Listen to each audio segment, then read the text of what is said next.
Hello and welcome to the opening night session of the 2023 3x3 Cup. Already underway earlier today, 24 games, lots of hot action. Yeah, it was impressive. A lot of plays above the rim, but a lot of skill from behind the arc as well. Those two-pointers, as always, the great equalizer in 3x3. The teams that are finding efficiency there, they're finding success. Well, let's have a look at the tables so far. We go to the men's first, and what a start for the Manawatu Jets. Yeah, impressive for the Manawatu Jets, being about 3-0. A younger team that wasn't really expected to play this well, joined by a couple other young teams like the Whai, who are playing very well, still undefeated. Going to be impressive if they can keep it up. Still some teams looking for their first win, but there's a long, long way to go on this journey to Saturday night's finals. Yeah, those teams that haven't got a win yet, the Hawks, the Bulls, some of the teams like that, a lot of youth in those squads. As they get acclimated to the game, we'll expect to see them find some more success on the winner's board. Let's flick it over, have a look at the women's table after this afternoon's earlier opening session.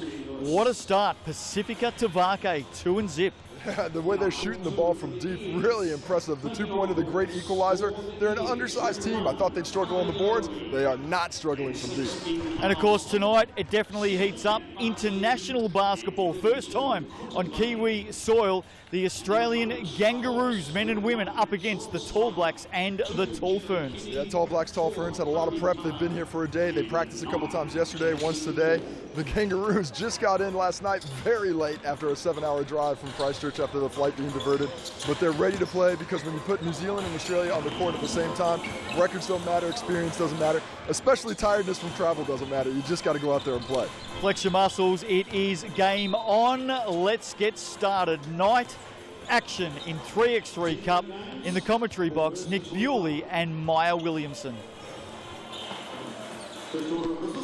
Thanks, Justin and Casey. Nick Bewley here with Maya Williamson alongside for day one, night one of the Chic 3x3 Cup. We're here on court 2, and our attention is on the men's competition. The Taranaki Ears, who went 1 win, 1 loss this morning up against the Hawke's Bay Hawks. They're pretty unlucky, really, Maya, to end up with 2 losses, a 21-14 loss to the Tuatara, and then an overtime loss, 21-19 to the Canterbury Rams.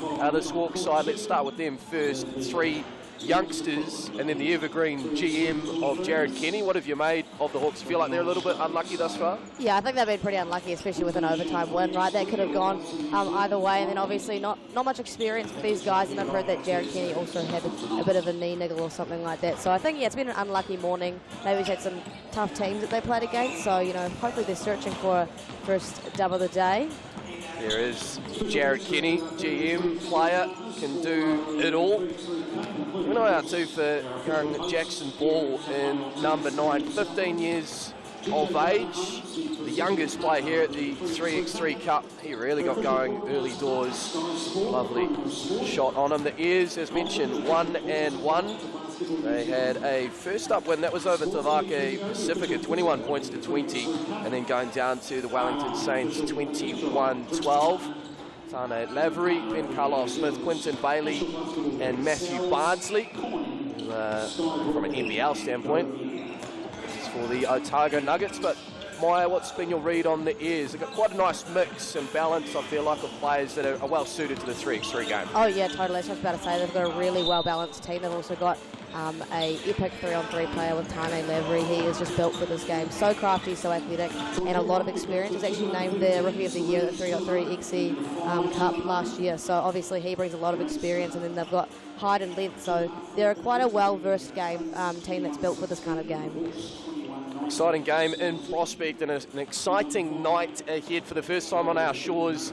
The New Zealand Tall Blacks 3x3 side and the Tall Ferns 3x3 side facing their Australian counterparts, the Kangaroos, as I have been informed that they are known by nickname. We're good to go here though for the 3x3 Cup. I'll touch on those internationals in a short while.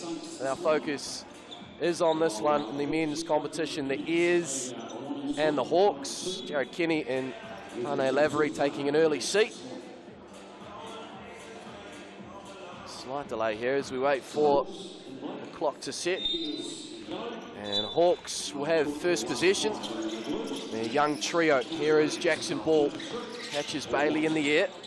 Does it to Kobe Kara. Far off. stay with Hawke's Bay.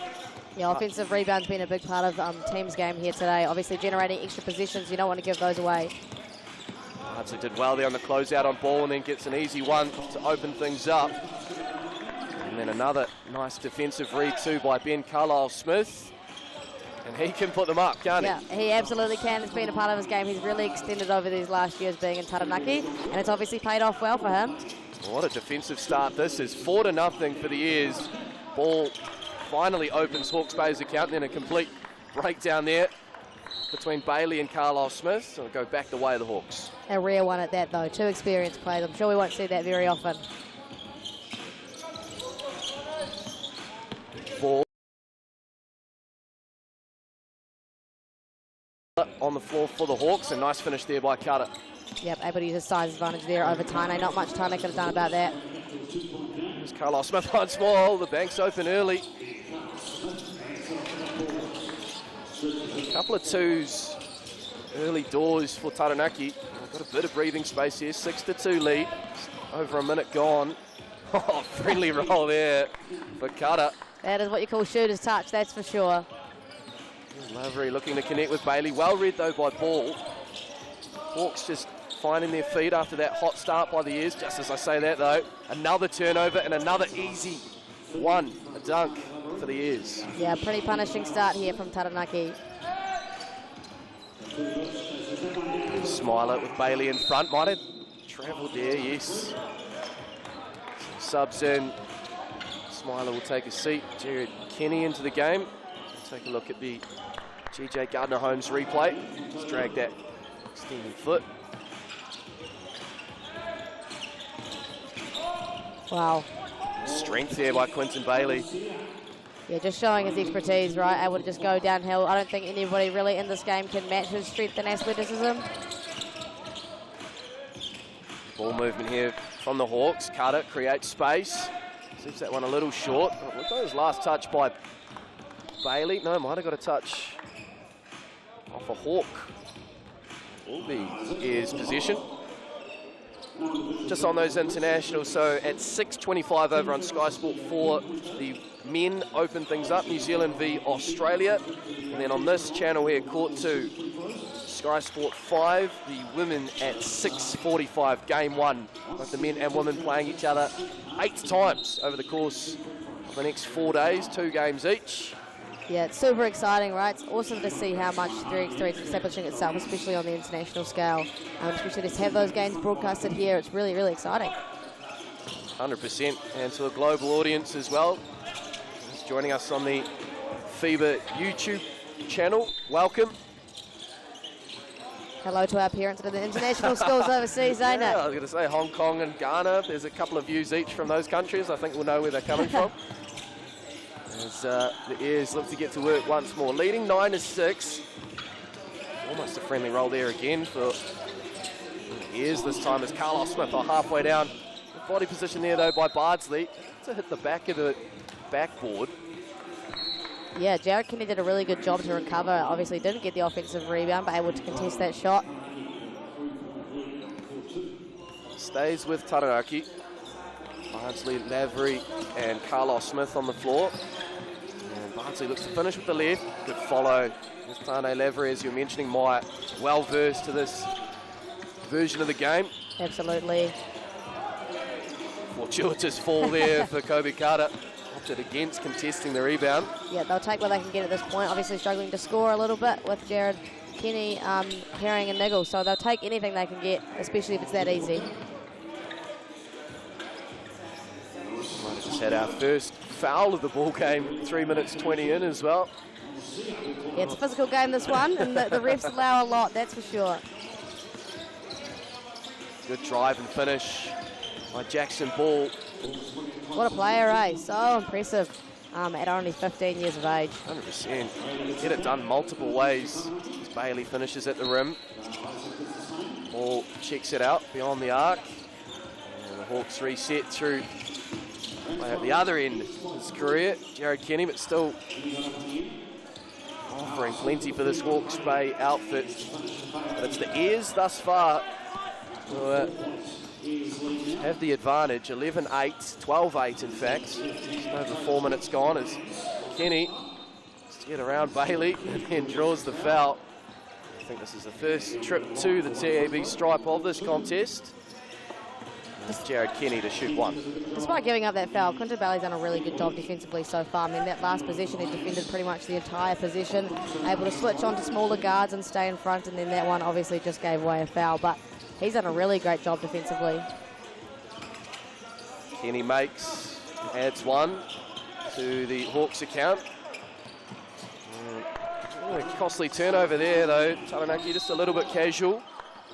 Hawks finish, and then an offensive foul as Carlisle Smith went to check it out. Using all of his years of experience there, maybe embellishing ever so slightly, but it's worked out for Hawke's Bay. You got to do what you got to do, man. Nice finish, Zoram Smiler. And Hawks have cut this one to one. Yeah, I like it. The young guns. And a whistle and a foul. The basket will count. Nice drive and finish there. We'll take a look at the GJ Gardner-Holmes replay. Just quickly got back on that baseline. Yeah, Matt really. Bardsley. Nice little zippy crossover there. Didn't really expect it, obviously. The thing that comes with 3x3 is there's no help defense, right? So once you're beating your man, you're pretty much guaranteed a bucket. Ball finds Smiler in the corner. Around the back, Zoram Smiler. Oh, a fair bit of contact there on the way up, and Bardsley's copped it in the face. Ouch. Unfortunately, here on court two, we have seen some players hit the deck, and a rather serious injury as well for those who were tuned in earlier this morning, on the early afternoon, part of the day session. Ryan Lamatea for the Auckland Tuatara on his way back to Auckland to get some treatment on a knee injury. Perhaps the Tuatara looking at bringing in a replacement player, which is really good to see. That's been introduced this season. We had a couple of instances last year where players didn't have a substitution for 3/4 of the competition, so hopefully the Tuatara will be back to full strength of 4. But our well wishes go to Ryan Lamatea as we see a nice finish there by Carlisle Smith, and another trip to the TAB for an and one opportunity. Yep, so the injection of Ben Carlisle just earns a bucket straight away. Just the greatness that he brings, and they're starting to kind of extend this lead out a little bit, kind of exposing Hawks and maybe some of their weaker places. You're mentioning off-air, Maya, former schoolmates. Former schoolmates for sure. Did he always have this capability, always shows signs he's going to be a really good basketball player? Yeah, not sure about his three-point shooting back in the day, but he's obviously improved that. Nah, great dude though, he's worked real hard, and he's been loving Taranaki, so it's obviously produced some pretty good stuff for him. He's certainly found a home north. He is 5 away from going 2-1. They lead by 5. Kenny, great move to create separation, just can't get finish. That's probably one area with the Hawks, that 2-point shooting from beyond the arc, that outside of ball perhaps just lacking slightly. Yeah, and that's a huge part of 3x3, right? Really, you'll struggle a lot if you don't have a lot of success from beyond the arc. Nice finish all the same by Kobe Carter, as Bailey now fires away and makes. He can do it all, really. Yeah. Versatile big man. And that's what you need, as you were just saying, Maya, in 3x3. And if anything, Bailey taking that shot and making it there just creates that doubt as well from the defense side, not knowing now he's going to go inside, outside. So. Yeah, for sure. And also putting Hawks in a vulnerable position, right? Like, they have 12 points and have to stop Ears from only scoring 4. Timeout called here. One timeout apiece. And the Ears just 3 points away. With 4 minutes 22 remaining. I don't think we're going to use the full 10 minutes in this one. It'll be interesting to see here. The Hawks chasing the game. Are they going to fall in love with the deep shot, as we tend to see, go up in 2s? It's probably on the defensive end. If they can get a few stops, build a bit of momentum, quickly swing. There's ball. I think we'll see a lot of that in their coming positions, right? Get the ball into the hands of Jackson Ball. Let him shoot. But you don't want to, that's not really what you want to give away, I don't think. On the other end, yeah, Thane Lavery. Let's have a look on the replay here. Does really well. That's just good offense And a potential 2-point play here, which would put them 1 point away from wrapping this one up. As the Hawks get a quick bucket. They need plenty more. Nice pass. And a whistle down low. Was Carlos Smith on the way up? No, is the call. So the foul's on the floor. Shot clock resets to 12 though. As Matt Bardsley checks back in. Where do the ears go? Bailey tries to use his physicality. Oh, good block, Kara. And then the follow by Carlisle Smith and a whistle and a foul. That was in the act of shooting. So Carlisle Smith will have the opportunity here to close this one out as Taranaki to move to 2 and 1. Jared Kenny obviously not overly stoked about that call. And that'll do it. So the Hawks, their pursuit of a win continues here at the 3x3 Cup. Taranaki have impressed on day one. Win over Pouakai Pacifica to open things up. A loss to the Wellington Saints and now a 21-12 win over the Hawks. It's interesting seeing 3 of the Airs players there. Just a committee meeting with the officials. Perhaps something they weren't too pleased about. Looking ahead to future games. But I'm sure once that conversation's over, they'll be very pleased to walk off this court winners. And one of the players who was a big part of that win is standing by with Kat Jones. She's with Ben Carlisle Smith. Kia ora, Ben. You've just had another win. How's your team coping with the physicality of the tournament? Oh, no, it's good. Obviously, I think the biggest challenge for us is we're new set of guys. We're still figuring out how to get used to each other. So I think that's more our biggest thing. Obviously, physicality, we all knew going into the tournament what it's going to be like. But no, I think we're managing well. Obviously, we lost to the Saints probably because of physicality, but I think that's definitely our biggest thing. Definitely a lot better to see us go better this game. Yeah, it was great to see you've got a range of kind of skills in your team. Obviously you can shoot from outside, which is a really big advantage in this competition. Who do you see as your kind of next biggest game coming up?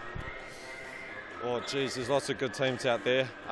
Obviously there's a few, obviously the Rams, defending champs. Defending runners up, but then Southland as well. So obviously I think those 2 are the teams that everyone's got their eyes on at the moment, but I mean, anything can happen. So not really anyone we're chasing at the moment. We're just trying to make ourselves better each game. Yeah, fair enough. It's all about you. Hey, good luck for the rest of your games and well done on the win. Thank you. There's the thoughts there of Ben Carlisle Smith with Kat Jones. As mentioned, the Taranaki Airs move to 2 and 1. Pursuit of a win for Hawks. Bay Hawks remains an absolute beauty here on Court 2. Up next here on Sky Sport. 2 teams undefeated so far, the Whai and the Toko Manua Queens. Just a reminder too, over on Sky Sport for the first of our international fixtures between the New Zealand men and the Australian men. But on the other side of this break here on Court 2, Sky Sport 5 will be covering the Whai and the Queens.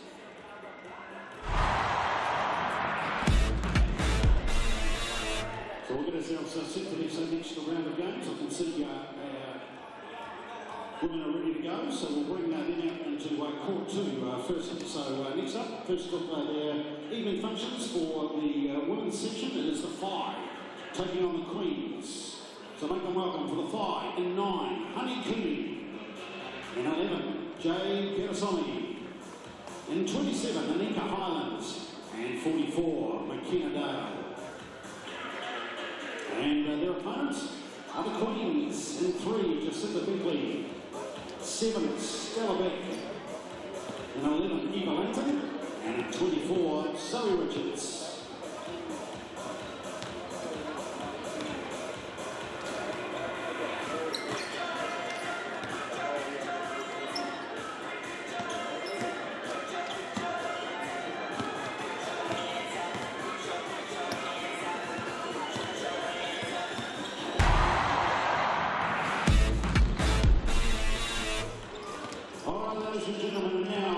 Welcome back to ILT Stadium Southland in Invercargill 3x3 Cup action on night 1 in the Deep South.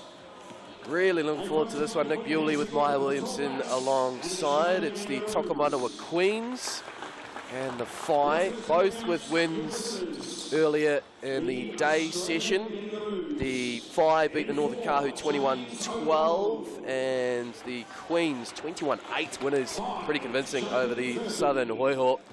First look for me anyway, Maya, at these two teams here at the 3x3 Cup, but on paper they both really stood out as really strong units. I guess starting on the Queen's side, and just look at that quartet there, there's a lot of experience. Yeah, absolutely. I mean, these are all To'ihi players and prominent To'ihi players. You know, Stella Beck, Eva Lanton, Zoe Richards, Jacinta Beckley. Those are all names that we've known for quite a while, and they showed their prominence with such a big win this morning. Yeah, Jacinta Beckley, part of the mainland Pouakai side that won the 3x3 Cup last year. Zoe Richards, just outstanding season for the Hoiho in this year's Tauihi League. And Stella Beck, a huge part of the Queen's run to the final, right up into sadly getting sick and not playing the final. She was a huge out, and the Kahu going all the way in Tauihi. But on the Whai side, it was great this year to watch McKenna Dale there in singlet 44. She'd have to be one of the most sharp shooting players going around, male or female, in this competition from deep. Oh, totally. Like her first game for the Whai, she came out and hit 8 threes. Like, it was absolutely like, she put on a clinic and shot so well this season, and that's perfect for the 3-on-3 kind of game. You know, if you can shoot the ball that well, you can play 3-on-3, that's for sure. And alongside Honey Cooney and Ika Highland, Jade Kitasomi, they're all great three-point shooters as well. Like the Whai have done a very good job at coaching them in that way. Alex Jurkovic, it's passion of his, three-point shooting, so obviously well drills that into his teams. Yeah, I'm trying to remember. I feel like they attempted something like 30 to 40 three-point attempts a game in Tauihi, so I feel like that'll be a big part of their 3x3 game as well. Yep, they're not shy, and especially the high school girls, Honey Cooney and Anika Highland, just at secondary school nationals not long ago. They shot the lights out. Honey Cooney, 5 threes in the second half of her semi-final, like something ridiculous like that. Yeah, real intriguing contest and prospect, this one, perhaps even an early preview of Saturday's final. Don't want to get too far ahead of myself here on day one. Slow down. They've only played once. But these two teams, for me anyway, in this women's competition, feel like the two to keep an eye on. Just interesting looking though at the warm-ups, the Queens, and it was mentioned off there as well, perhaps just have that slight height advantage, that slight width length advantage. And but in saying that, real two young guards, that fresh legs and have that zip, so contrasting styles. Well, that's why it's going to be so exciting, right? Contrasting styles going against each other, great three-point shooting. Like, we're definitely in for a good one, that's for sure. Over on Sky Sport 4, in for a good one as well. Just taking a glance to my left, and the first of the international games, the 3x3 Tall Blacks and the Australian Kangaroos.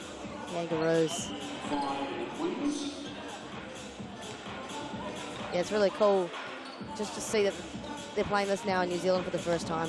So exciting to have that also broadcast, and just seeing how much 3x3 is going is really cool. Like, it's such a great opportunity for players. I know players that are getting into it have travelled all around the world and have created some really cool opportunities for themselves. Well, Commonwealth Games, Olympic Games, yeah. Some great opportunities for basketballers to compete on some of the biggest stages that sport can offer. It's a really exciting time. And the emergence and growth of 3x3 is only going to go one way, and that's up. The Queens in black, the Whai whites, pink and turquoise. Like, nice uniforms, eh? Slick. Arguably the best one. I was about to say, yeah, what's your pick of the uniforms so far? That's my number one. The Whai. Whai? Yeah, both strips, clean. beautiful. Yeah. Clean. Queen's actually probably a close second. I like the uniforms too, but Whai take the cake for me. Nice. Yeah, I'm going to go with you. The alternate Waikato uni strip is nice though. Okay. Again, similar to the Whai, white and pink. Yeah. Something about the pink. Something about the pink. We're good to go here for Women's 3x3 Cup action. Two of our Tauihi teams, two of our pre-tournament favourites, the Tukumanua Queens, and the fight, Richards, Beckley and Beck on the floor for the Queens. McKenna Dale, Honey Cooney, and there's Jade Kitasome, who will open things up for the fight. Big part of defence is communication. If you're not able to communicate, you can get away with things like that and expose the lack of help defence that there is in 3x3. Richards can't connect on that attempt from beyond the arc. With the fire now, you can see already the Queens know the scout is don't give McKenna Dale space on that 2-point shooting line, excuse me. As Kitasome drives, and nice finish with the left. Yeah, firing start for these guys. They have come out here and ready to prove themselves. Some real pace. Yeah. Nice find there, Beck and Beckley. I feel like I'm going to get that wrong at some stage, round the wrong way. The Beck and Beckley show. Wow. It's fallen nicely for Kitasome, who's got all 3 points, all 3 layups too. As Richards, a mismatch there, and makes the Fire pay. 3-2. Might even be 3-1, excuse me. Yeah, that might have been the 3-1. first bucket for the Queens. Yeah, very fast paced so far here, Nick. Like, it's been back and forth, back and forth. I don't imagine we're going to see a 10-minute game. That's what we want to see. Teams push to their limits. I mean, the transition quickly between offense and defense as Beck gets the switch.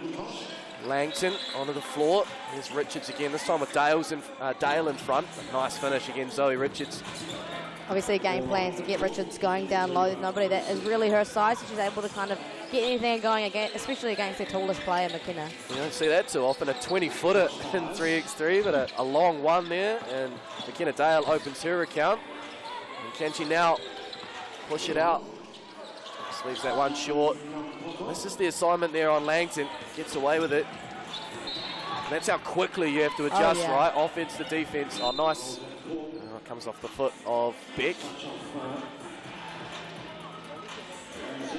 You can't go, oh, rats, I've missed that shot. No. Oh, I'm going to just trudge back to my spot. All of a sudden, I've missed the opportunity to get back on defense and conceded a point or two. No space for a sook whatsoever. Doesn't matter how many 2-point shots you've missed. Nice drive and finish on the left. McKenna Dale, Whai now leading by 2. And there's the immediate response of Beck. Punch and counter punch right now. Man, 3 attempts in about 10 seconds. Like, wow. Make that 4 and 15. As Beckley leaves that one a little short. And the Fire will leave it to dribble out of bounds tactically in a way to get a substitution going as Kitasome takes a seat. Honey Cooney back into the ball game. Dale. Good work defensively, Zoe Richards. That'll be jump ball and possession for the Queens. Jump ball, automatic possession to the defensive team. Something I saw earlier in the day, Maya, used to really good effect by Te Waka Pacifica. They were very aware of the jump ball, you know, not being fouled and getting your hands in there, knowing that you can get possession.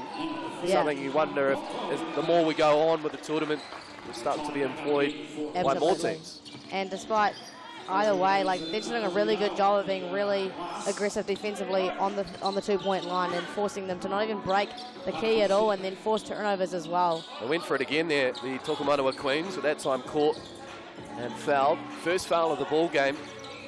Fair bit go on that occasion, the referees. Nice little flare screen there. 2 of them going out to McKenna. Obviously, her shooting ability creates a lot of concern. She's just lucky that the ball didn't go to Honey Cooney there, who was wide open under the hoop. So Queens probably want to clear up a little bit of communication in that fact. A quick substitution both ways. Zoe Richards takes a seat. Here's Kitasome, finds Cooney in the corner. Quick release. Oh, it's online, just a little short.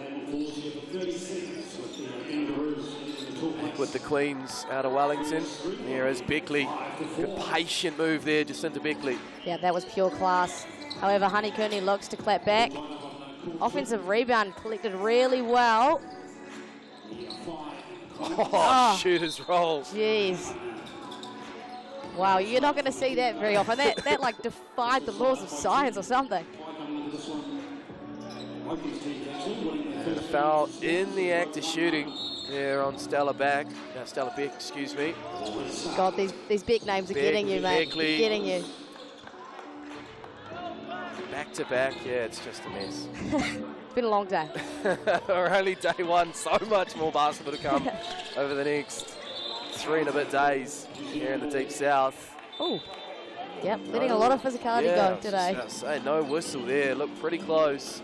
That's what you will see a bit more of at 3x3. Some of those 50-50 calls, perhaps, just to play on. Yeah, well, you can see there's no complaints coming from the Whai team, so they're aware that the physicality is a lot in this kind of game. It's punishing and it's brutal, and you kind of just have to accept that fact.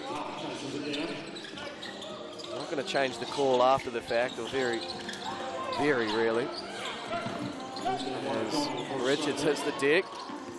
And now Beckley tries to keep the ball in play, does so, but straight to a Whai player. There's a little bobble there by Kitasomi. And that was enough time for the Queens to get back into their defensive system. So interestingly, after we hyped up their three-point shooting game, neither team have actually found a lot of luck so far from downtown. We've seen a lot of inside work, especially from the likes of Zoe Richards, and then McKenna Dow's done a little bit of that too. There is Richards now from deep. Get the roll. I guess that just goes back to these players being so aware of each other's strengths, forcing them to get it slightly uncomfortable outside of the comfort zone. It's the Whai who lead by 2. Foul called on McKenna Dale. Just 3 seconds left in the shot clock. They'll get a new 12 here, the Queens. Beckley from the logo follows it up. And ball's out of bounds there. I like that though. Hand down, man down, right?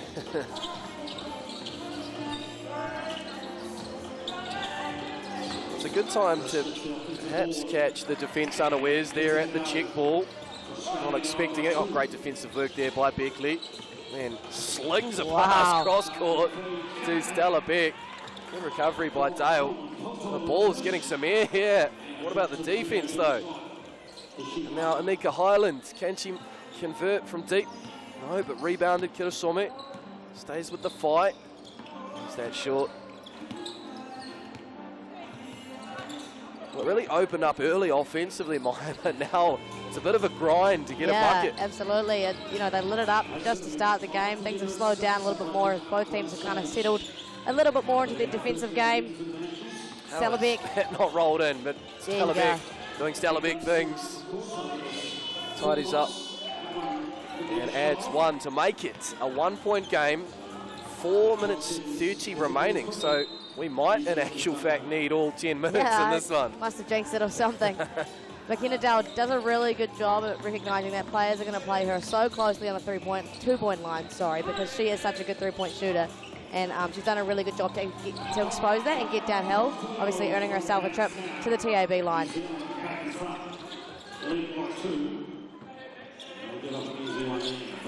And makes McKenna Dale, but then leaves Stella Beck open in the corner. Whai get away with one there, get away with 2 in actual fact. There's Dale, not far away. What? We've got a whistle here. It wasn't picked up by half the players. And you might know better than me in terms of the signals. Is it a flopping call potentially, or? I couldn't actually see over the monitor. I'm a bit short, so I couldn't tell you. It's with the Queens. McKenna Dale hit the deck, but I thought they were signalling. Perhaps there was no contact, trying to manipulate something. However, we move on, as you have to do in 3x3. Yep. Contest between Langton and Cooney for the rebound. And it's going to stay with the Tokomanawa Queens. They have a bit of work to do, down 3. Yeah, they had an absolute clinic in terms of scoring in their first game, 21-8, and several minutes to go after that game had finished, but obviously it's been a little bit slow there for them today. Beck just goes back to the basics, head down all the way to the rim. We've got the Whai, we're receiving a warning there too on the early defense after the check. One to watch there, a little over eager. 10-8. 3:38 remains. Whai in front. Even contest here as Beckley looks to tie it up. Offline. Tied it up by Kirasome. No luck from downtown from the Queens team. Everyone really struggling. Those fouls starting to creep up a little bit. That's 4 on the Queens, 4 as well for the Whai. Nudging towards that number 7. It's not overly concerning, but again, not a great position to be in. You don't want to be giving up any more. They've still got 3.5 minutes to play, and it has been very physical so far. Kirasome trying to get around Richards. She does well to stay in front, but now Dale, clean air, and an easy one. Whai up by 3. Where do the Queens go? Beckley, back to Beckley. Let's try to say that 10 times fast. That's a tongue twister for sure. Beckley cleans up her own miss. Cuts it back to 2. So the Whai go back up by 3 now. No, they didn't clear it. So it has to be 1 foot at least over the 2-point line, the traditional 3-point line. And spotted there by Taranaki Smith Hardwick. Queens will be relieved though. Yeah. Could be a big moment there, particularly now with a tied ball game. Would have been 12-9. It's now 11 each. As Dale fires away. Can't connect. McKenna Dale is with the Queens. Can they go ahead here? Beck. Oh, lovely pass to Richards. That was all class. The Queens do have the lead. Richard is a really great pick and roll big. She does a really good job at setting and rolling quickly and able to catch passes, especially over smaller defenders. It's only a matter of time. McKenna Dale, it didn't close out on Langton, who responds immediately. This is more like it, right? Like this is the shooting clinic that we expected from these guys. They just needed a little bit of time to warm up. Just getting a little bit looser. As Zoe Richards gets to work down low, doesn't finish with the left, but there is a whistle and a foul. And it was in the act of shooting. So it will be a trip to the TAB stripe. Will it? I believe it will eventually, but a timeout has been called. Queens leading by 1. And we have had an overtime game here on day 1, the men's side. The Rams are Hawks on this very court, Maya. Maybe this is the court where it brings overtime. Could happen again. Could it be? Could happen again. First to 21, of course, or whoever's in front at the end of 10 minutes. If it is a tied ball game, neither side has made 21 at the end of 10. It will be overtime. First to score 2 gets the dub. And Zoe Richards heads to the stripe. Great shoe game. Look at those kicks. Some of the best. A lot of Nikes. As Richards makes, the Queens lead by 2. Kirasome now gets it to Dale. Richards in front. Kirasome fires from the 3x3 Cup logo. Almost. Honey Cooney, veterans play there by the youngster, and now Richards with a big time bucket from deep. Yeah, she's caught fire a little bit more now. Work there by Dale to find the cutting Kirasome. Whai hanging within touching distance, 3 points in it. They need a stop, and there it is. McKenna Dale, but Beckley does well. Tidies up. Zoe Richards there. She's always there. Yep. And the Queens now by 4. Make that 3 Wow, though. that's a tough finish. Kirasome. I don't even think she was looking at the hoop when she did that. Richards open, can't finish. Box out there by Dale, and puts it up quickly. Perhaps just needed to take her time there, although saying that, 1 minute 12 on the game clock. Down 3, starting to get in that type of territory. For sure, and any inch of space, like she was relatively open on that one, so you can kind of see why that shot was taken. A lot of physicality going on down there. Great defensive work, Anika Highland. And now Kirasome from deep, can't get it to go. Strong rebound by Beck. And a foul called. I believe that one's going to go on the Queens. So it'll stay with the fight. On the rebound there on Stella Beck. Less than a minute remain. Queens by 3. Good work, Kirasome, to haul in that pass, and then another whistle and a foul. They've got none to give now, the Queens. Otherwise, they'll be sending the Whai to the TAB line. So they probably want to avoid fouling at all costs. Shooting from here on in as Highland tries to get around Langton. Kitasome almost loses her footing. Dale now, and Beck. Dale creates that space. Oh, the bang shot almost makes. Just 35 seconds left, but the pass is wayward by Highland.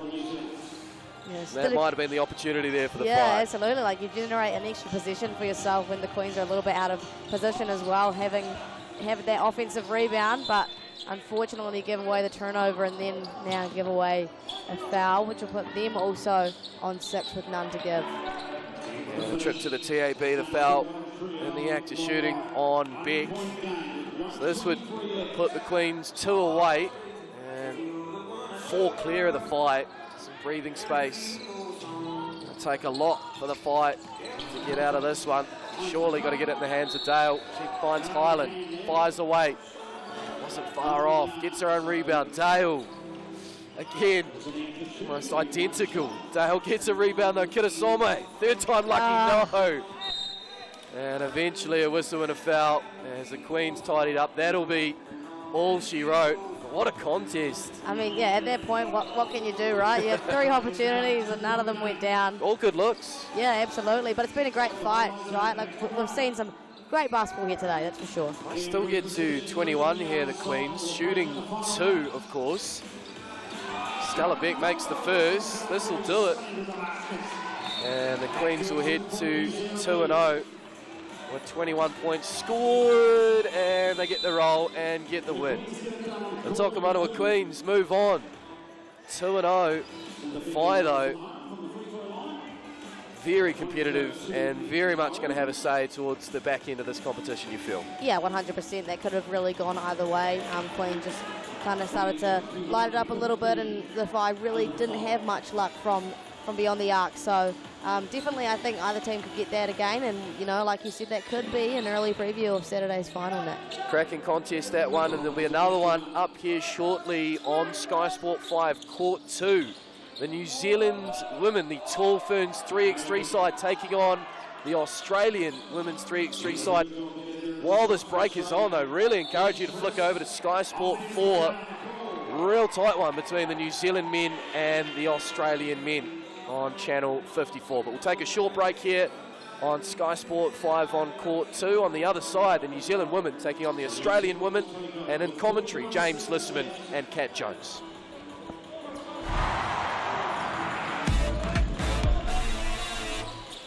Both teams now in the bonus. Cup gets it off the block. Gets himself free and runs it up. New Zealand back to a 2-point lead. Deep tries to clear it. He does. Now he pulls up. Won't go. Brooke hits the ground. Foul called. And they'll count. And there'll be 2 free throws coming up. Big play there. And with both teams in the bonus.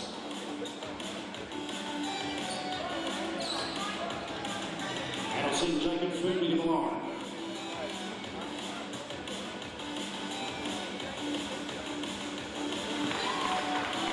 Makes the first to tie the ball game.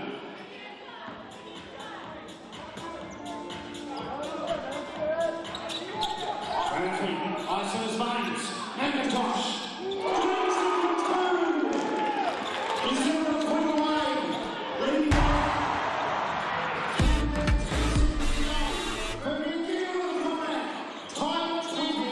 Kia ora, welcome to Court 2, but you can just see the finishing, well, it's 5.1 seconds between the New Zealand Tall Blacks and the Australian Kangaroos. Court 1 at ILT Stadium, Southland and Invercargill. James Lisserman along with Kat Jones. We have the women's matchup about to start very soon.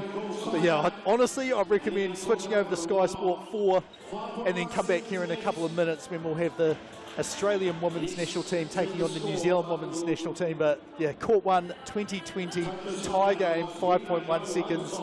Yeah, one team's going to be a bit disappointed, and hopefully we're in store for a game very, very similar to that when the New Zealand Tall Ferns and the Australian Kangaroos take on each other on this court. Yeah, 100%. I think everyone's just waiting in the wings just to see what will happen. Obviously, if it goes to overtime, then it'll be a little bit more of a delay and we'll probably get rolling. But yeah, really looking forward to the women's game coming up.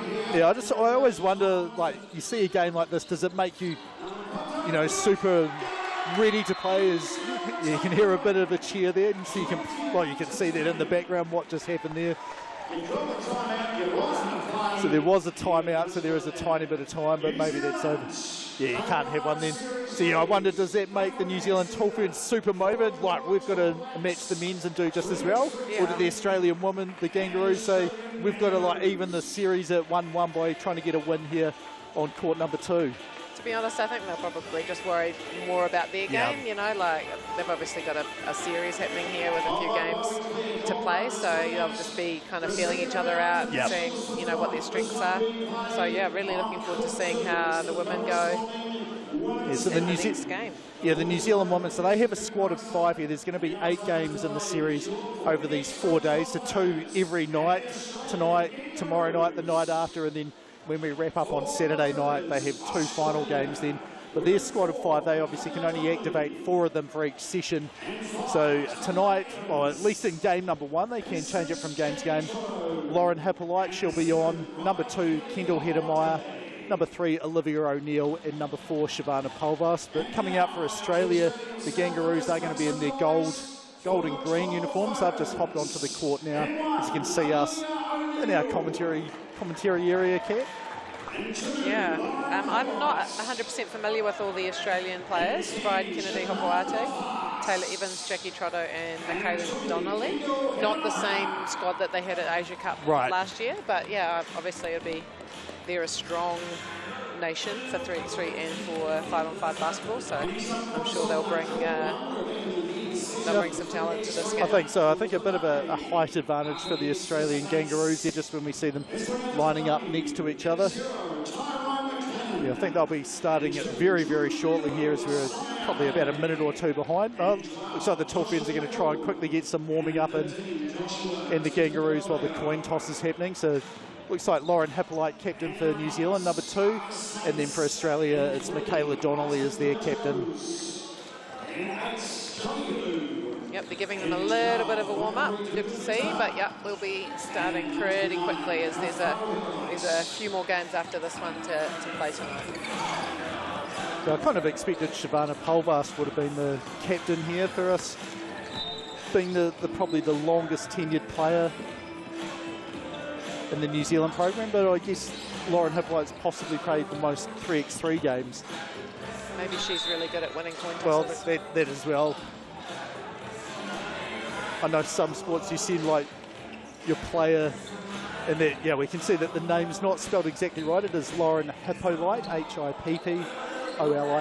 so we will try and get that fixed up before the next one. And they're not playing for the Phoenix as well, so it is the Ferns taking on the Kangaroos there.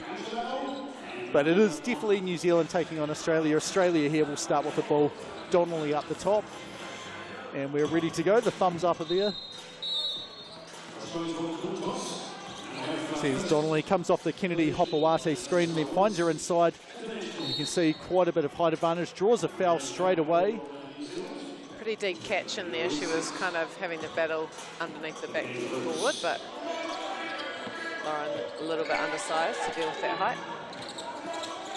And there she plays good, strong defence, forces a miss. And here's some good communication there from Kennedy Hopoate. And there was a whistle on the other court, and that caused everyone except Lauren Hippolyte to freeze. As Olivia O'Neill will be whistled for that call there. So the score is 1-1 after that, I guess, gift of a lane there to score. Yeah. We will wait. It should pop up pretty soon, I hope. I think that's just around the wrong way on the screen. New Zealand are up 1-0.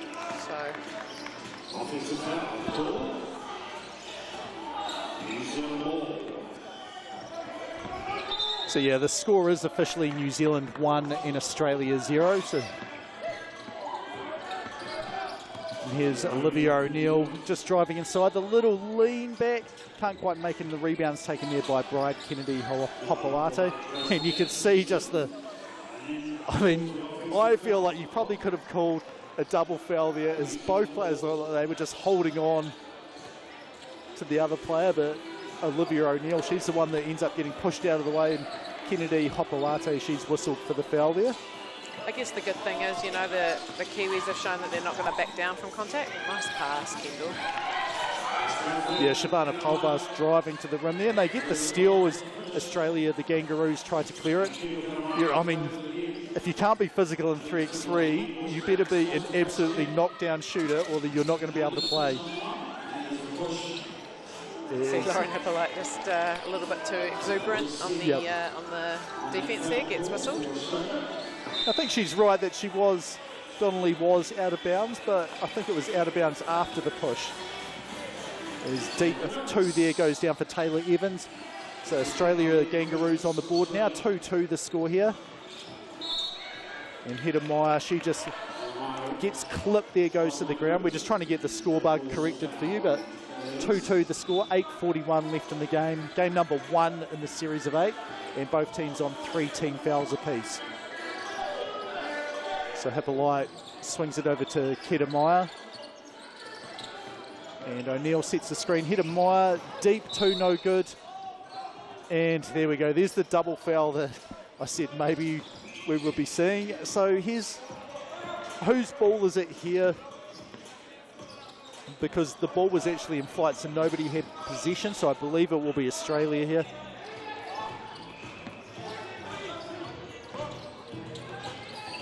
Yeah, it's going to get physical. It is. I think they're finding how the referees are going to officiate as well. So. And Hedda Meyer, nice pass. The shot clock's been reset. I don't think it should have been, so the Kangaroos pretty lucky there. I think that would have been a shot clock violation otherwise, but they're up 3-2 now. And turnover there. Yeah, it's one of the sort of plays you expect to get a little bit better as time goes on and the team gets a little bit more time together. I mean, 3 of these players, Pulvas is the only one who hasn't been playing here in the Tauihi League. The other three players all play for the mainland Pouakai, so have plenty of practice within that aspect, but I'm sure they've had some 3x3 practices before this as well. Some great defence by Shavana Pulvas, just denying. Speaking of denying. Yes, Donnelly got up and denied her. Yeah.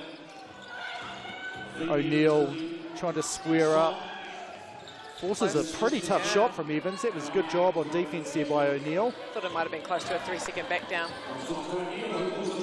And O'Neill gets the stop on defence, makes the 2 there as well. So New Zealand Dolphins up 4-3 now against the Kangaroos. Evans had no luck close to the rim, and that one just about dropped, but no luck as well outside the arc. Tip there by the Kangaroos.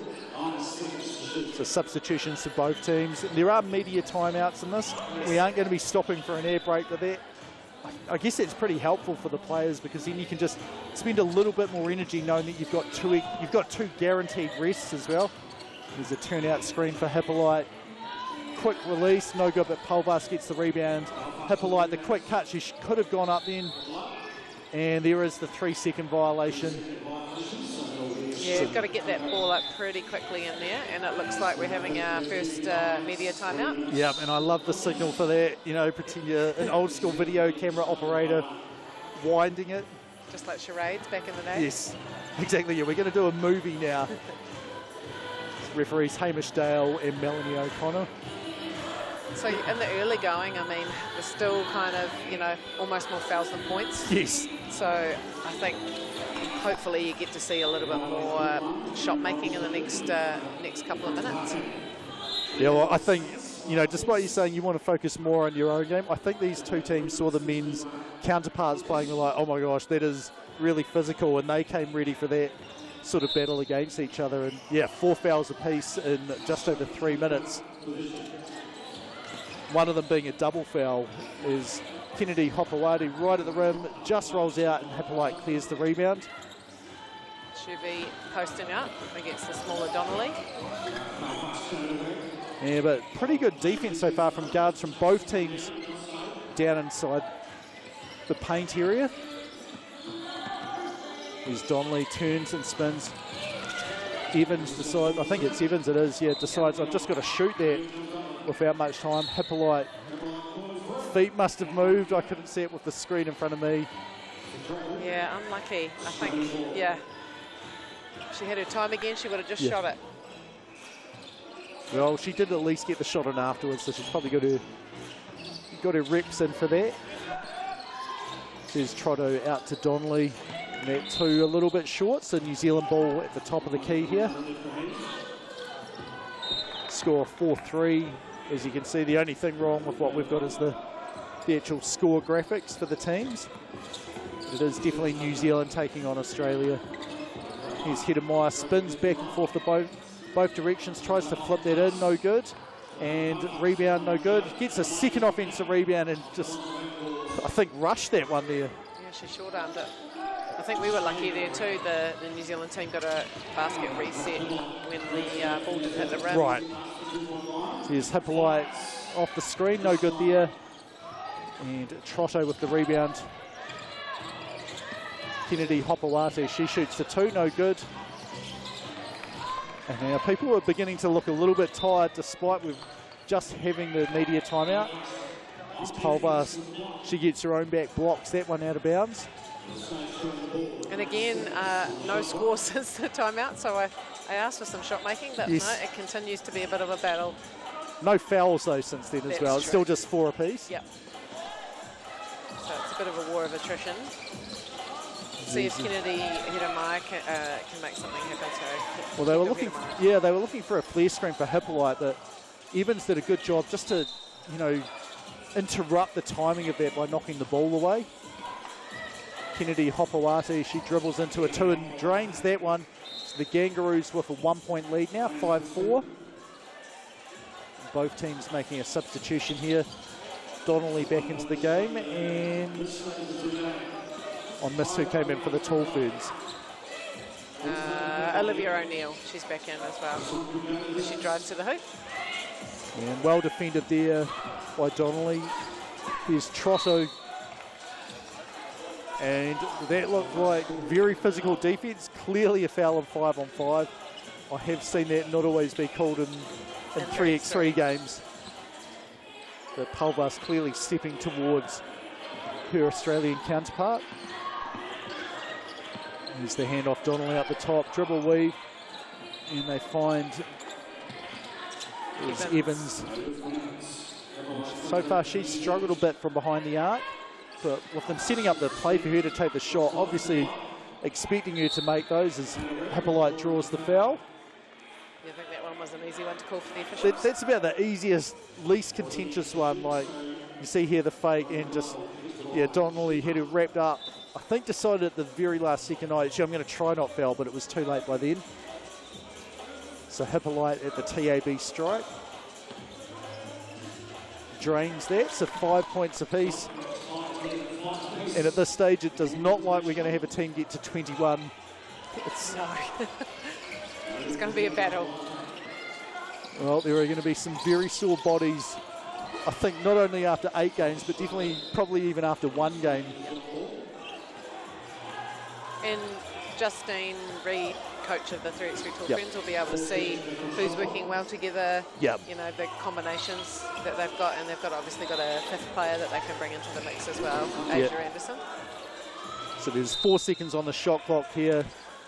Hippolyte has the ball at the top, and that is one of her, you know, it's just really nice to have that luxury to be like, right, we've actually got someone who can shoot off the check ball. Doesn't go in, but she's made enough of them in her time. As we see, well defended 2-point shot there. Hippolyte with the rebound.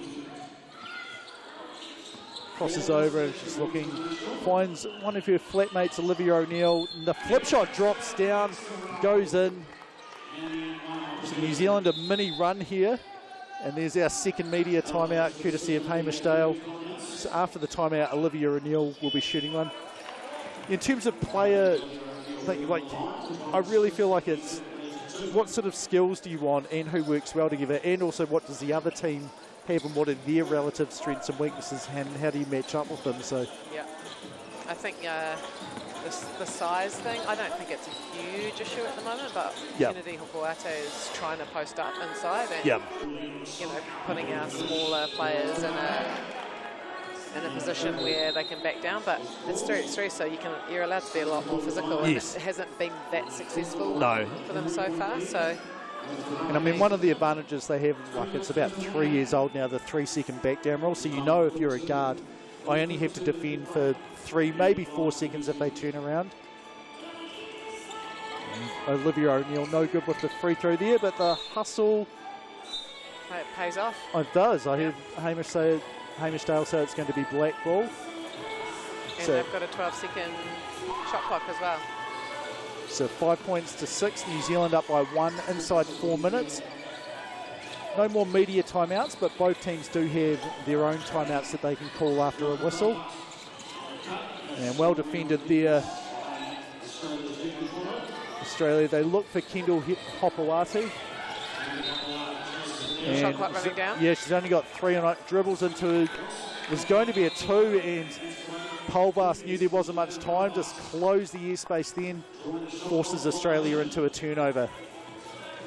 Kendall Hedemaya's back in the game, as well as Taylor Evans for the Kangaroos.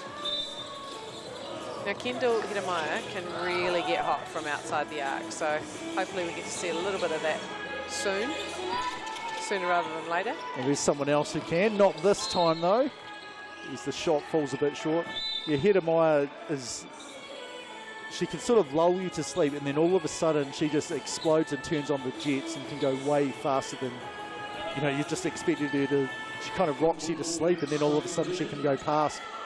It's their flare screen for Evans, no good there. So maybe this Australian team's used to playing 3x3 outside in the kind of semi-covered things, and you know, not That's used to the bright lights of the Cargill. Kind of you to say, James. Someone's left the door open a couple of times. Well, I'm happy to say I'm probably about the worst shooter in the stadium here, so there's Hedemaya, you see that, she's lethal from behind the arc when she gets going. Drills that one, 8-5 the score now. Yes, I can see the scoreboard here, they put the 2 points on the wrong side. There we go, they're correcting it now. So Evans with the dribbling, hands it off to Donnelly. Mid-range jump shot, no good there. Nice chase, but Olivia O'Neill's able to come up with it. Oh. And they're going to have a kick ball there. A little bit unlucky for Donnelly. Thought she was more using her foot just to maintain position there, not actually going to try and knock the ball away. It is a 12-second reset though, so that's helpful. I mean, both teams, no matter the outcome here, I think you could say we're pretty happy with our defensive effort. Yes. Number of points scored, yeah, we've got a little bit where we need to do a bit better job there, but Hedemaya draws the foul. That's team foul number 7 against Australia. So New Zealand in a really, really good position here. She'll be shooting 2 from the TAB stripe. Makes the first. 9-5 the score now. Double figures, hopefully. Well, yeah, we've got a chance for it. 2:27 to go. Second one looks good, and it is good as well. So New Zealand only up by 5, but the way this game goes, it feels almost insurmountable as Hedemaya fouls there. Team foul number 6. Just see the replay there with Kennedy Hopoate. Now, yeah, then this has been called shooting. I don't think there was actually the upward motion of the ball, but judged that it is.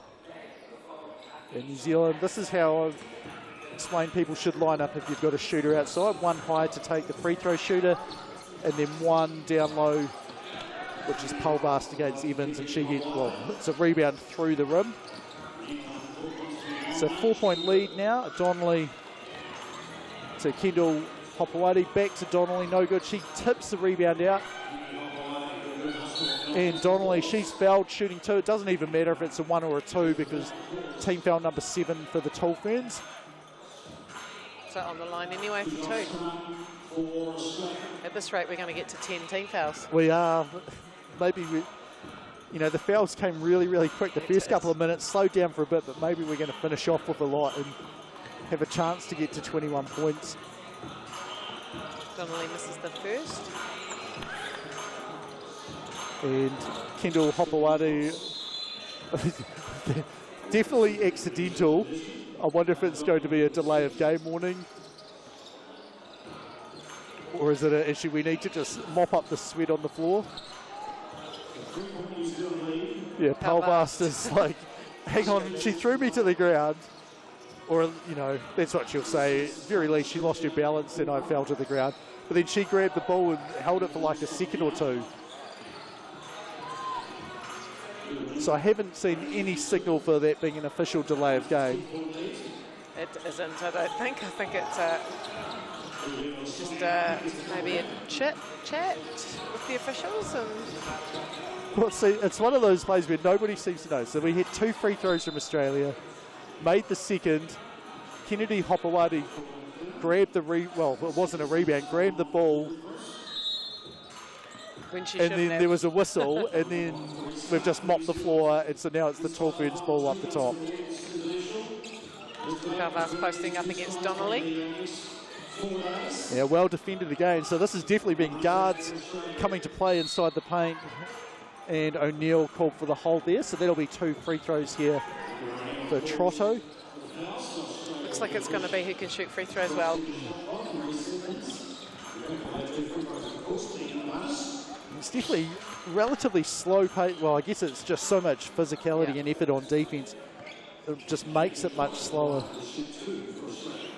Seems like everyone's trying to post up and hold. And you're right, the free throw shooting contest not been that kind to either team, I think. Let's see if Lauren can get the ball straight away on this one. So Palvast this time does collect the ball below the hoop. Hippolyte, the step back 2, drains that one. It's a 12-8 the score now. Evans can't quite make the answer there. And Olivia O'Neill, one of the fit, well, her and Lauren Hippolyte, extremely fit players. So you'll always see their effort going for those loose balls. As we have a foul, Australian team foul number 8. And now Olivia O'Neill is going to go to the line for 2.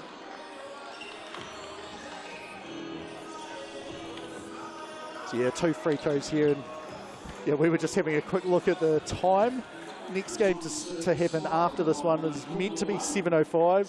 It's already 7:07, so we're well behind time.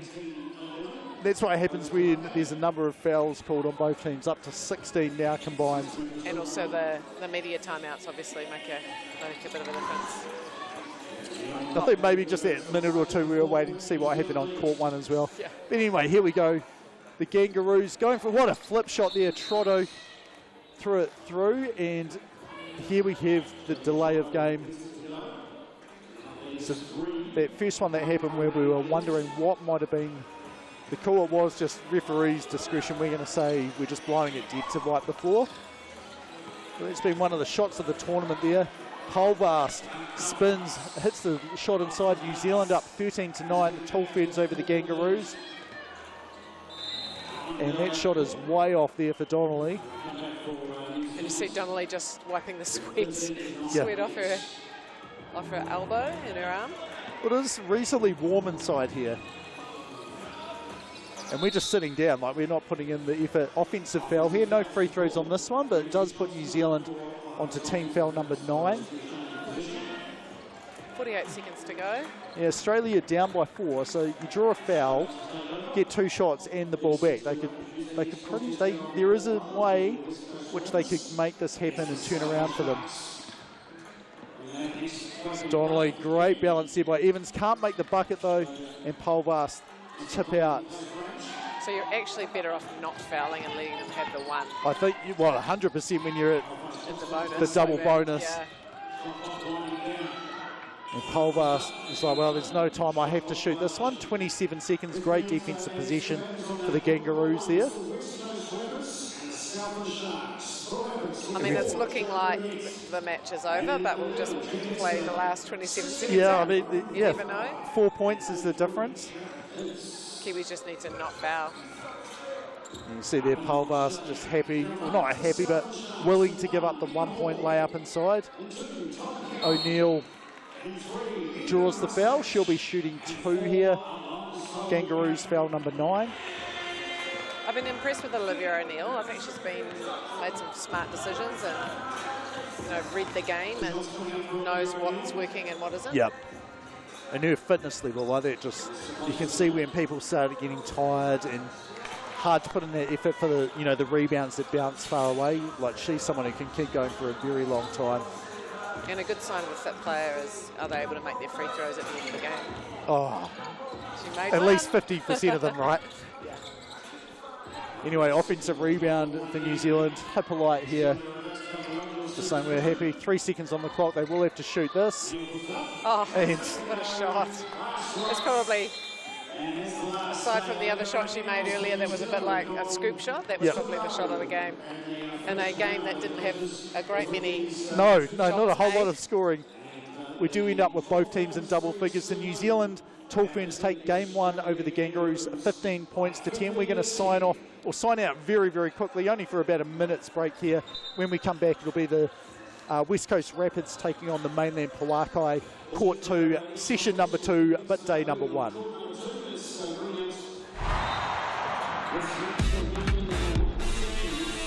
West Coast Rapids against the mainland Pakai. For the Rapids.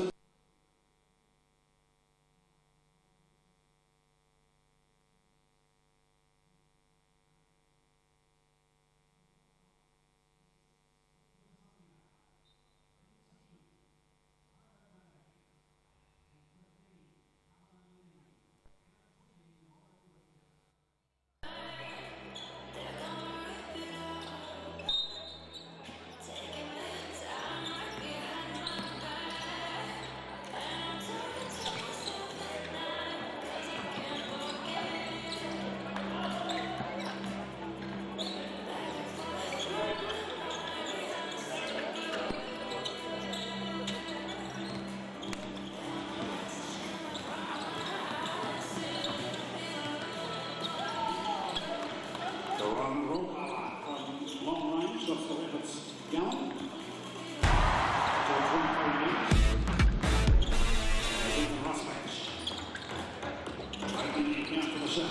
Right, kia ora. Welcome back to ILT Stadium here, Southland. Invercargill, James Lisson along with Kat Jones.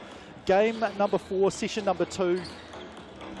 Game number 4, session number 2 here, day number 1. We have the mainland Pouakai and then Navy Strips. They're going up against the West Coast Rapids in white. So both teams, they've got a win each. The Pouakai 1-0, the Rapids 1-1. The Pouakai, they're obviously the defending champs from last year, Kat. Yeah, but a much different team. I think Rosie Sami is the only returnee from that group. Jacinta Beckley's one that's now playing for another group. For the Queens, we had Tessa Boagni and remind me who Lauren Hippolyte was also in that group, I'm pretty sure. Yeah, they were a drastically different team. West Coast Rapids, they had, well, we can see there, Kate Herman, Maddie Timms, Nicole Gleeson and Alia Newton.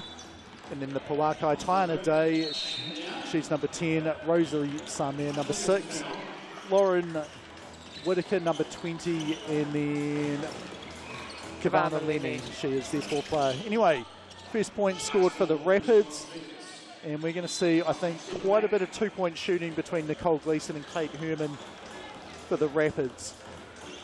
Yeah, and Maddie Timms just took a deep 2 as well, so yeah, she can shoot a little bit, but I expect the other two to shoot way more than her. As Samia, just like last game, gets left behind the arc, shoots a 2 and drains it to start the scoring for the Pouakai.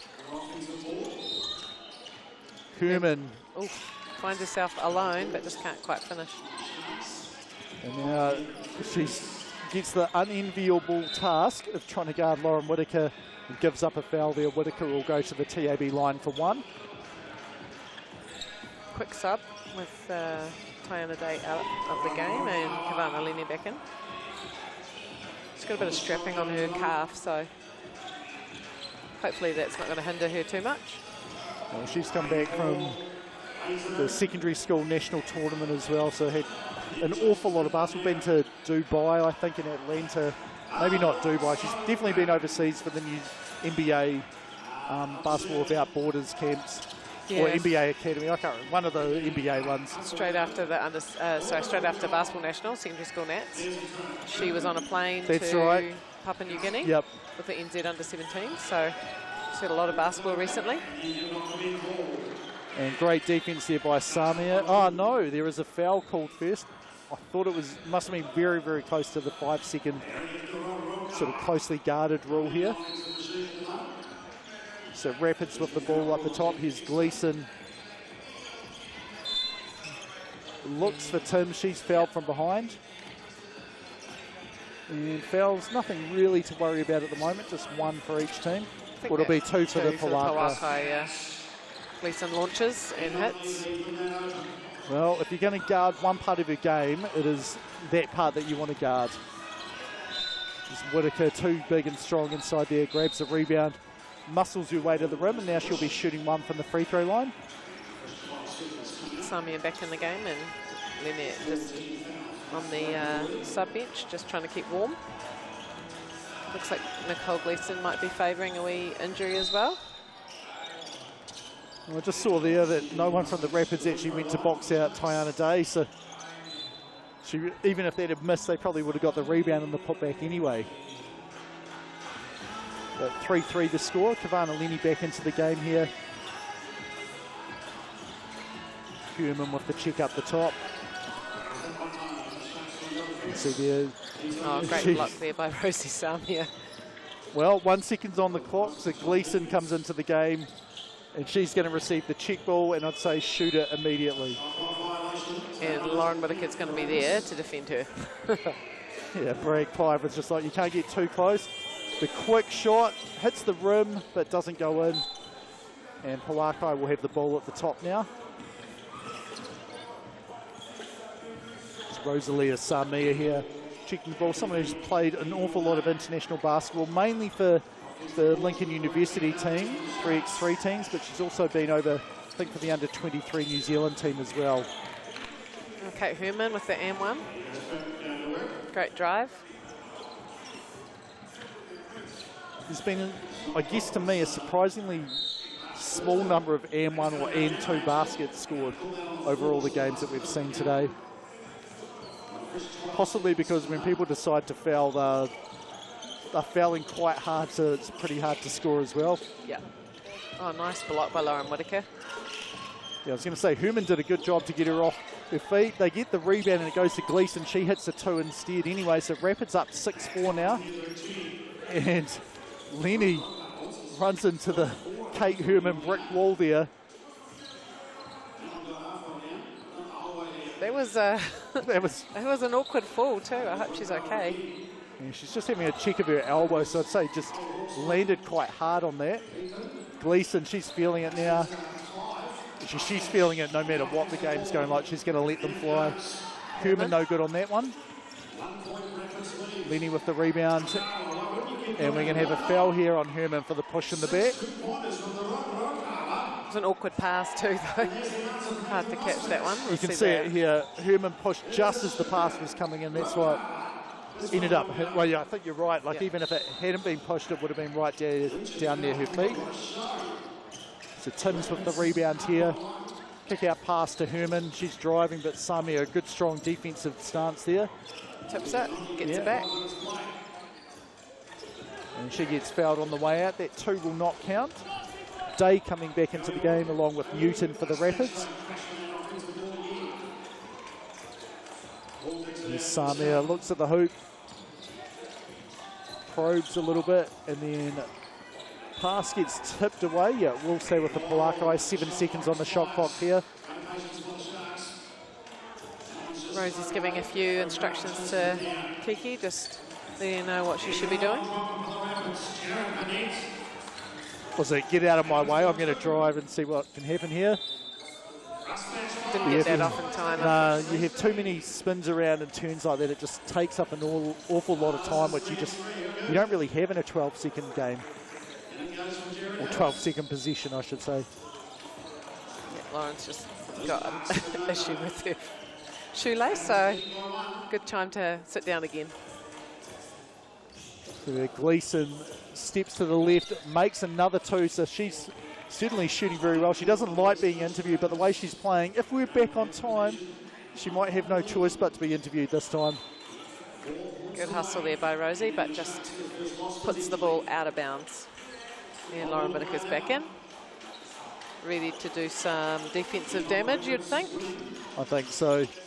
Oh, And, yep. well, she got whistled for a foul there. I don't know if she did actually foul, but it was an extremely aggressive just grab and rip of the ball away from Herman as she drove past. Going for that that jump ball is, as Kate Herman hits a 2, deep 2. Going for that jump ball is such a good tactic, because if you get that jump ball, it goes to defense. So really important that players do try and go for those. Yeah, I feel like there was a whole lot more tie ball jump balls last year than this year. I think the offensive teams are a lot more aware that, you know, you've got to shoot or make a decision really quickly, so they can't just grab it. And protect the ball once you get it to wrap it up.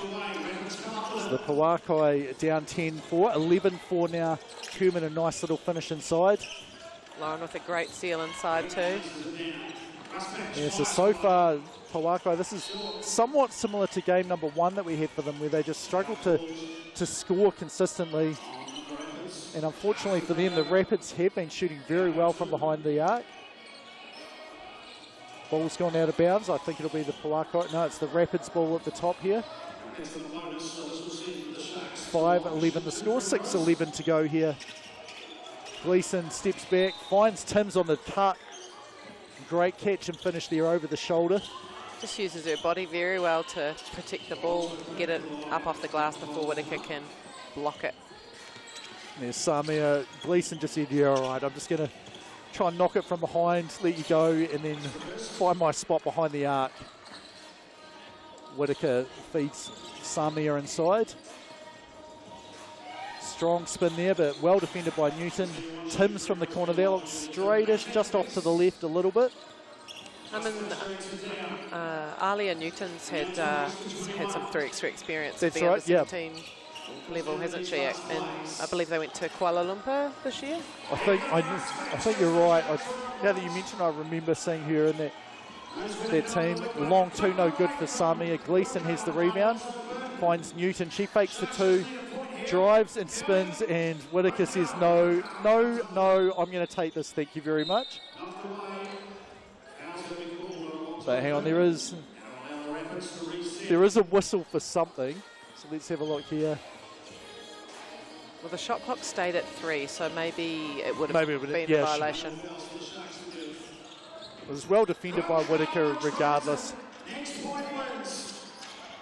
Here's Samia, dribbles into the 2, makes that one. So she hit the first 2 of the game for the Pouakai, and they haven't scored from behind the arc until that one. 12-8 the score now. Comes over near us, but not quite up to us. So 4:46 to play. Over on court 1, it's a tie game with under 3 minutes to go. Next point wins for them on Sky Sport 4. Hopefully we have an ending like that in store for us here on Channel 5. Love to see that. Shot clock down to 5. Lenny's going to have to launch and hits it. Well, this is looking very similar to their last game where they struggled to score, and then all of a sudden when it became important, they hit a bunch of them. Herman gets defended well there, and it's not blocked, so it's just out of bounds. Pouakai ball uphill, 12 seconds on the shot clock. So 4 and 3 fouls respectively, Rapids and Pouakai, so still pretty much in control. And that basket doesn't count for Day, 3-second violation. That one, I think, actually inside the paint as opposed to the back down rule there. Yeah, no, she definitely didn't back down for 3 seconds. Herman will shoot. Step back 2, just no good. Whittaker picks up the rebound, finds Lenny. And well defended there by Newton. They've made the switch. Whittaker just so strong inside, makes the catch and the bucket, and is going to the line to shoot one here. Well, good on you, Kate Herman, because Lauren Whittaker is not a weak human. She is a strong, sturdy basketball player. But then again, so is Kate. Again, the Rapids have lined up with no one ready to box out Lenny. Like, You're thinking miss? I think they just need to flip the players. They got the rebound anyway, but not how I would have drawn it up. Gleeson, the floater, misses out. Offensive rebound, no good. Maddie Tim's offensive rebound. And we have a whistle. And I believe this will be the shot clock. I'm sure that the first floater hit the rim. I can't remember if the second shot did or not. 10 seconds of what the Rapids are going to have on the clock here. Just checking with the score bench. Yep, 10 seconds. Now, the exciting game on the other quarter's just finished, so we can really pay strong attention to this one. Great shot, Kate Herman. Yeah, gets the lead back for the Rapids after the Pouakai had come all the way back. Samia no good there. And good rebound tipped out by Timms to Herman. She tries again, just too long on that one. Samia with the rebound here. Whitaker, can she tie the game? Yes, she can. So 14-14. And just outside 3 minutes to play. Deep two there for Gleeson. Gleeson is into it. I think seeing her drive was a bit of a shock to me. She's gone back to her normal position of shooting outside shots. Foul called. Yeah, Tim's whistled for that foul there. Team foul number 6 for the Rapids. Pouakai only on 3 team fouls. Rapids with a 2-point lead. You'd think they want to get it down low inside to Lauren Whitaker. Bit of a mismatch situation, so they can draw those fouls. Samia with the step back 2 drains that way, so that's one way to get back into it. Tim, she dribbles out, takes the 2, no good. Day with the good rebound there. Samia, quick catch and release. She's made 4 twos in this game now, and they've needed every single one of them. Pouakai up by 2 now, 18-16. Gleeson gets her to jump. The swooping layup, no good. Whitaker with the rebound. Samia for number 5, not yet. Gives it to Day. She's got to shoot it or pass it. Little sort of Nowitzki-esque turnaround jump shot. That does not fall. Gleeson again. Can she make one? She can. Well, she's like, I can score 2 points this way as well. Gets to the rim, draws the foul. She'll be shooting 1 from the TAB line here to tie it up. Neither team wanting to take a timeout yet, though. Yep, 17-18. No good on that, and Lenny with the rebound. Kick out to Samia. Just off that one there. Gleeson with the rebound out to Timms. Back to Gleeson in the corner. And deep pass. Timms has to chase it down. 5 on the shot clock. Herman, good drive inside, nice finish. Tie game here, 18-18, inside 2 minutes now. Samia had a quick glance to see how much time is left. Good hands by Gleeson. Yeah, just strips it there from Lenny. Herman, no good, and now I'm starting to see players looking a bit tired. We're not chasing that rebound. Oh, what a shot. Not Samia though, she's had 5 twos in this game here. She's really come to play. Gleeson to tie it up. Well, 20-20 here, so minute 30, we hope we have the same sort of ending. Next point wins, 1 or a 2. Samia inside. It's going to be a 3-second call it is, so the Rapids have a chance here. 1:23, they take a timeout now. Good chance for them to have a chat about what they're going to do tactically here. Now, the Rapids' problem is that the next foul they commit is 2 shots, So it's pretty much likely to be game over if they foul, so they need to score here. Do they go for a 2, because that seems to be, that's where they've scored the bulk of their points, or do they use that to their advantage, fake, and then see if they can drive, and you know, if you get all the way there, that's great. If don't, if not, maybe we do take an open 2. And the Pakai must be aware that they can foul a couple of times. Just don't want it to be a shooting one. Yeah. See as Herman drives in. Travel? Yeah, I thought she did too. Well, it was a pretty good look there. They had Gleeson and Timms in the corners holding the defense out, 1-on-1. Kate Herman just couldn't get it done against Lenny. So here, the Pouakai had the same opportunity here. Samia drives, and she is fouled there. So it will be 2 shots here for Samia. Kind of hoping she misses because it's somewhat anticlimactic if you win on the free throw line, the TAB line. But then free throws win games, right? They do, so yeah. Important part of the 3x3 and the 5-on-5 game. If you're the coach or the you know, team captain or even team member, you want to finish this game here.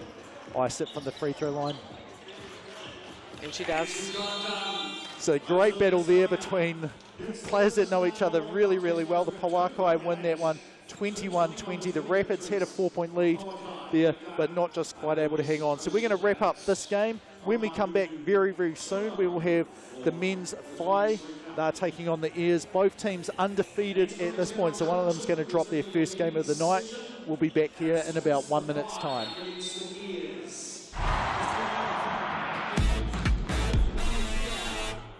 And 9, Jayden Boucher. 10, Zach McKenzie.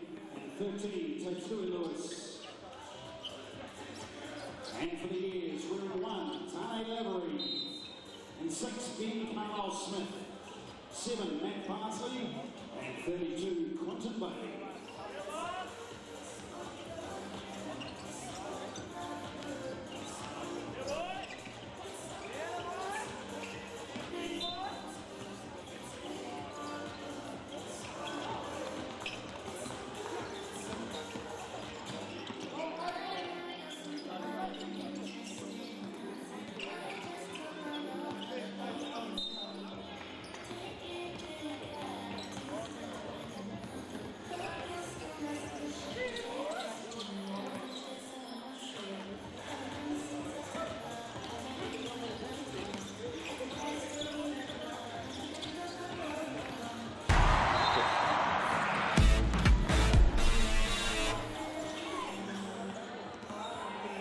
Right, kia ora, welcome back to ILT Stadium here in Invercargill, Southland, New Zealand. Sky Sport channel number 5, FIBA YouTube channel. James Lissaman along with Kate Jones. We're here, the Tauranga Whai. Actually, I don't even think that they're based in Tauranga. I don't think they're called the Tauranga, but they're taking on the Taranaki Airs.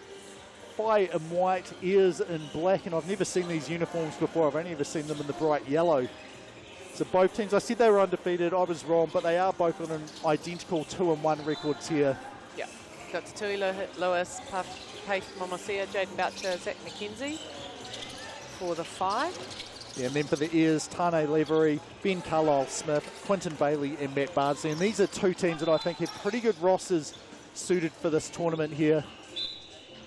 And we have, yeah, that first basket got counted, but we don't actually have the scoreboard up. There we go, now it is, they've got it correct. So you can see it, you could see it at home, we couldn't see it in the stadium though.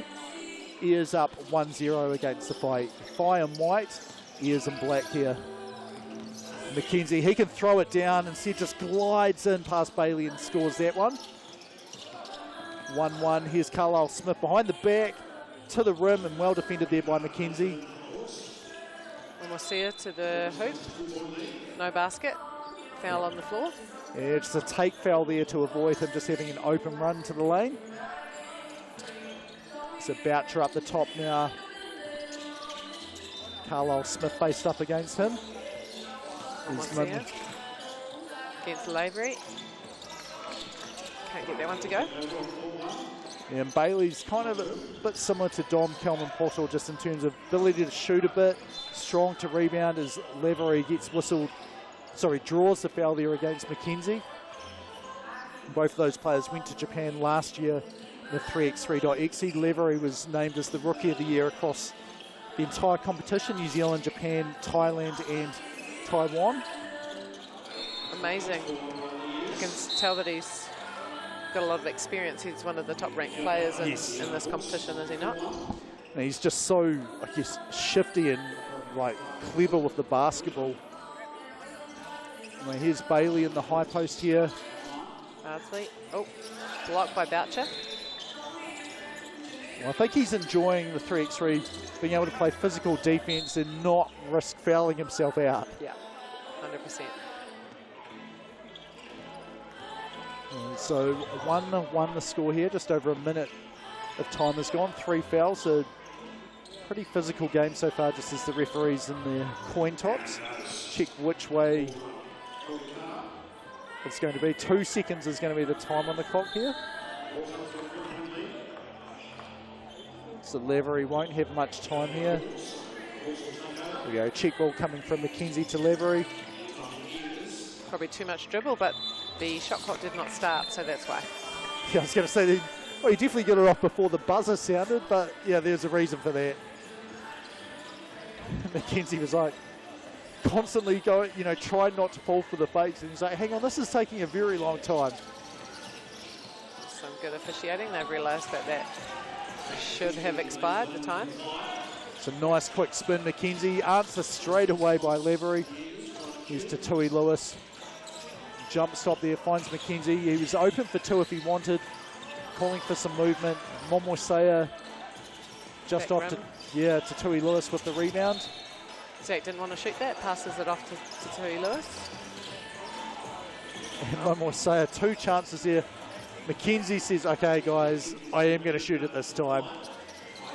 3-3 the score now, the fire and white. And the ears in black as Ben Carlisle Smith gets fouled. One shot coming up for him. See, there's the handoff there through. You can see there. From behind there. Yeah, the ball was low, but it was starting to go upwards. And I think they have a relatively short, no, maybe not, maybe it's later on. As Carlisle Smith does make the free throw there, so ears up 4 points to 3 now, under 8 to play. Tui Lewis dancing up around the top of the arc, finds Mackenzie. Yeah, had to launch that one. They were on 2 seconds. Yeah, it would have been a shot clock violation even if Bailey hadn't got the rebound there. And Mackenzie whistled for the foul there. Team foul number 3 for the Whai now. Boucher just checking the ball. Just make sure it doesn't have too much sweat on it. Carlisle Smith sets out behind the arc, no good there. Bailey just eliminates Boucher from being able to defend him and drops that one in. There's Mackenzie, the deep two now, that's good as well. It's a 5-5, the score between the two teams here. It's a good looking shot Zach Mackenzie's got. I don't think that's probably been one of his strengths previously, but an important part of the 3x3 game. Yeah, I enjoy seeing him dunk it and throw it down, but yes, you do need to be, well, if you can shoot, it's probably the #1 skill in basketball, it opens everything else up offensively. And here's Mackenzie. Yeah, that does look pretty nice. Yeah, left hand finish, love it. Well, he scored the last 5 points, I think, for the Whai now. And there's going to be a foul there, a holding foul on White, so team foul number 5 for them. Something they do have to be aware of. Still a long game to play, 6:54, so yeah, they might want to restrict the number of fouls in the next short time. Here's Carlisle Smith. Goes hard to the rim and Boucher challenges him to Tui Lewis to say, I was straight up. Oh, I'm pretty sure it was Boucher as we have a look at the replay here. There's the rip through. Yep. You can see, yes, initially straight up, but no, when you swing your arms down like that, you are no longer straight up. It's Carlisle Smith shooting 1 from the TAB line. And next foul for the Whai will be 2 shots for the ears, unless it's an offensive one. Momoisea drills the 2, so someone else has scored now. Bailey, the ball got tipped away by Boucher. Closes out well. Only 2 on the clock. Carlisle Smith launches that one, no good. Lever, you can see there just creating space, but Tui Lewis comes in to grab that. Oh, great job by Carlisle Smith to keep that ball in for the dunk to Bailey. Yeah, just great awareness to tip the ball the position where he was going to go. Bailey finishes it off. And so far it's pretty even between these two teams, but I think the foul situation, so I think the Ears have the better chance here. I do, I agree actually. I think they're going to hang on. So Bailey makes that bucket. 9-8 the score now, but 6-2, well 6-3 now is the foul situation. Bardsley coming back into the game for Bailey and Mackenzie for Boucher. See here, there's the drive and yeah, around the waist, very easy to see. Hook and restrict, that is a foul. Bit of switching defense from the Ears. Got 4 seconds on the shot clock to get something. And Bardsley just loaded like a jitterbug there, just made it hard for Mackenzie to feel confident and comfortable shooting that. 7 on the shot clock here. You've got to be super aware of where your defensive players are when you're passing to players on the outside. And just the way the scoring works with 1s and 2s, you don't have nearly as aggressive help in 3x3 as you do in 5-on-5. So quite often, you know, if you can beat your player 1-on-1, that may be it. There may be no help. 7 on the shot clock here. Liking that little slip on that screen, just diving to the rim, but the pass wasn't able to be completed. Is getting a hand in the way. Boucher with the rebound. Can't finish. He gets the rebound there himself. Momoisea for 2. So he has hit his last 3 shots from behind the arc there. Shooting very, very well, which is giving the Fire a chance to manage to have a lead here despite the foul issues they've got. It's a great move by Ben Carlisle-Smith. I've been impressed with him. And good defense here. That bounced off about 3 people out of bounds. So 3 on the shot clock here. 5 with the ball up the top. It's going to be Tatui Lewis. You do have time for probably a pass and a pass back even here. But it can't be too long. Instead, he drives really quickly. Bardsley, the quick poke away. Tatui Lewis did well to get that up. And Boucher, not a good foul there. As now Lavery will be shooting 2. And that's probably just a bit of an experience maybe at this level of the 3x3 game. Yeah, I think sure. so. Like, Lavery was kind of boxing him in that way anyway, so would it have made a difference if he had pulled him or not? Probably not. But yeah, if someone else had run in and got the ball, then you're like, okay, that's why he was doing it. But yeah, 7th team foul. Here's Tatui Lewis. What a finish there with the left hand. It was acrobatic. Ducking under the backboard there to finish it. And there's Lavery.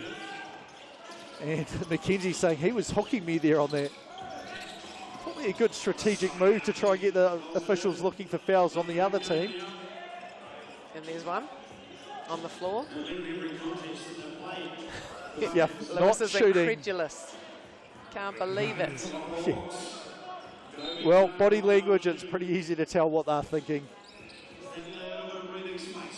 So, I was going to say they haven't stopped the clock, but there we go. It has Yeah. Yeah, Tony Smith, I'm like saying I need you to put the clock up a bit there. It's probably par for the course on this court, the one which is running a little bit behind time. Yeah. Anyway, Tatui Lewis over to Momoisea. Mackenzie, the sidestep 2, and Bardsley.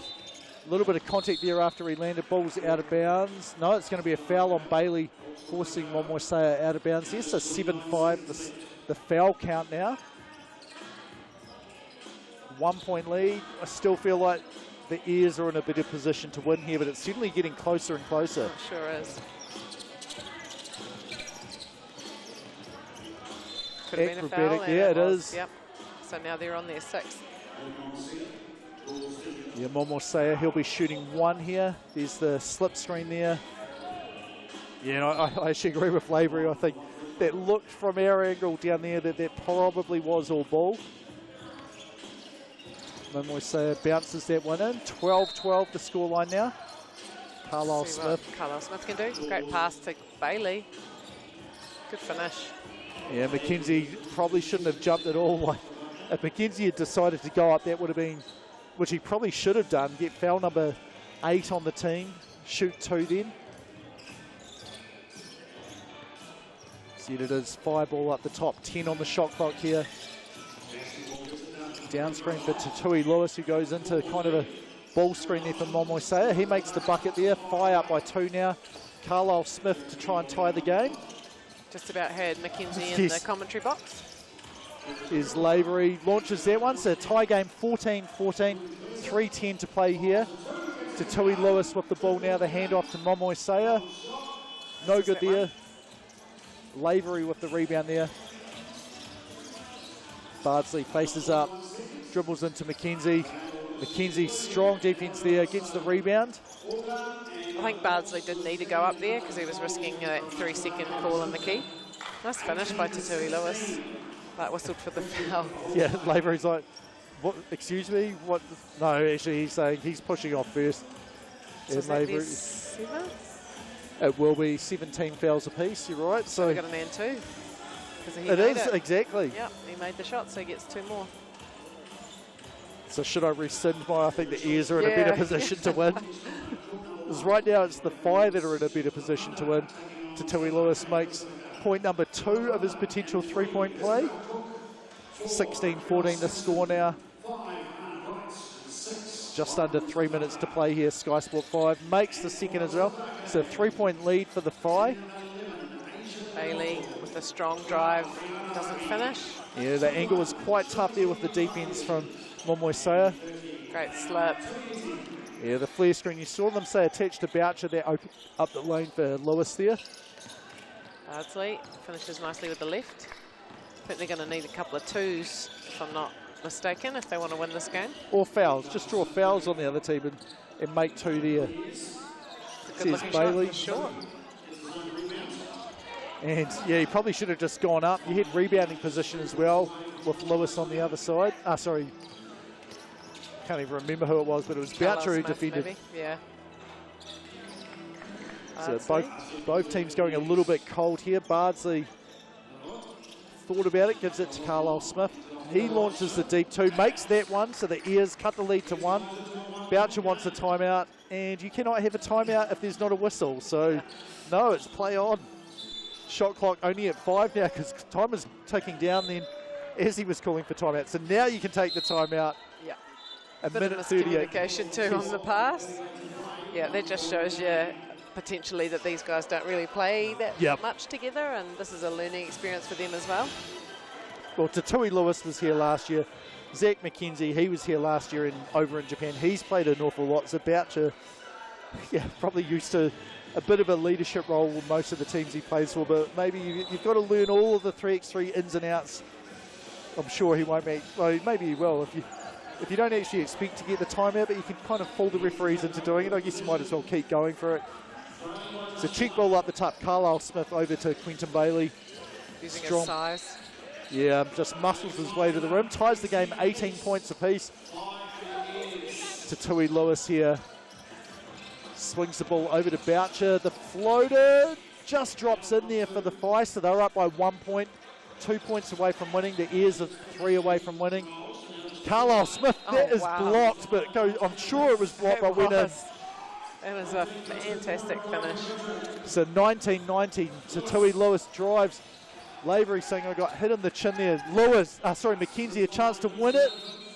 No good. We have a foul, rebounding foul. Wow. And who is it on? I believe it's on Bailey. That's tough. Could close this game out with 2 free throws here. So yeah, anticlimactic still. Thank you very much to Tui Lewis. Yeah, thank you. So it's much better to win with a walk-off game-winning shot. He misses the second one on purpose to try and fade them out. Doesn't work out his way though. So 19-19, both teams tied here. Lavery, the full 360. Quentin Bailey for 2. Game over. And you were saying, so much better to win a game with a walk-off too. Love it. So these are 2 very good teams there. What a finish there. Lavery, the full 360, finds Bailey, who gave up that foul before, redeems himself there the best way possible with the walk-off game winner. Ears win 21-19. We're going to step away for a minute. When we come back, next game up on the men's, we have the Waikato University. They're taking on the Canterbury Rams.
So kia ora, welcome back to Sky Sport 5 here. 3x3 Cup here in New Zealand, Southland, ILT Stadium in Invercargill, Southland. Waikato University, they're taking on the Canterbury Rams. Waikato, they're searching for win number 1, 0-3, a tough go so far for them, while the Canterbury Rams are unbeaten 2-0, but they've had some pretty tough games so far. Kat Jones along with James Lissaman here. We are straight into it, aren't we? We sure are. So Caleb Chamberlain there closest to us, number 4. He's joined by Kaya Isaac, number 6 of the Rams, and Aidan Tonge, I believe, number 10. And then on the bench for them, Taylor Britt, number 5. For Waikato University, number 9, Daniel Dobson. Number 5, Jaden Tofale. 7, Tamaiti Vanderleiden. And number 4, Peter King. See Aidan Tonge finishing off a nice basket under the hoop. Oh, he's strong, he's fast. He's vocal too. He is, yeah. Yep. Like I was just going to say, he's going to the bench now. We'll possibly be able to hear him through our microphones here, despite us being about half court away, as he's just calling out defensive coverages and who should stay or switch. And being a leader too. Great to see. Nice finish by Vanderleiden. And he's a good, smart player. He's the handoff, or the kind of bounce off Kaya Isaac. He's strong. Can't make the finish there. Dobson picks up the rebound. Here's Vanderleiden. Full 360 as he got Chamberlain to jump. Scores the bucket inside. So Waikato University up 2-1 here to start off the game. Here's the lefty Taylor Britt just off to the right there. Rebound picked up by number 7, Vanderleiden. I'm quite liking these Waikato University strips, the white with the pink. Haven't seen this side of them. I've seen the reverse side, the black strip, but loving it. Yeah, I'm wondering, does the university have new colours that I'm not aware of? Did a year up there before coming back to UC here, well, in Christchurch? I don't know that they do, but I know that the Waikato Wizards women's team wear pink, so perhaps that's a nod to that side of it for 3x3.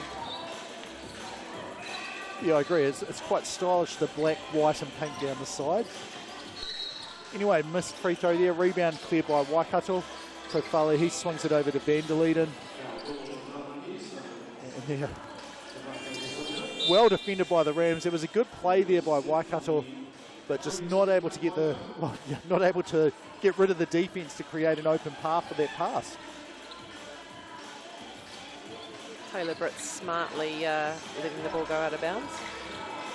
Gets a reset opportunity. Nice pass. Yeah, Isaac looked like he was going to pull up and shoot that. Instead finds Tonge rolling towards the rim. Here's Dobson trying to muscle his way past Tonge, and that is way easier said than actually done on the court. King launches but can't hit. And ball goes out of bounds over the advertising signage there. King picks it up anyway. And the Rams, they've done pretty well, had a couple of good games. Caleb Chamberlain, the newcomer to this group, but with quite a bit of 3x3 experience, and he just gives them a bit of wingspan and athleticism around the rim that, you know, the other players don't really have. Tonge is much more of just muscle people out of the way and, you know, be able to finish when they can't get over the top and block him. Yeah, that first bit of defence was good. I think Peter King stayed with him, but got him on the second one. Right, Tonge at the TAB line, ready to shoot one to try and break the tie between the two teams. Can't do it. So maybe the energy levels are dropping a little bit after a great win before. Thinking, oh, Waikato University, they've struggled so far. In terms of wins and losses, not in terms of position by position. Yeah, it's going to be a brutal schedule, especially for teams like the Tuatara, who are unfortunately down a player. Yeah, Casey Frank was saying that they actually have the ability to bring in an injury replacement. So Lomatia knee injury is flying back. As long as all the flights are on time and everything's working, back to Auckland to be assessed. And they're looking at bringing someone in to replace him tomorrow, at least for the round robin games. I don't think he'll be eligible for the playoffs. Yeah, that's a good solution, I think, missing a player at this stage in the first session, which is what happened to a couple of teams last year. It's really challenging for teams to play all of the games that they're required to play and then, stay in it. There's only so much flexibility with FIBA rules as well. Like, you can't, you know, I'm sure if you ask the other 13 teams playing, hey, do you guys mind if we bring in a player instead of Lomatea? None of them would say, no, that's not fair. Yeah. They might say, who's the player first of all. Yeah. But, you know, probably if I was writing the rule from scratch, I'd say, yes, you can replace a player, but to be eligible for the playoffs, you have to have played in over half of the games. And, you know, you can't engineer it to be like, oh, now Lomatea is coming back for this person who's now injured. Yeah, no, he definitely is not coming back. No, We know yes. that for sure, yeah. And then you get to say, right, Lomatea, he's played 3 games or 2 games, and then his replacement might play 6, and you're like, okay, right, well, you played over more. half, so you're eligible to play in the playoffs, and Lomatea isn't. And I think everyone will be fine with that. But, yeah, not a whole lot of flexibility. Anyway, great defence here. Basket does not count. Dobson's pretty happy with that, as Waikato University holds the Rams scoreless on that position. 4-2 the score now. Dobson over to Van der Leiden. Little take foul there from Isaac on the floor. Yeah, we can see Van der Leiden got past him, then sort of just held his arm out to keep Isaac from being able to get back in front. Set up looking like the same sort of position here. The shot clock hasn't started. Oh, it has now. And that's just effort there as Waikato University score. Isaac, I think, just hit a bit funnily. He's going to the bench for Taylor Britt. Grabbed his ankle, it looked like, so not a bad replacement. Get a tall black. Not of the 3x3 variety, at least this week, not of the 3x3 variety. Crafty player, left-hand shooter. We don't have a huge amount of left-handers, I've noticed it this year at 3x3. And there we go, straight to the left, doesn't make the finish there. Tonge keeps the ball alive for a little bit. Dobson out to King for 2. There's Tonge, he cleared that so quickly. Yeah, you can see Brad Clark saying, yeah, he lifted his foot, that's why it's eligible. Nice shot there, Dobson. Oh, I think that could have been a foul, but it's okay, he stepped out first. Yeah, I think you're right. I think it would have been a foul called had it not been for the sideline getting in the way of Caleb Chamberlain's move there. So tell me a bit about Caleb Chamberlain, because he's a new player to me. I've not seen him play 3x3 before. So Shirley Boys High School, then he's been going to Lincoln University the last 2 years, so on a scholarship there. Played a bit of 3x3 for them in the 3x3.exe competition last year, and then also in their university team as well. That I can't remember where they came, but yeah. Oh, good to know. Lincoln University seems to produce some very talented 3x3 players. Yeah, well, it's kind of saw that it was like it's an opportunity as the UTSNZ championships were sort of coming into vogue for all sorts of sports. They're like, actually, you know, we've got 5-on-5, which they competed in as well, and 3x3, and then like, oh, by the way, if you win these competitions, there's international trips that you get out of it as well. So that was really motivating, as we have a timeout called there almost halfway through the game. Low scoring, Waikato University on 9 points, Rams on 5, which by far is probably their biggest issue here, inability to score in this game. Yeah, but that's pretty unexpected. You would assume Rams would be favourites to win this one. Well, definitely, yeah. Looking 0-3 for Waikato, 2-0 for the Rams. But, you know, the games are only to 21. There's way more variability than, you know, a regular basketball game or a series of basketball games. Van der Leiden at the free throw line. Misses the free throw. Tonge with the rebound. Oh, I don't know if he cleared that. Oh, no, it's okay. Taylor Britt's got it. Taylor says, right, let's get some scoring. Let's get some points on the board here. Makes the 2. Van der Leiden, the fake, drives inside. And Britt is saying, you cannot, and you can't see that. We might see a replay here. Well, I think she probably could see it. It looked like it was on the arm there.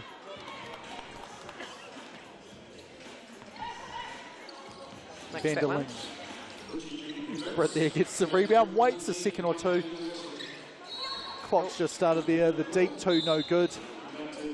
Out of bounds. Chamberlain back into the game for Britt.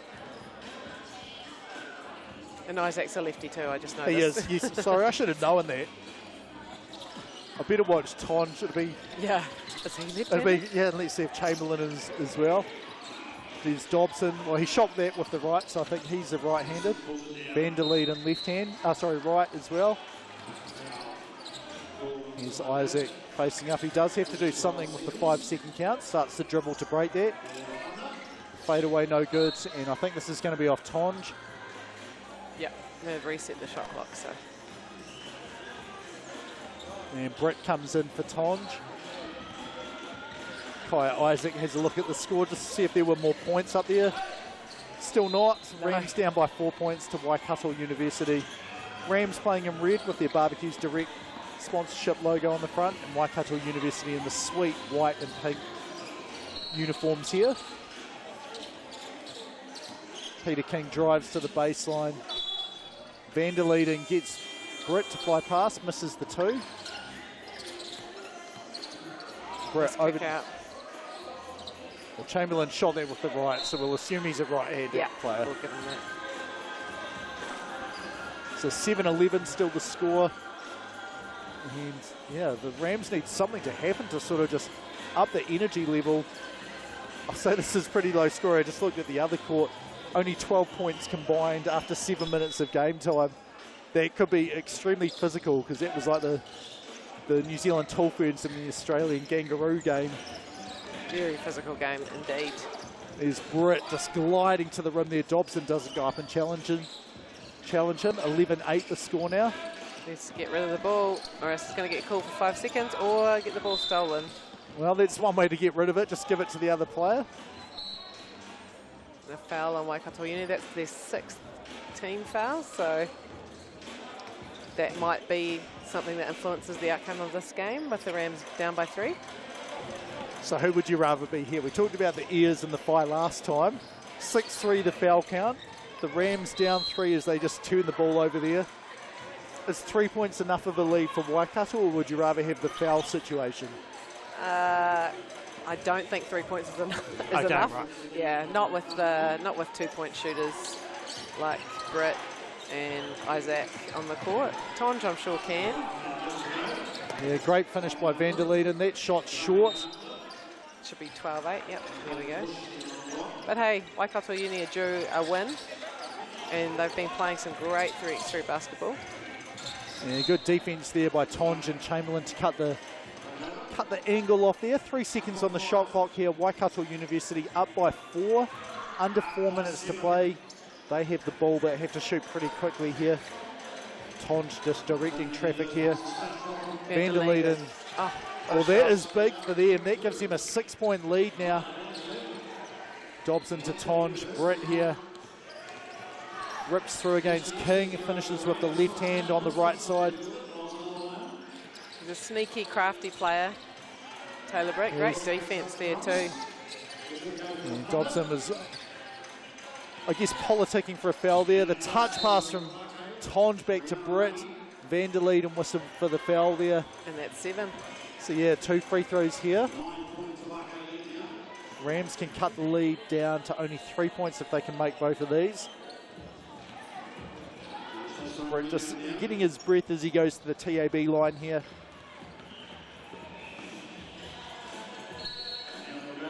First free throw is up and it is good, so 4 points the margin. Well, the Rams are hanging there. Yep. And I think they've got enough experience to know what they need to do. Makes the second, 3 points the lead for Waikato. Here's Tofale. Crosses up against Tonge. Gets him off balance. Little Leonard. Whoa, Dobson almost hammered that one down. Great Does get rebound. it in. Isaac with the miss, but he runs down the miss too. Here's Britt. Rams down by 4 points here in red. Makes the bucket there. 3 points the margin. Waikato University in front. Almost got the steal. Goes for the foul instead. Yeah, then subs himself out. Chamberlain back into the game. A bit more wingspan here. You can see, yeah, just saying, yeah, I'm going to foul here. I'm out of position. Tofale here. Spins, finds Peter King. Ball gets lost, knocked around a bit. Here's Dobson driving. He gets all the way to the rim, just misses Tonge with the rebound. he'll be disappointed. He's a strong 3x3 player, and he'll know that he needs to make those shots. Yeah, he comes up with a fantastic defensive position there against Kaya Isaac. Post here, pass over to King. Tofale drives, he hit an open 2, makes the bucket there. So Waikato University up by 4 points now. 2 minutes to go. And it looks like Tonja's claiming there was a bit of interference after the ball went through the hoop. You might as well see what you can try and get. You get a technical foul. That'll add 1 to the team foul numbers. There's a discussion. So does the shot clock stay on 8 because they had it and it got knocked out of bounds? No, it is going to be a full reset. So Rams with the ball down by 4 here. 2:12 to play. And they need a bit of magic here, the Rams, or else Waikato Uni are going to win this game. Well, Britt to the rim there, scores that one. 3 points the margin now, 2 minutes to play. Vanderlyn, you can see there just the bump from Britt. It was right in front of us. It was very, very easy to see, despite his, I guess, gestures to the opposite. So Waikato University here, ball up the top, inside 2 minutes, 3 points their margin. Dobson wide open for 2, misses that, but the ball just bounces to Tofale. They don't take much time off. It doesn't matter though. Vander lead him with a big 2 there. And that's a great lead, 18-13, less than 2 minutes to go. Yeah, Tofale was just right in the face of Isaac there, good defense. And we have a foul there. This will be 2 shots, I think. I think they're just on 6. Oh, sorry, yes, you're right. It was unless, yep. Our screen is the same as that screen. 134. So Kaya Isaac, the check ball here to Tofale. Vanderlyn in the pinch post. Back to Tofale. Offensive foul here, so both teams, Waikato University on 8 team fouls now. Won't be shots on this, as it's an offensive foul. Vanderlyn's looking quite perplexed by that call. I didn't see it, but clearly... it's just a spin around as you hand it off. So about to tip off, probably in about a minute's time over on Sky Sport 4. We have the second test match between the New Zealand Tall Blacks and the Australian Kangaroos. New Zealand just played an absolute thriller in their first match up tonight. So if you want to switch over to that one, to do it now, you can do it at the end of this game as Waikato University holding on to a 5-point lead, just over a minute to go.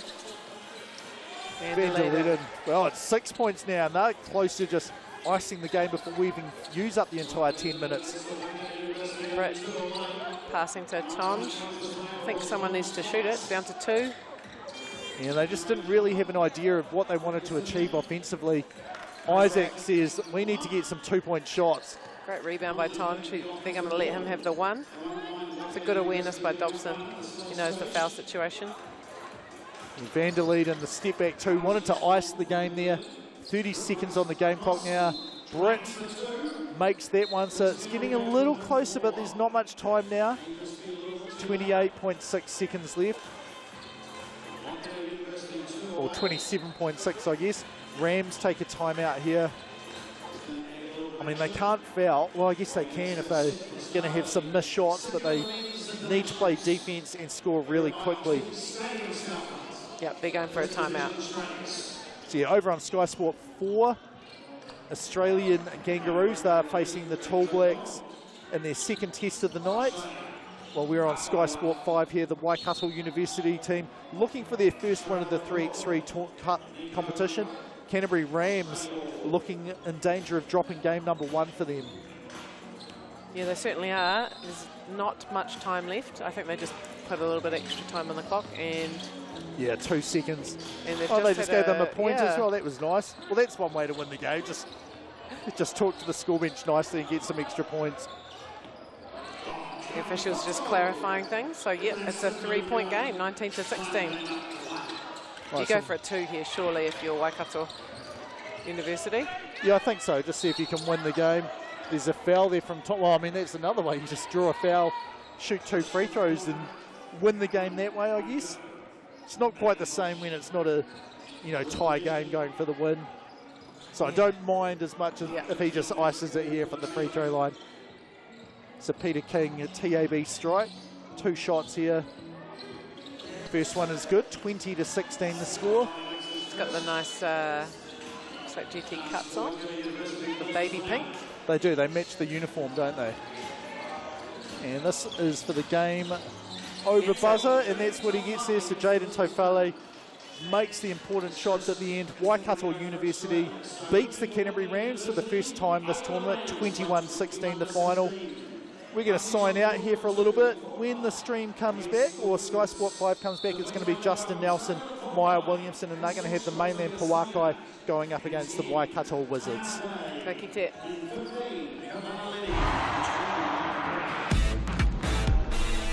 And for the Wizards, wearing 2 is Tarai Ilia. And 6, Kayla Manui-Varangi. 10, Andasa Harawani. And 20 is Elise Gilbert.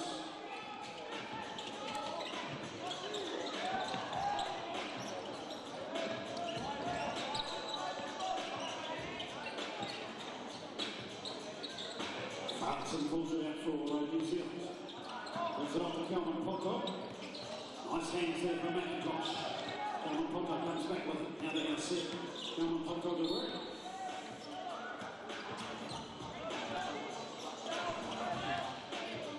Now call on Australia. It'll stay New Zealand ball.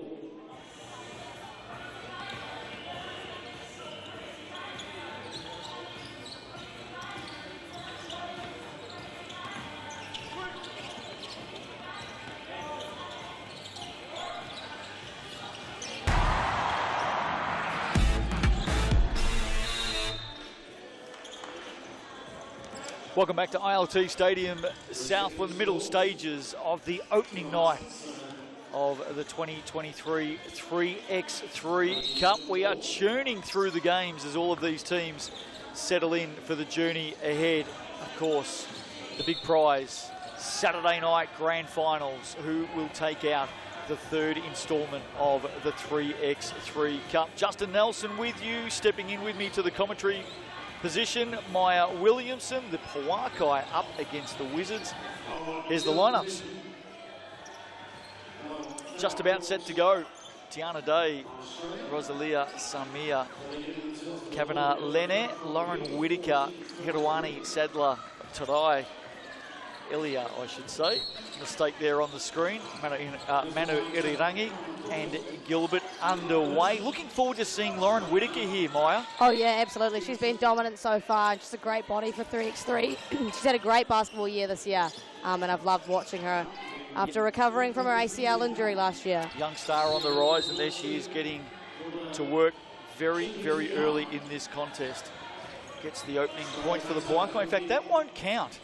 So foul picked up there against Lauren Whitaker. Yeah, it's a physical game, isn't it, Justin? So just looking at the scoreboard, foul hasn't gone up, so it must have been some sort of violation. Wizards get possession momentarily, though, because here come the Pouakai. Tiana Day giving it up. Whitaker setting a nice screen. Loose ball off hands. Picked up by Hiruani. She can shoot from range, and she does. There you go, right on cue, opening points to the Wizards. The bank is open late here in Southland. Whitaker takes contact. Not much you can do to defend Lauren Whitaker other than foul. We saw Lauren Whitaker really come of age during the recent GJ Gardner Homes Toihi season, also the Sky Broadband Rapid League, of course. And she definitely looks a force of the future. Here she is at the TAB. Puts that one away. And that's the opening point for the Pouakai. Early stages here. Nice on-ball screen there. Had an open roll, but Kavanagh Lene did a really good job at anticipating that, disallowing that. And only 3 seconds now to play with for Waikato. Here's the replay. Scoreboard just catching up, by the way. 4-2 is the score here. Wizards leading. On the follow-through, Elise Gilbert. Another whistle is gone. That won't count. Shot clock violation. International basketball happening on court 1 at the moment. That's Sky Sport 4.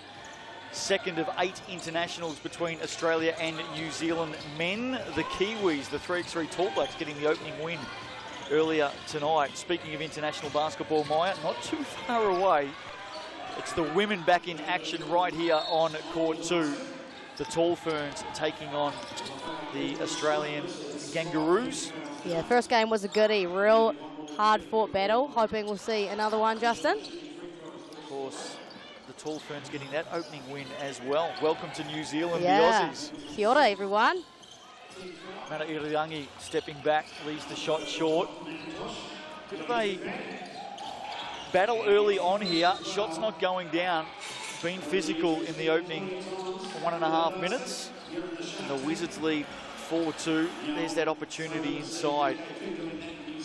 Foul was called, subs both ways. What have you made of the 3x3 Cup so far? Of course, we're midway through session 2. There are 8 sessions. Yeah, We've got a long lot of basketball, isn't it? long way to go. What are your thoughts early? Oh, it's been great. Super duper physical.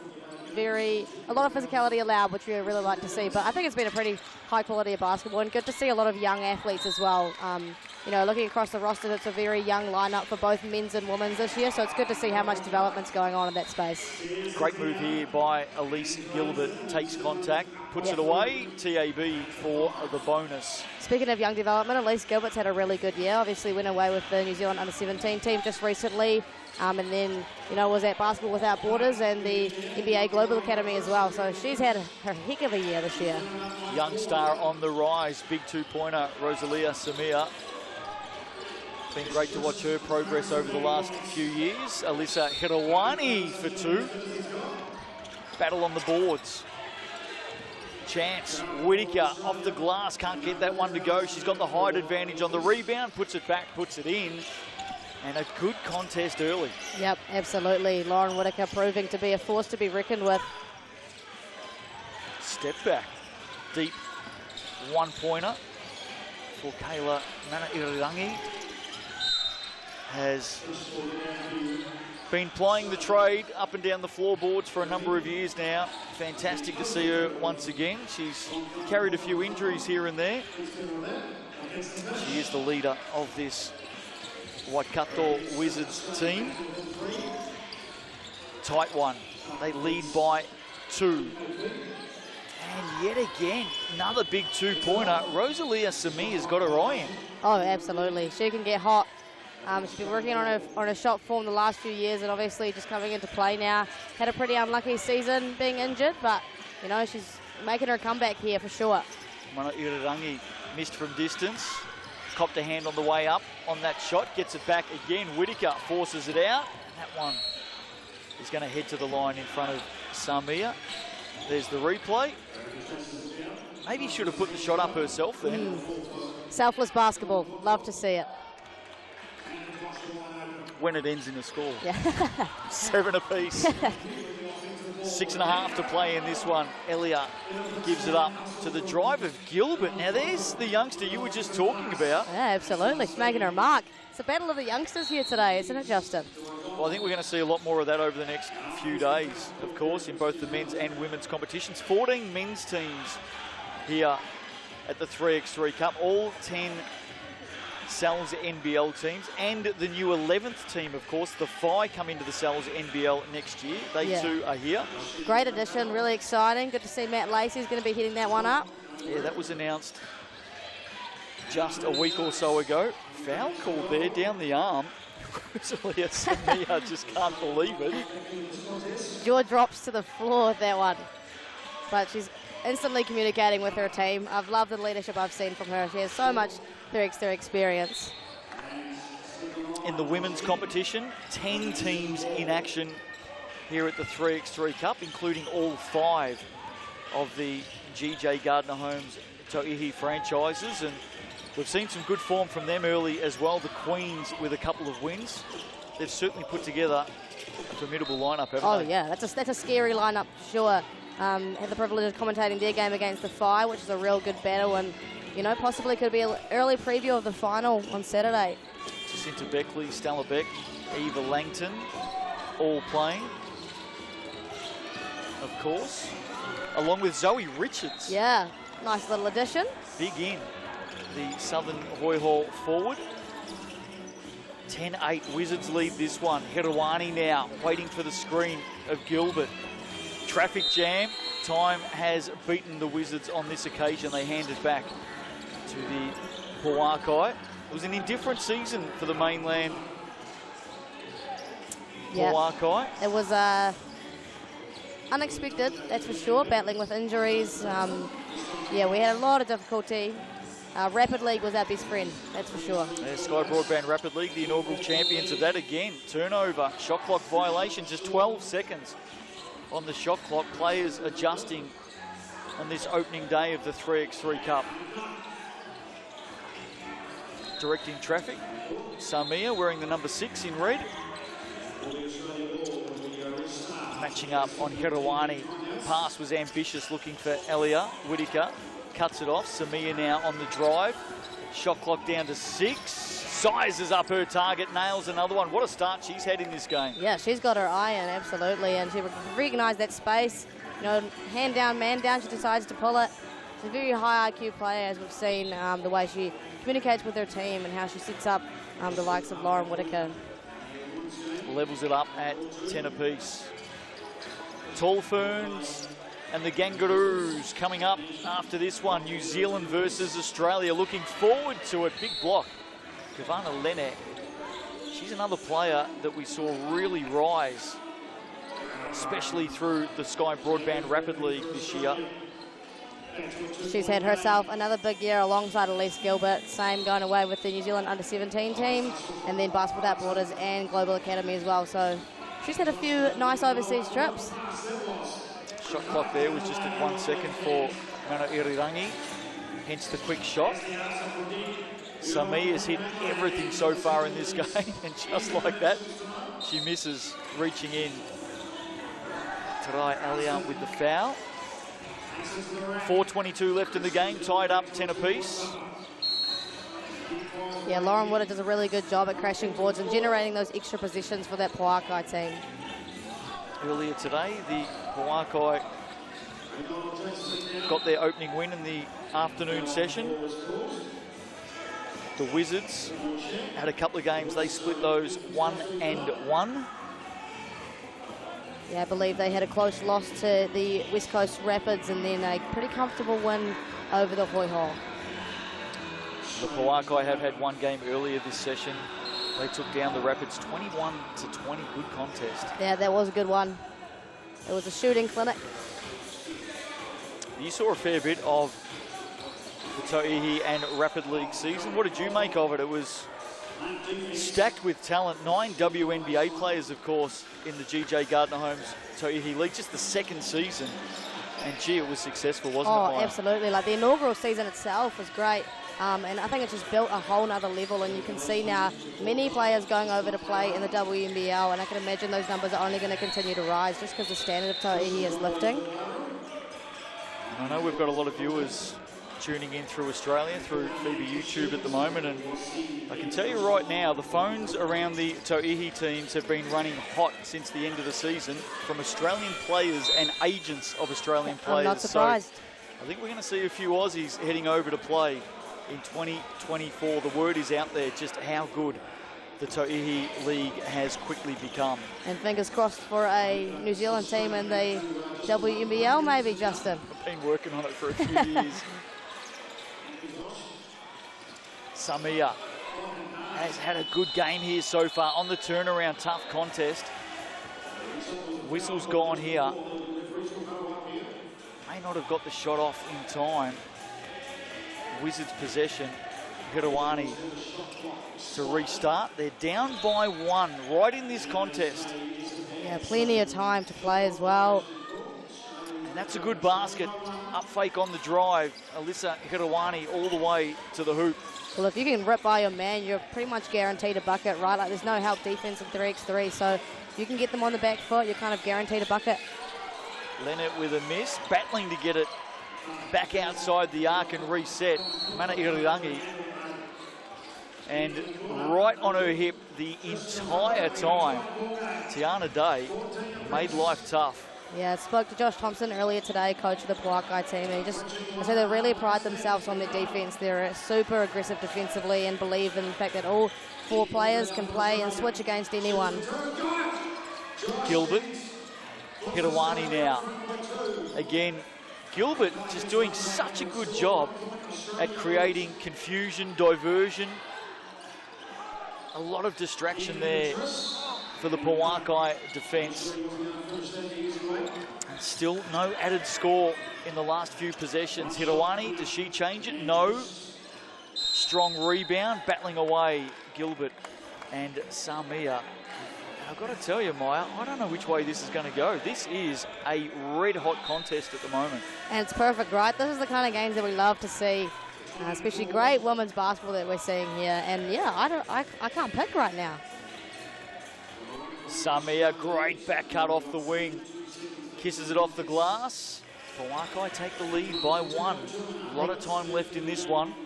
If you can expose the gaps like that, you know, make wrinkles off of your regular actions and able to back cut, expose the fact that there's no help. They've done a really good job at recognising that. International hoops coming up after this. Australia and New Zealand do battle. Game number 2. The Kiwis taking the earlier one tonight. Great start for them. It's really cool to see how 3x3 has really established itself as a sport. And I'd love to see the rise of it, especially in New Zealand. So many opportunities globally for some New Zealand athletes. A lot of people don't realise that New Zealand's actually won global medals in 3x3, and they've been doing it for the best part of a decade. Oh, absolutely. Yeah, totally. And you talk about those international opportunities, just ask Ty Wynyard. Yep.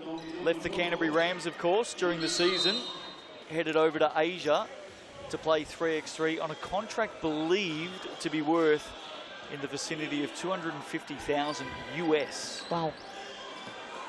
What would I do for that type of money, man? To get you through university, that's for sure. And more. Tadai Alia off the glass. Handy point for the Wizards. They close to within 1 inside the last 2 minutes here. Anyone's game. Yeah, I don't have a pick right now. Couldn't tell you. Tough one, isn't it? Camera operator down there wearing a battle scar as the molten 3x3 ball cannons into the lens. Hirawani did all the hard work there. Mana Irirangi certainly tried her best as well. Pouakai come up with it. Whitaker out to the wing. Day couldn't put it away. Wizards, chance to tie it up or put themselves in front. They go down to young Elise Gilbert. She does tie it up off the glass. Look out, quickly outside. Defense to offense for Whitaker. Yeah, can't allow a low post catch for Elise Gilbert. That is her favourite spot, and allowing her to go back over her right shoulder and get a nice little bucket there. 13 apiece, great defense. Lene wins it back for the Pouakai. Hirawani after her, and I think the Wizards have 1 possession back here. They have. There's that block. Mano Irirangi to start us off again. 1:10 left to play, 13 apiece. Kayla Mano Irirangi, what can she do from here? From deep, nails Wow, come on. That was so smart from them there. A flare screen and then an on-ball screen, creating a lot of confusion and diversion, like you said earlier, Justin, and then bang, bang. Well, that could be the match-winning basket as well. There it is. All of that distraction. Elise Gilbert, yet again, she's done such a good job of that. And it has disrupted the Pouakai defence on a number of occasions. Wizards lead by 2. 48 seconds to play. Plenty of time left. Whitaker takes it, turns and nails it. Have we got ourselves a ball game or what? 15 apiece. Who's going to step up? Who's going to be the hero on night 1 of the 2023 3x3 Cup? Look at that for a contest underneath. Almost a front flip there from Kavana Lenny. Battle on the boards. Not giving an inch. And it's going to be a Pouakai ball. Kavana Lene wanted Samia. They turned it over though. Chance for the Wizards. Got to get busy. Shot clock at 7. What can they do from here? Turning the corner, Oh, getting the roll. wow. Massive basket for Kayla Manairangi. Wizards out by 1, and she's got a trip to the TAB. Apologise, does that tie it up? No, it does. Give them a lead by 1, 16-15. That's a huge bucket. Huge bucket. Strong stuff. Lots of experience. Totally. Kayla Manairangi. Yeah, and just a strong finish as well. So much contact there from Rosalia Samia all the way. Able to absorb it and still get the finish off. Stalwart of the game. And maybe a chance here to win it for the Waikato Wizards as we get a timeout. Wizards out by 1. 13.6 to play. And they've been impressive. Oh, absolutely. Like, Pouakai obviously coming with a lot of experience and a good high-level coach as well, but Waikato came out to play. Been very impressed with Elise Gilbert and how much she's doing, not only with the ball in terms of her scoring, but what she does off the ball and how active she stays, and like you said, creates so much confusion and diversion for a good defensive Pouakai team. Pouakai yet to lose here today in the 3x3 Cup. Of course, they are the reigning champions as well. Indeed. And you got a little bit of a chip on your shoulder when you're the defending champion, right? Well, not only that, everyone's chasing you as well. Yeah, absolutely. And that's what the Wizards have done, and they're out by 2. Manairangi, has she done enough? Missed shot, loose ball. Unable to keep it in. Manairangi has her fingerprints all over this contest. 5.6 to play. Now or never for the Pouakai. They've got to score from outside. Samia hands it off. Day. Samia, look at the defense. That's short. Going to be a win. Wow. Wizards get it by 2. Look at that. What a performance. Absolutely. Like, we couldn't have picked that from the start. Grinding tooth and nail the whole way through. Star of the show, Kayla Manairangi, but I've got to tell you, very impressed with Elise Gilbert. Oh, yeah, for sure. What a performance from her. Bright future ahead. So Wizards get the win by 2. And the battle is back on. Trans-Tasman coming up after the break. The women hit the court. The Tall Ferns against the Kangaroos. New Zealand, Australia, next on Sky Sport. Don't go away. And 6, Jackie Toro, and 7, Bridie Kennedy Hopoate. Tall Ferns, and 1, Olivia O'Neill, and 2, Lauren Haverlight, and 10, Shavara Belfast, and 27, Asia Anderson.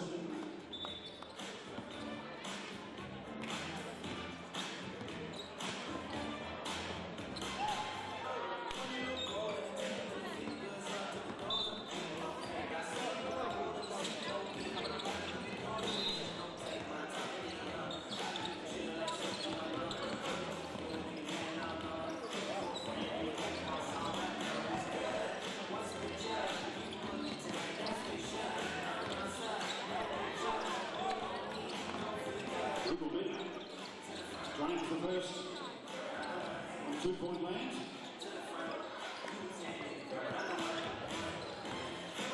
Rogers pulls it up.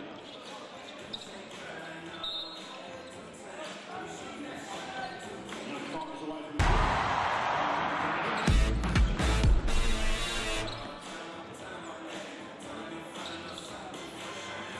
Welcome back to the Deep South here in New Zealand, the city of Invercargill. Very, very hard to go any further south, I must say. Stewart Island is out there, but we are right down the bottom tip of New Zealand. Justin Nelson, Maya Williamson with you. We are ready for a start.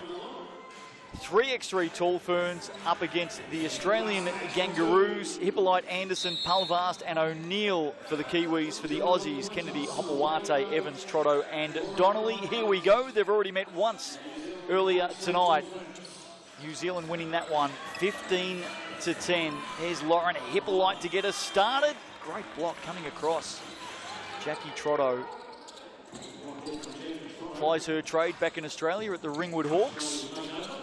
The Aussies looking for the opening basket. And they'll be searching for a win as well, right? They lost drop 1 this morning, so they'll be wanting to make it 1-1 heading into day 2. Bride Kennedy Hopoate draws the foul. And I'm sure we're going to see a physical battle. Last game, super physical. I think it was 4 fouls apiece with just under 2 minutes had been played. So very physical, these two teams. Kennedy Hopewade from the TAB stripe gets the opening point of this second contest.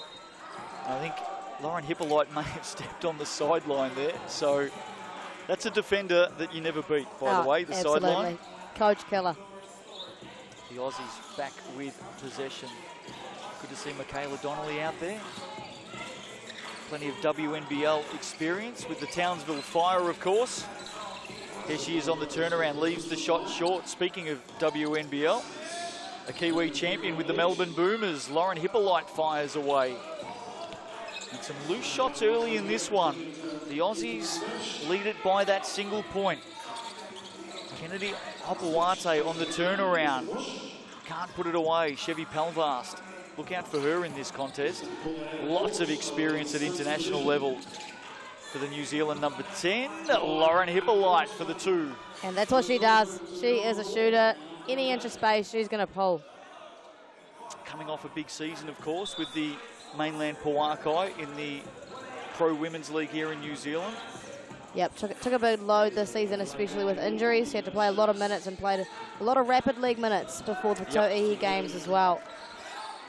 It was a really good opportunity for her, wasn't it? Absolutely.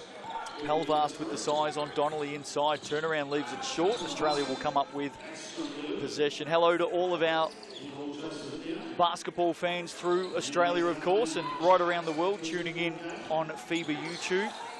And of course, here in New Zealand, the home of hoops, Sky Sport, covering plenty of basketball. What a week it is for basketball, by the way. 182 games here at the 3x3 Cup. NBA started today. Breakers in action tomorrow. We're spoiled. Wall-to-wall basketball on Sky Sport. Palvast draws the foul.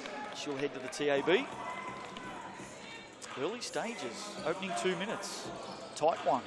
Yeah, not all the points on the board just yet. Both teams struggling to get going a little bit. I do remember a few games back, both these teams had a bit of a struggle from beyond the arc. Haven't got quite their eye in yet. Palvast adds one, quickly out and back in for Kennedy Hopewade. Donnelly to the corner. Trotto, 2 from the deep corner. Handy basket there for the Australians as the Kiwis look to reset. There's Hippolyte again from downtown. Couple for her from range already in this game. New Zealand lead 5-3. Back to the basket, Taylor Evans. Asia Anderson does a very good job of being physical in that one, disallowing anything easy. Had a nice hand to contest that, forced her into a hard shot. Trotto, great crossover back to her right hand, gets all the way to the basket, adds one for the Aussies. Palvast takes contact. She is strong.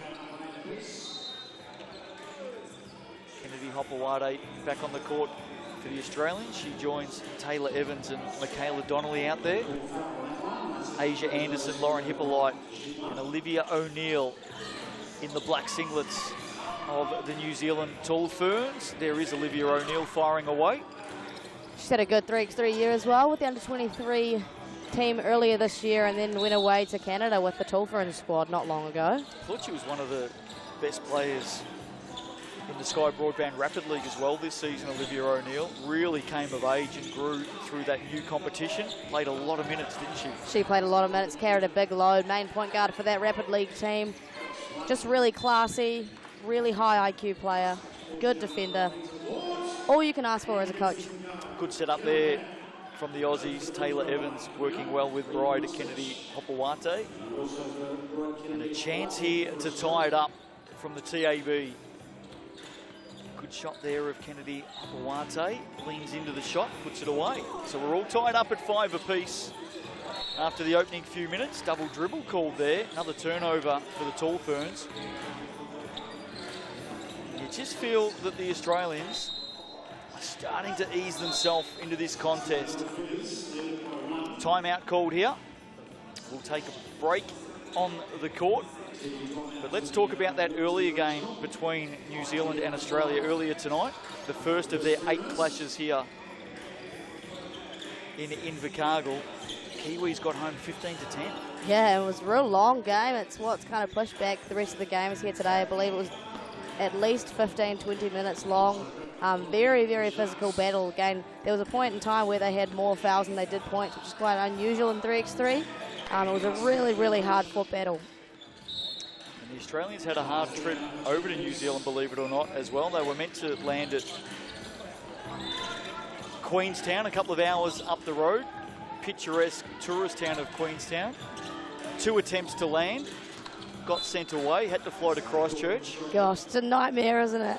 Jumped in a car and drove the good 7 or 8 hours from Christchurch down the South Island to Invercargill.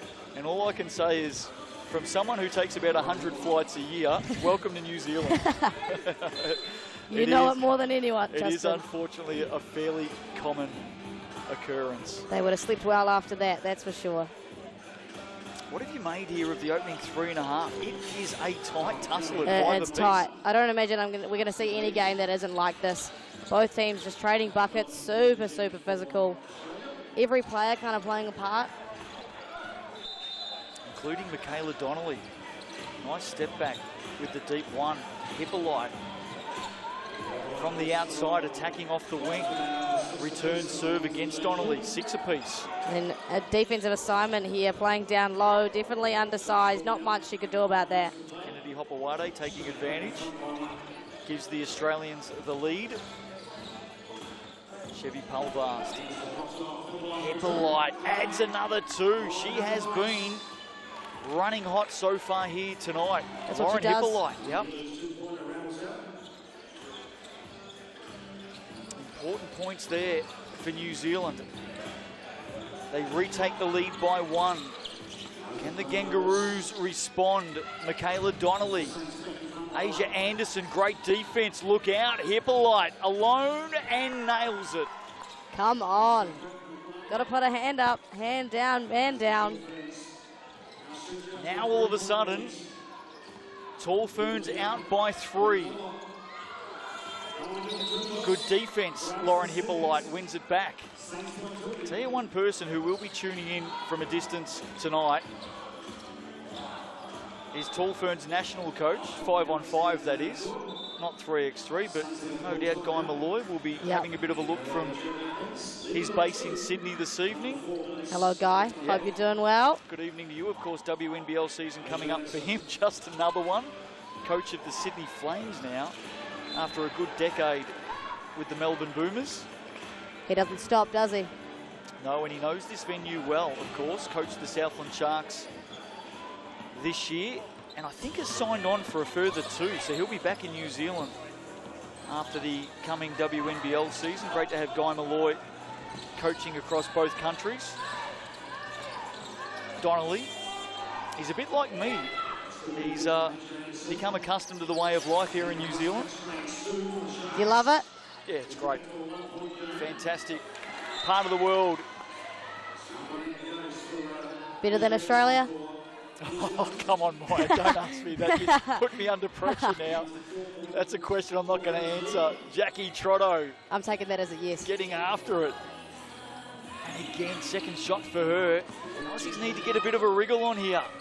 Got to get a stop defensively. Palvas, that shot is well short.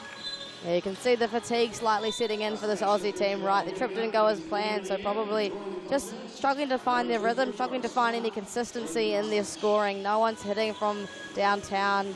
They can't really get much going inside. Love how you put me right on the spot here tonight too.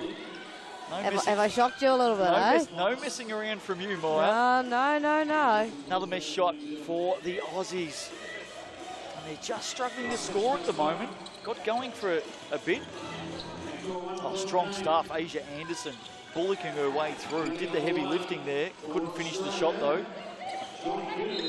Taylor Evans inside. Nice turnaround. That is a sweet basket. Bride Kennedy Hopewade. And needed as well for this Australia team. Could be the start of their rhythm that they've been missing these last few minutes. Margin at 3. O'Neill nowhere to go. Gives it up. Pulvas. Well, there's the answer that the New Zealanders were looking for. Just like that. Margin back out to 5. Plenty of minutes to go. Taylor Evans. sizes up her options from the short corner. It's interesting the way they're catching the ball so many times in that kind of short corner, high post area. Not really a position that you tend to operate out of in a 3x3. Franklin Bulls, Otago Nuggets coming up next in the 3x3 Cup. Some contact there, foul called. And another timeout here. So 12-8. 4-point margin is nothing in a game of 3x3 where the baskets can come thick and fast. But from what we've seen so far, and let's not forget, the Aussies only scored 10 points in their opening game against New Zealand this evening. So scoring is a bit of a challenge. Yeah, absolutely. And, you know, you could have credited that to the fact that they're still finding the rhythm a little bit. I don't imagine they've played together a lot. It's something you kind of see definitely in your first few games playing in this kind of tournament. Might be the most time these 4 Australian players have spent together. It was an 8-hour car trip from Christchurch. It's team bonding and that kind of drive, that's for sure. I was talking to the Pouakai players who drove from Christchurch as well. Apparently they were asking all kinds of questions. What's your favourite ice cream? What's your favourite movie? Chocolate or vanilla ice cream? All those ones. Well, you can only play Spotto for so long as well. Oh, absolutely. Back underway, the Australians need to score here. Down by 4, Donnelly. In fact, it was Trotto taking the shot. Donnelly taking a break at the moment. Here's O'Neill. Got some height to beat inside. Height wins out. Kennedy Hopewade. Look at Jackie Trotto here with some space. This would be big. They needed that. Evans can't pull in the rebound. And the Kiwis will resettle. Time on their side. Hippolyte hasn't missed too much in this contest. That one doesn't go down. Stepping back. Well, she's played well, hasn't she? Kennedy Hopewade is keeping the Australians in this one right now. Absolutely, that was a beautiful move. Hippolyte, bank is open. Lauren Hippolyte, she'll take the points any way she can get them. Leading scorer in the contest, and Taylor Evans answers under pressure. Yeah, starting to heat up a little bit now. Aussie getting their iron. However, trading buckets is not enough. Chevy Palvast answers with a single. Kennedy Hopewade again has the size mismatch inside on Hippolyte. Goes to work. Hippolyte did well in the end. Jackie Trotto there to clean it up. She can't finish. Yeah, I think this New Zealand team has done a really good job considering how undersized they are, defending well in the low post, especially the guards, Lauren Hippolyte and Olivia O'Neill. Oh, great up fake step around by Chevy Palvast. That's absolute class. And the Kiwis back out to a 5-point margin. Can they finish day 1 of international hoops here in New Zealand with a 2-zip record over the Aussies? Well, how encouraging would that be for New Zealand basketball? It's not often that we see an international basketball win against Australia, which I'm sure you enjoy, Justin. No, take them down. I've got no problem with that. Because New Zealand's better than Australia, oh. Jeez, you've come up with some big ones tonight. Deep one. Donnelly in and out. Here's O'Neill. You do realise I've got some friends back there, don't you? I think by the end of the broadcast week, you'll have admitted it, Justin. Asia Anderson stepping back to the right. That's a nice basket. GJ Gardner-Holmes replay. Look at that. Oh, yeah, she is electric, man. I watched her earlier this year at Tertiary Nationals for AUT. Just her strength and her ability to finish off too. Like, her footwork is just incredible. Chance to put New Zealand up by 7 from the TAB, short. Aussies need something really special here from the corner. Donnelly is fouled, and I reckon she's going to get a couple here from the stripe. She is. So maybe we're not done with yet. It's not over till it's over, right? Especially in 3x3, some crazy, crazy things can happen.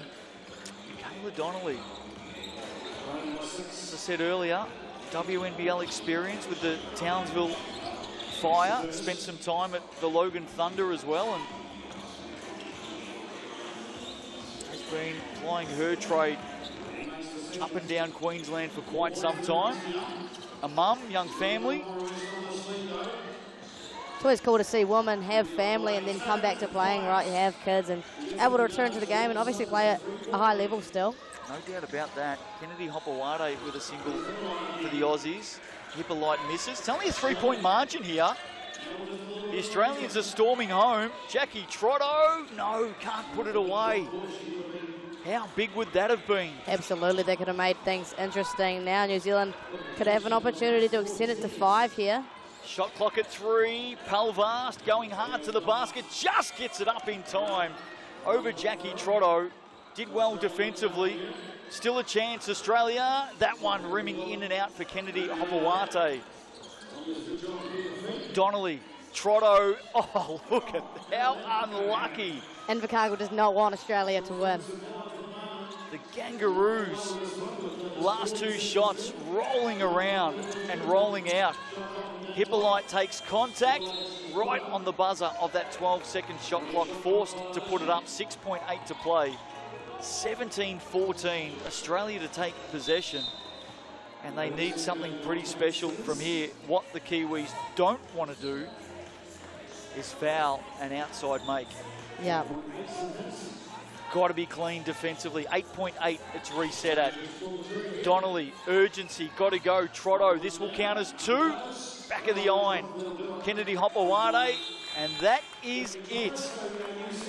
So New Zealand have started the opening night of their Trans-Tasman showdown with Australia with 2 wins from 2 games, 15-10 earlier, and backing it up here, 17-14. Maya Williamson, your quick thoughts? Oh, absolute blast of a game. It could have gone either way, but I loved how physical everyone had got. I'm hoping that Australia get into a bit more of an offensive rhythm in the coming games tomorrow. But an absolute battle of a game, and it was a good one at that. Both teams back in action tomorrow night. Quick break here. On the other side, back into the men's 3x3 Cup. The Franklin Bulls taking on the Otago Nuggets.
Opening night of action here at the 3x3 Cup in Invercargill. We have just seen New Zealand take down Australia in Game 2 of the Trans-Tasman Women. And straight back in to the men's action here at the 3x3 Cup with this young Franklin Bulls team taking on the Otago Nuggets, who have some youth of their own.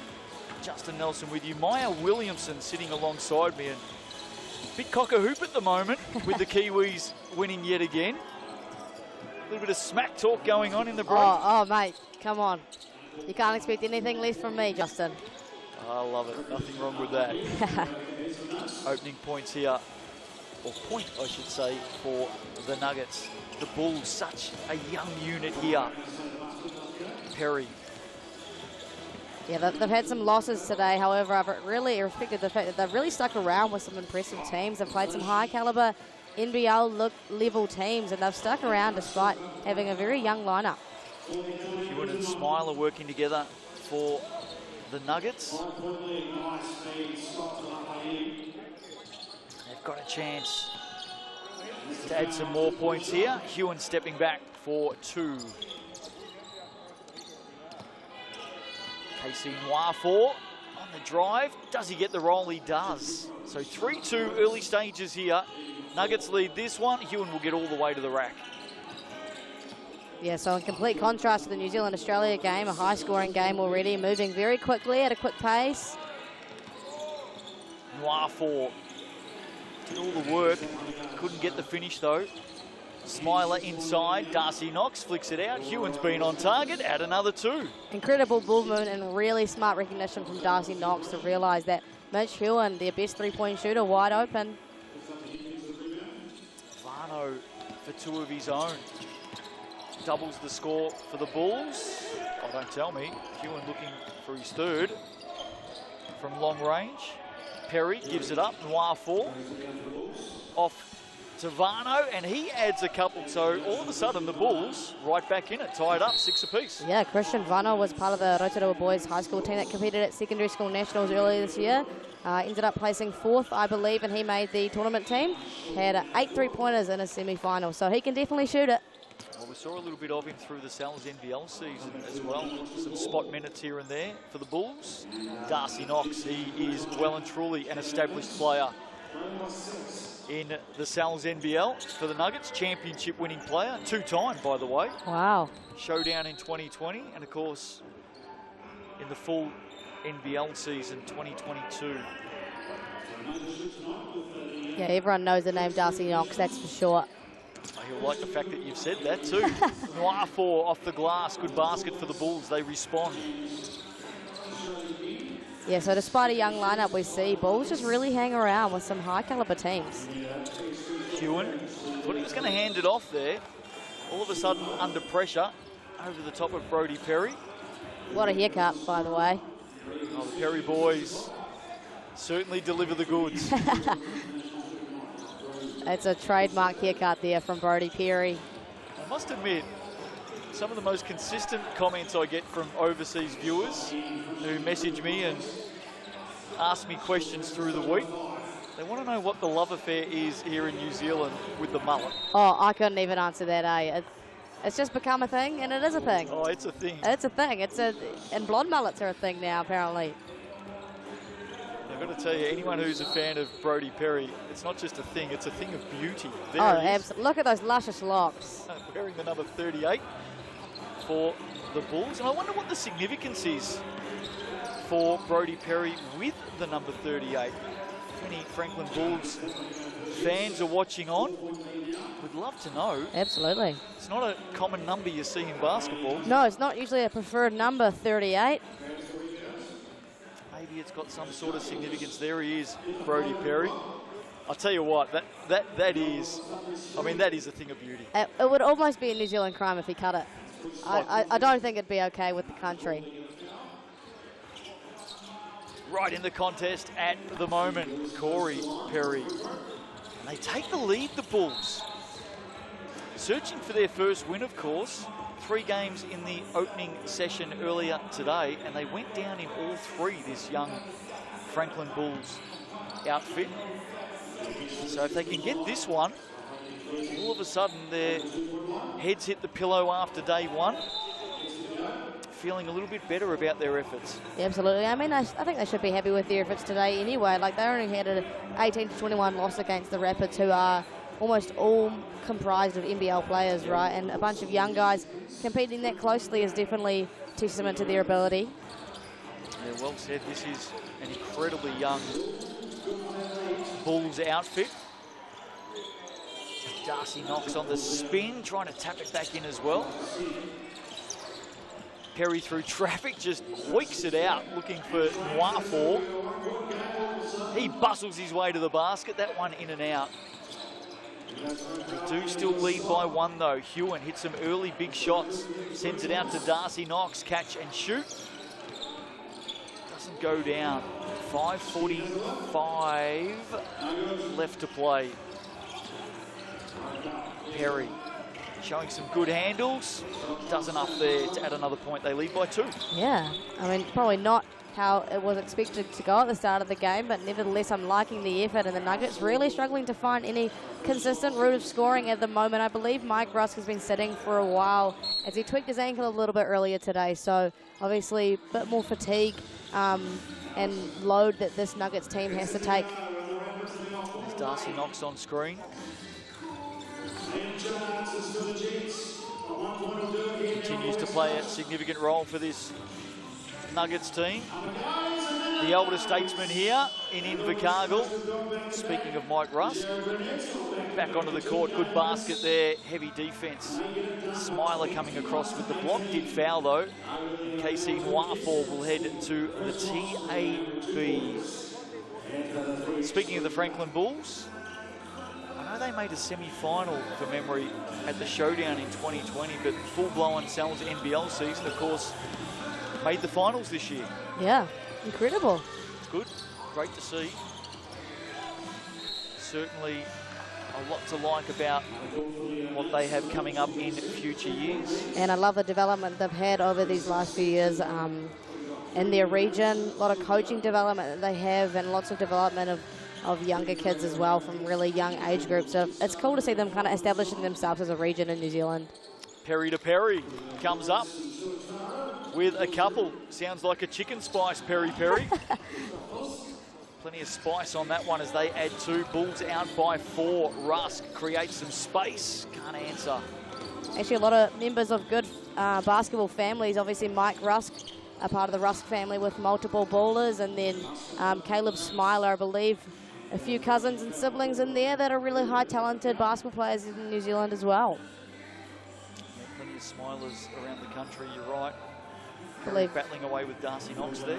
Kayla Smiler over at BYU and America as well. Zoram Smiler, of course, here playing for the Hawks as well. Nice work there by Mitch Ewan. Now he's got to play defence, and does. Wins it back for the Nuggets. Got some work to do here, though. They're down by 3. Ewan, long-range shot, misses. Bulls looking to settle. We've spoken about how young they are. Let's see how they go in the position they're in right now. Out by 3 with under 4 to play.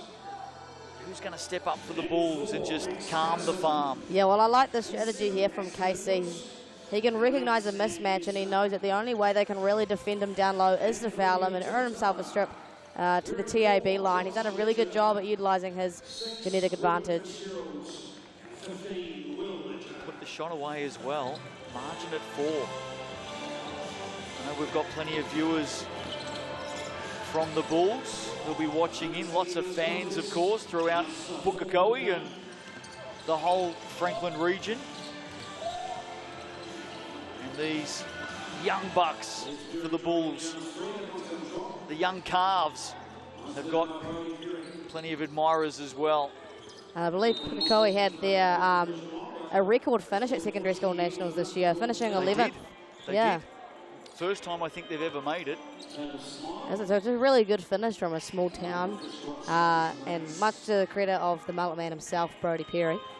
He just added another point a short time ago. Bulls are out by 5. Rusk does well, claws one back. Whai 4 stops, props, long time to look at it. Can't put it away. This is Corey Perry. Knox right there with him. Varno now, we know he can do some special things, draws the foul. And he'll head to the TAB stripe. GJ Gardner Holmes replay. I mean, he's a hot closeout because of how good of a shooter he is, and he takes advantage of that to get Mike Rusk on the back foot. Adds 1. Margin at 5 again. Plenty of time left in this game. 17-12.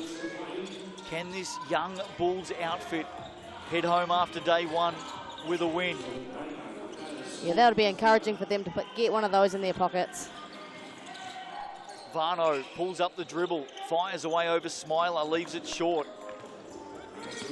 Smiler picks it up. Rusk turns, shoots. Nice looking shot. That one knocked away out of the hands of Brodie Perry. Yeah, so Nuggets going to have to do some serious work here to both disallow scoring from the Bulls but get some of their own. They haven't had a lot of success so far, only 12 points for them. Timeout called here. So, just received an update. Tell you what, the Bulls fans are good. They're right onto it. Kicking back, watching on Sky Sport tonight. So Brodie Perry's number 38 is apparently from the Pouakai area code 238. Wow. So there you go. He's ripping. Obviously, you can't have 3 numbers on your No. back, so that's why he carries the 38. How good is that? He is ripping for sure. We've got some other news on Brodie Perry in just a second as well. Just as he climbs up and drags down a rebound, you'll be pretty impressed, because I've got some stories to come on the mullet. Oh, Justin's the storyteller if he's anything. Well, all the messages are coming through at the moment. It's the fans out there that are bringing us up to speed.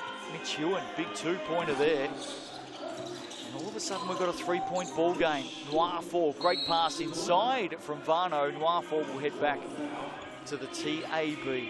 So here's the news on Brodie Perry. As we've just found out, the number 38, he's repping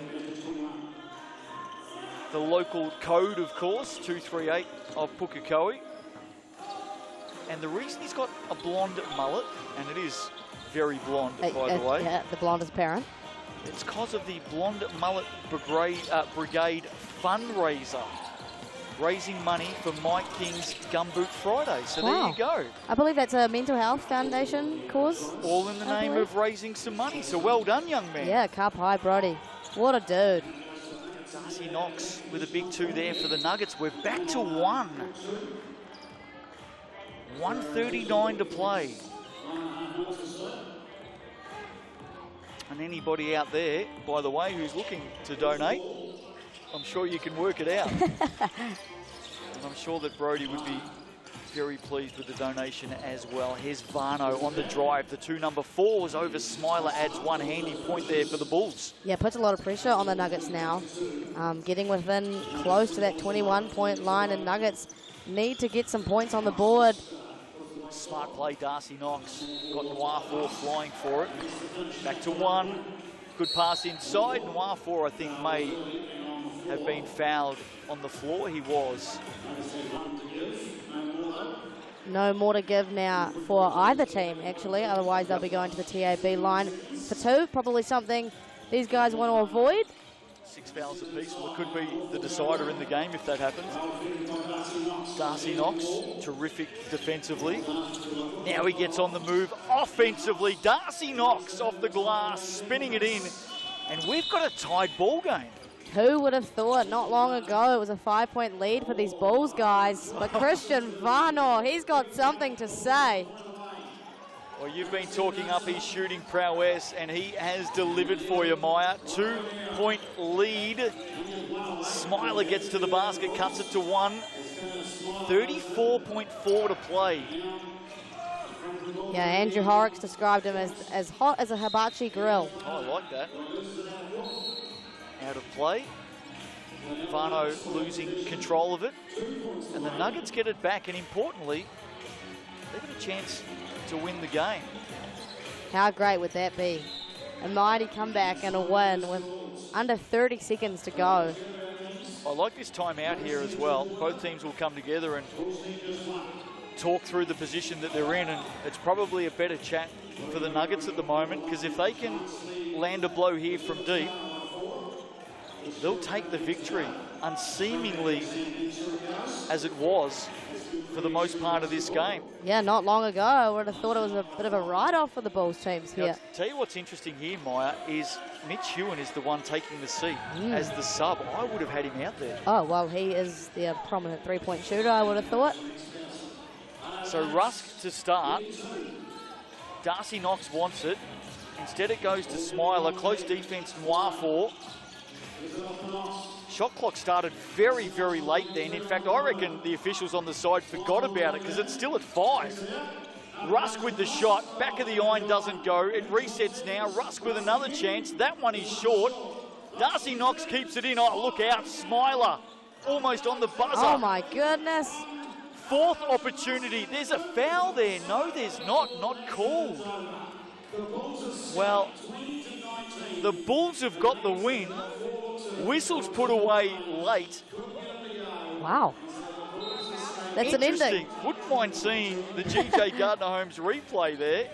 What a finish that was. And the reason we're talking about the contact is it was right in front of our commentary Yeah, he position as well. fell into the box over here. But it doesn't matter. It doesn't. and Bulls, they get away with one. All said and done, their first win of the day. The Franklin Bulls home by 1. What a contest. And we roll on at the 3x3 Cup. Opening night, day 1, of course, up after the break. Back into the women's competition. Southern Hoiho taking on the Whai. Don't go away.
Busy night, great games here at the 3x3 Cup. Opening night of action. New Zealand has a couple of wins over Australia in the women's internationals, and we've just seen the Bulls take down the Nuggets. Right now, though, the Hoiho take on the Whai. We are underway as Jade Kirasome gets the drive all the way to the basket. The Whai have the opening point. Maya Williamson with us in commentary tonight on Sky Sport. The Whai, of course, had a good start earlier today, but they went down to the Queens earlier this evening. 2 teams to look out for here at the 3x3 Cup. Yeah, totally, and that was an absolute battle all the way through. It could have really gone either way until it went the way of the Queens, only in the last minute or two. So definitely some high caliber teams and a lot of experience on this Whai side, and some really nice young talent, which we've seen a lot of. Queens took that one earlier tonight, 21-15. I do like this Whai lineup though, especially with McKenna Dale anchoring it. Hoiho have headed to Invercargill with a pretty young team. Yeah, absolutely, and I think a lot of their Hoiho team was quite young. So it's good to see the kind of the development that they're experiencing. You see Elise on the screen there just went away with the New Zealand Junior Tool Ferns over to the Oceania Cup in Papua New Guinea. So she is a lot of momentum right now. Of course, the Hoiho very good in the Tauihi this season, and as you just mentioned about their young development, they really did use the Sky Broadband Rapid League for the rapid development of their youngsters. McKenna Dale with the deep 2 there. Yeah, totally agree. They really did stick to their guns in terms of development, and it didn't always bring the results, but it definitely brought the development, which is what it was designed for and what we need here for young women in New Zealand. Over me there with the miss for the Hoiho. And speaking of young talent, we've got Anika Highland and Honey Cooney, 2 Year 13 students at Tauranga Girls College who placed 3rd at the Secondary School Nationals this year. So close to a final, but went down to stack in their semi, and they had a crazy good tournament. Yeah, and you're right talking about those young players, as we were singing the praises then about the Hoiho and the way they develop their youngsters in the Rapid League. The same can be said definitely for the Whai. We saw so many of their young stars emerge, didn't we? Absolutely, and I saw so many of them at Secondary School Nationals. Even in the single A, the Rogers sisters were just absolutely lighting it up. And yeah, Mel Bennett and the Whai did a great job of developing those young girls. Another prominent one is Pallas Hokianga, who won Youth Player of the Year for Tauihi and Rapid League MVP. Yep, probably the hottest name of any teenager in the country at the moment in women's basketball, Pallas Hokianga. Yep, and rightfully so. She is a gun. Just 15 years of age. She's got to turn 16 at some stage, surely, doesn't she? Feels like I've been calling her 15 for quite some time. Speaking of young guns, Honey Cooney for 2. Yeah, and if she can get going, she can really get going. Speaking of get going, McKenna Dale as well didn't have a lot of luck against the Queens, and I believe that was huge in their loss. But if she can get going, she's pretty hard to stop. Honey Cooney adds another 2, so she started well here. Whai lead by 6. Chance to add some more points there for the Whai. In the end, Highland thought she would have put that away. Dale by herself out on the wing. Hasn't found her stroke just yet. She is a sharpshooter, McKenna Dale. Plenty of opportunities here for the Whai. Have dominated the opening parts of this game. Absolutely, and dominating the boards as well, generating so many positions. They can't really convert on any of them, but if you're the Hoiho, you don't want to give away free positions to such a good scoring team. Cooney again looking from range. Can't finish that one.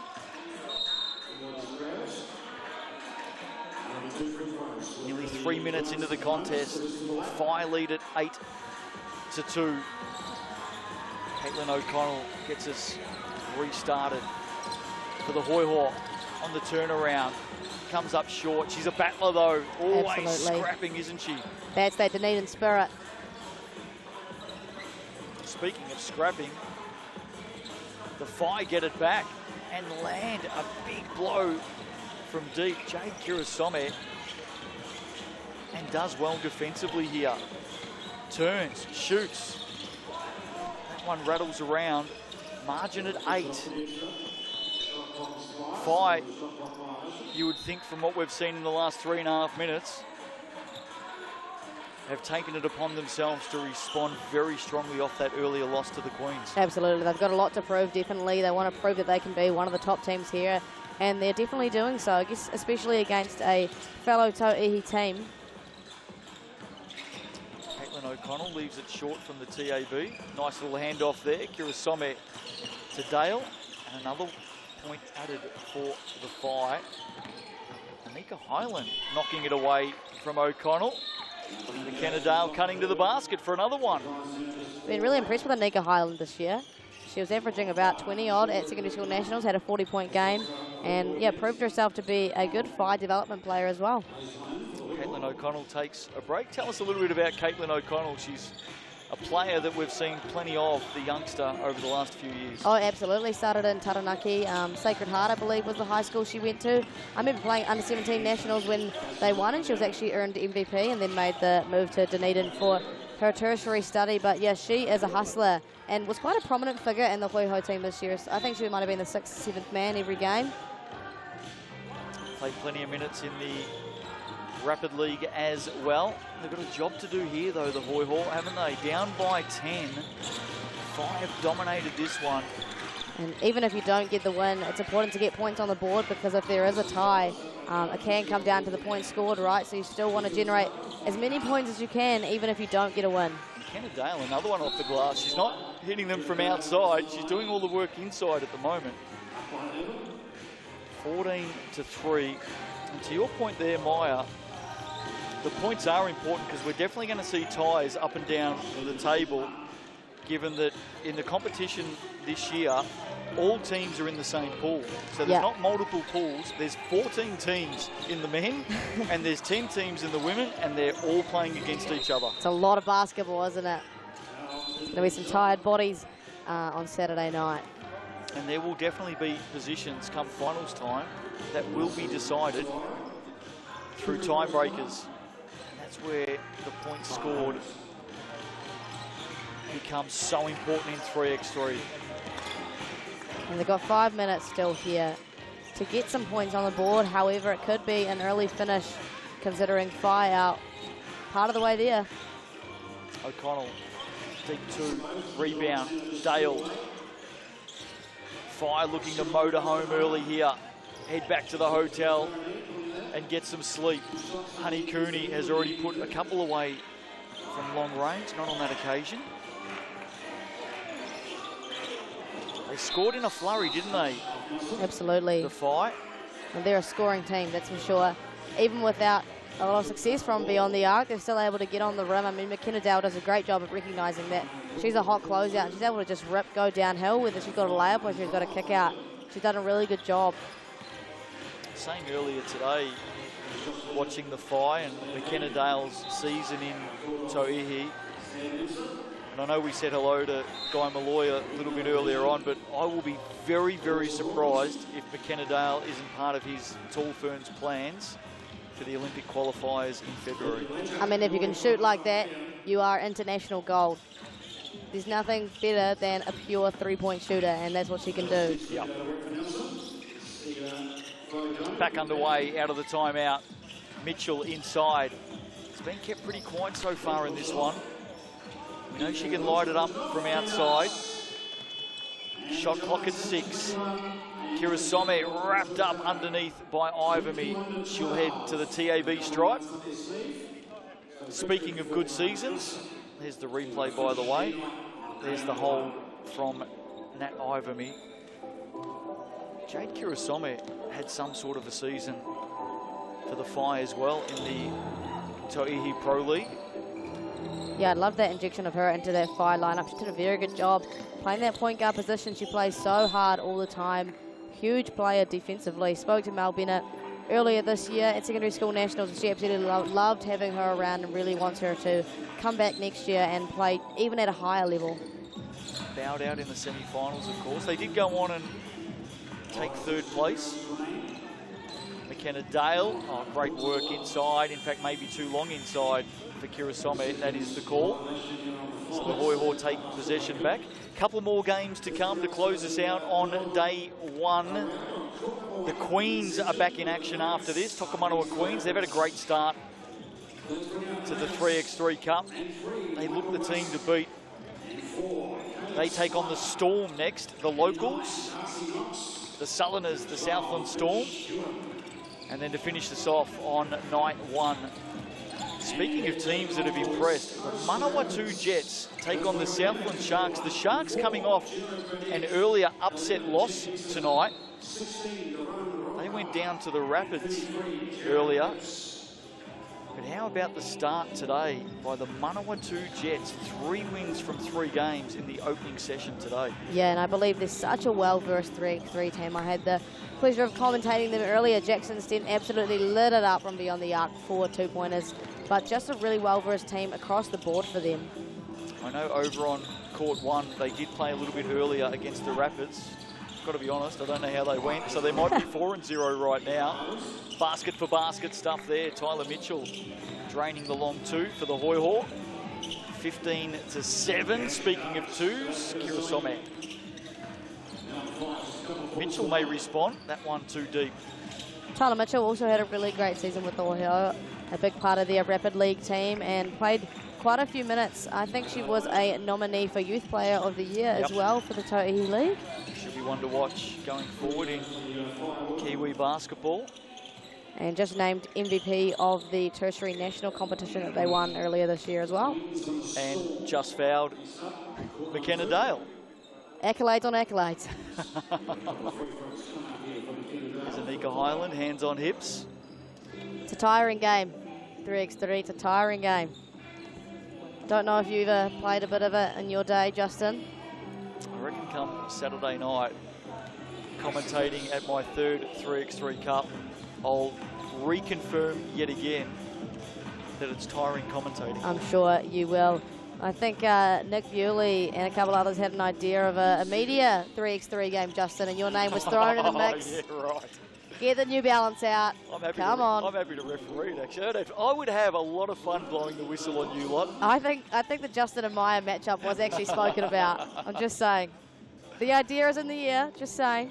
Oh, the fact that it was started by you tells me a lot, Maya. I was started by Nick, actually, and I went along with it, of course. The Whai 1 point away from a win here. It's been impressive, hasn't it? Oh, absolutely. They put it on absolute clinic. Nothing short of what I expected from this talented 3x3 team. Well, they could finish it off here. They're going to get the win. It's just a case of when. Good block there by the youngster for the Hoiho, Elise Carline. She earned her team possession. O'Connell, Mitchell loves a long shot. That one looked a little rushed. Yeah, you can just tell they're trying to get something going. They'll force anything at this point just to get some points on the board, chip at the lead a little bit, finish it more respectably. like the fact that McKenna Dale's just watching on from the sidelines as well at the moment, letting these 3 youngsters get at it. And she'll have a lot more basketball to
Welcome back to ILT Stadium, Southland and Invercargill, the penultimate game here on Court 2, day 1 of the 3x3 Cup, and it's the unbeaten Tokomanawa Queens. They're 2-0 up against the home team, Southland Storm. Nick Bewley here with Kat Jones alongside. Kat, the Queens have really set the pace here on day 1 in the women's competition. Really well-balanced side, a lot of experience from Tauahi. Yeah, they sure have. And Jacinta Beckley obviously played in the winning mainland Pouakai team last year at 3x3, so a lot of experience, good size, got shooters. We've got Zoe Richards in this team as well, so yeah, they're a force.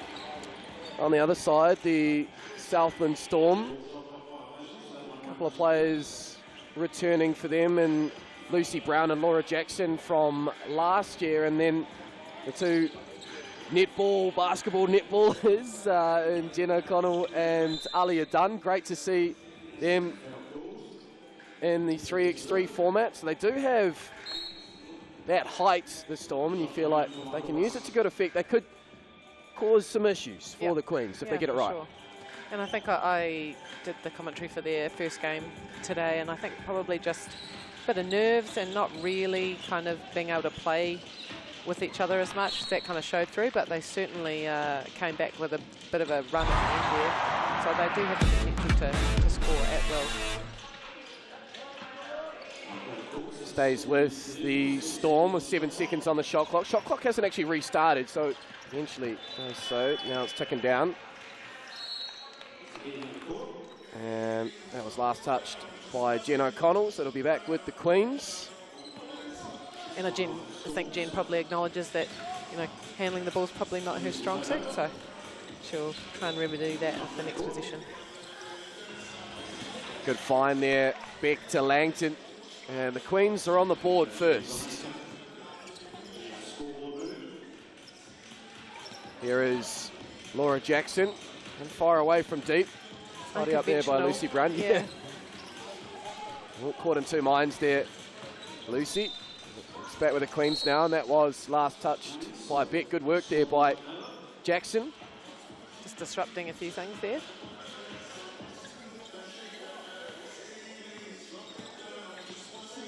You see the twin towers there of Aaliyah Dunn and Jen O'Connell. See what they can do.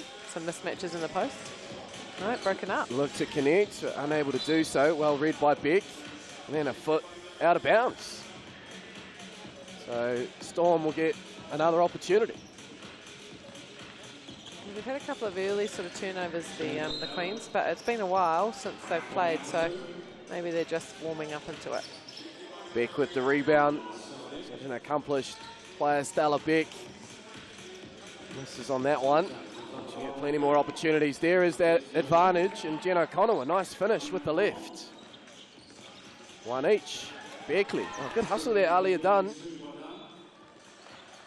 Tried to go for the cute pass. With it now, Dunn. Oh, almost finishes close to the cup. Out to Beckley now, fires it to Langton, the lefty, and finishes from deep, Eva Langton. She's got a sweet looking shot. The time with the Queens again this year in Taranaki. It's on the Taranaki Thunder roster last year here at the 3x3 Cup with the Queens this year. And Beck finishes with the left, sorry. Yeah, I think I just saw her playing with the Whai up in the at the Hoop Nation tournament in Tauranga over the long weekend as well. So she's certainly getting a lot of basketball, and it's obviously helping her game.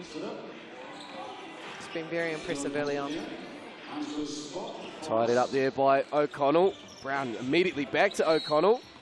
Stays with it, uses her height and reach, and will earn herself a trip to the TAB. I think she was ready for a sub. That looked like the foul was in the act of shooting. We're going to take a look at the replay. Certainly was.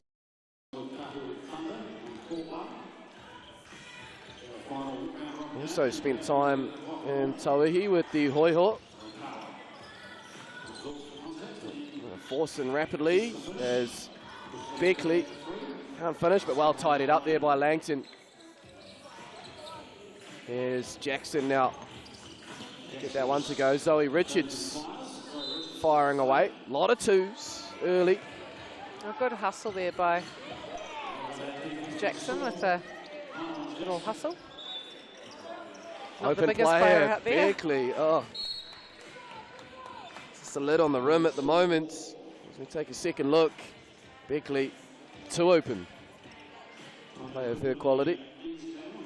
Looking to go back to back at the 3x3 Cup. Was part of the mainland Pouakai side. A good tip by Beck. Just checking the feet. Lucy Brown hassling.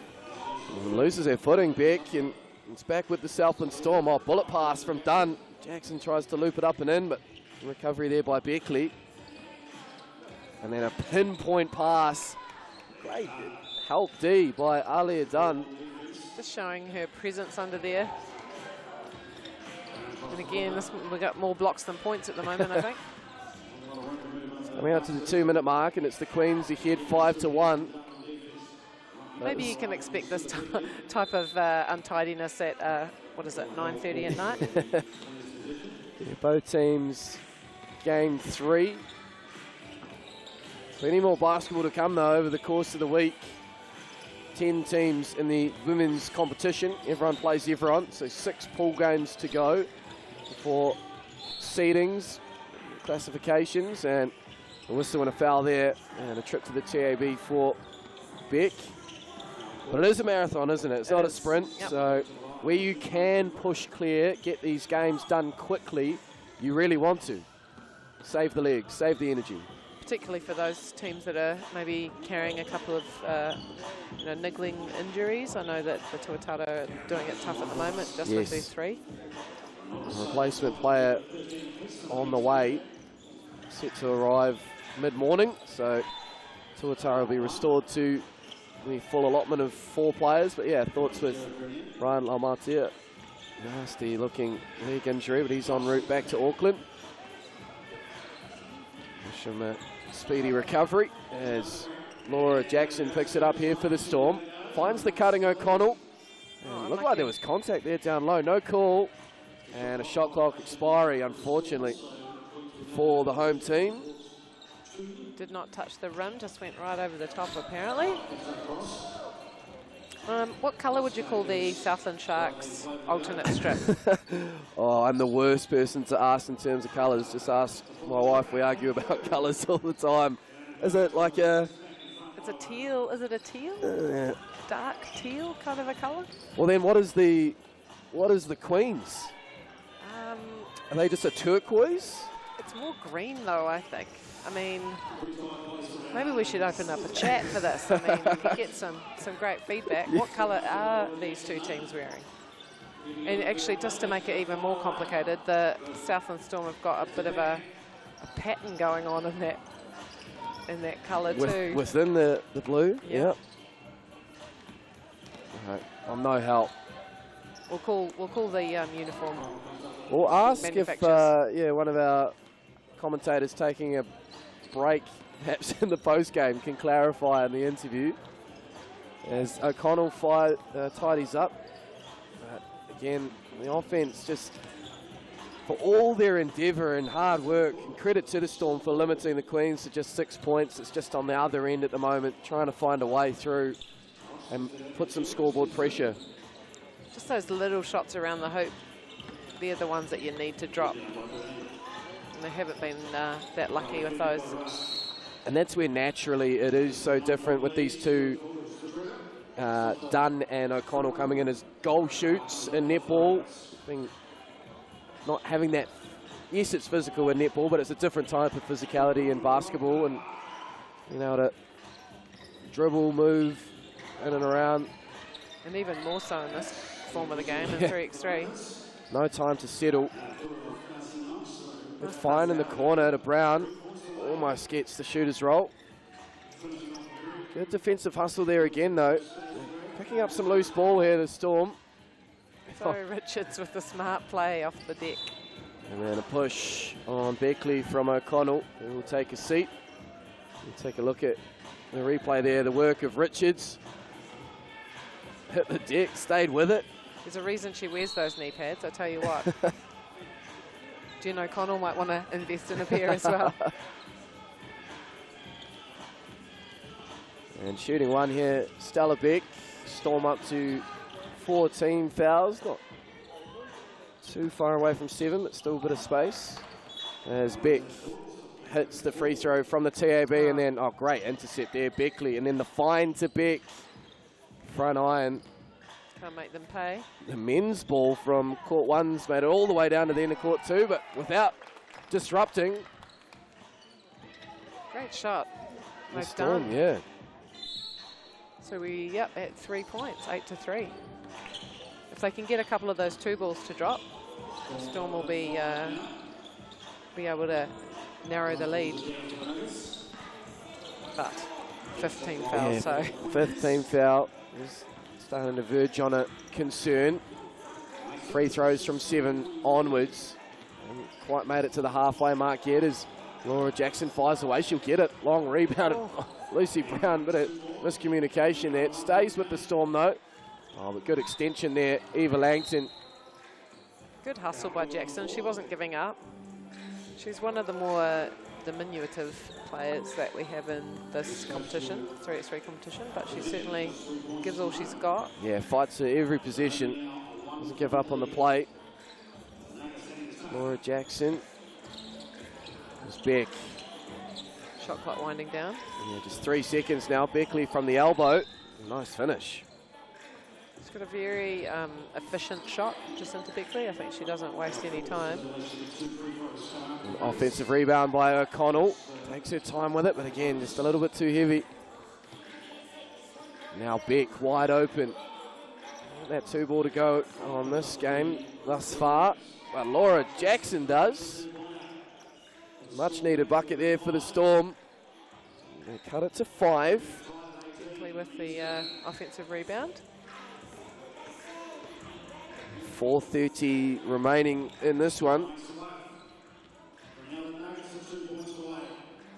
And I thought this game might be a bit quicker, but as you say, it's been a long day and the teams are still kind of figuring out your opposition.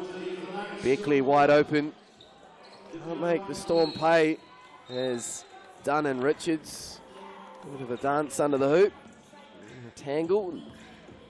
It's going to stay, we'll go back to the Storm. Over on Sky Sport 4, the West Coast Rapids and the Otago Nuggets caught in a real battle. 19-18 late.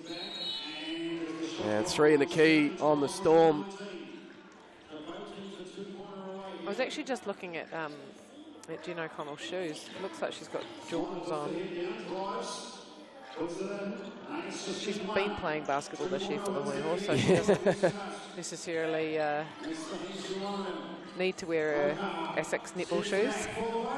Good drive there by Richards. Like Dunn. Well done, yeah, still very much a netballer in the Mainland Tactics team, but has spent time in Taranaki with the Queens, actually, so she'll know some of these players pretty well. Yeah, played against Aaliyah a few moons ago when I was playing for North Canterbury. She's a very talented player, and I think she was a junior age group rep for New Zealand as well in basketball. So she's very talented, obviously. Great shot. Yeah, Lucy Brown, another 2. And all of a sudden, a 3-point game here, make that 4. But the Storm have done well, again, just to frustrate this star-studded Tokomanawa Queens outfit.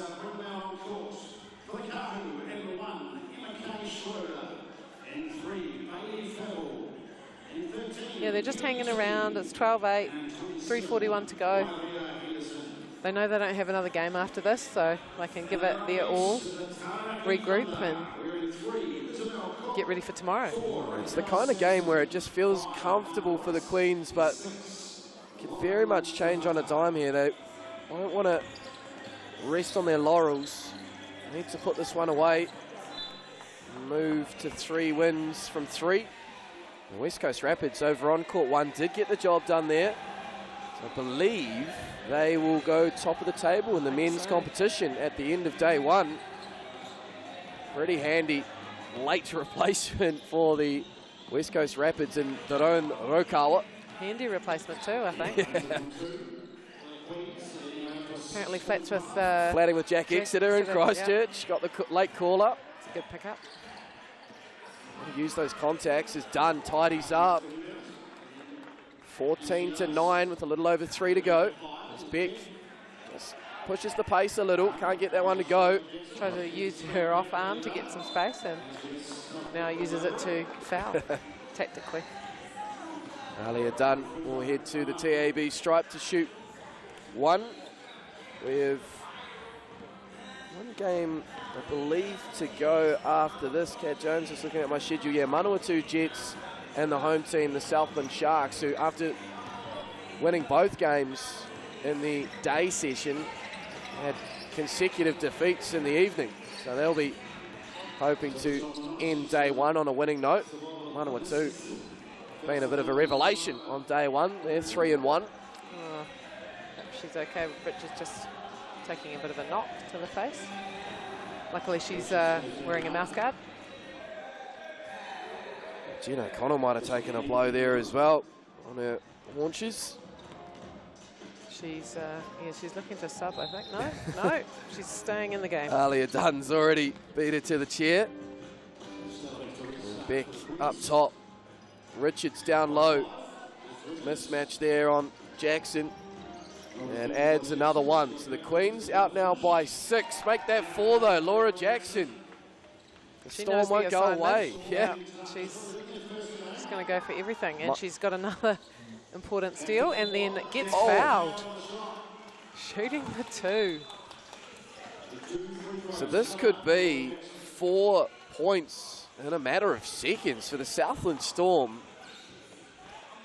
who refuse to quit.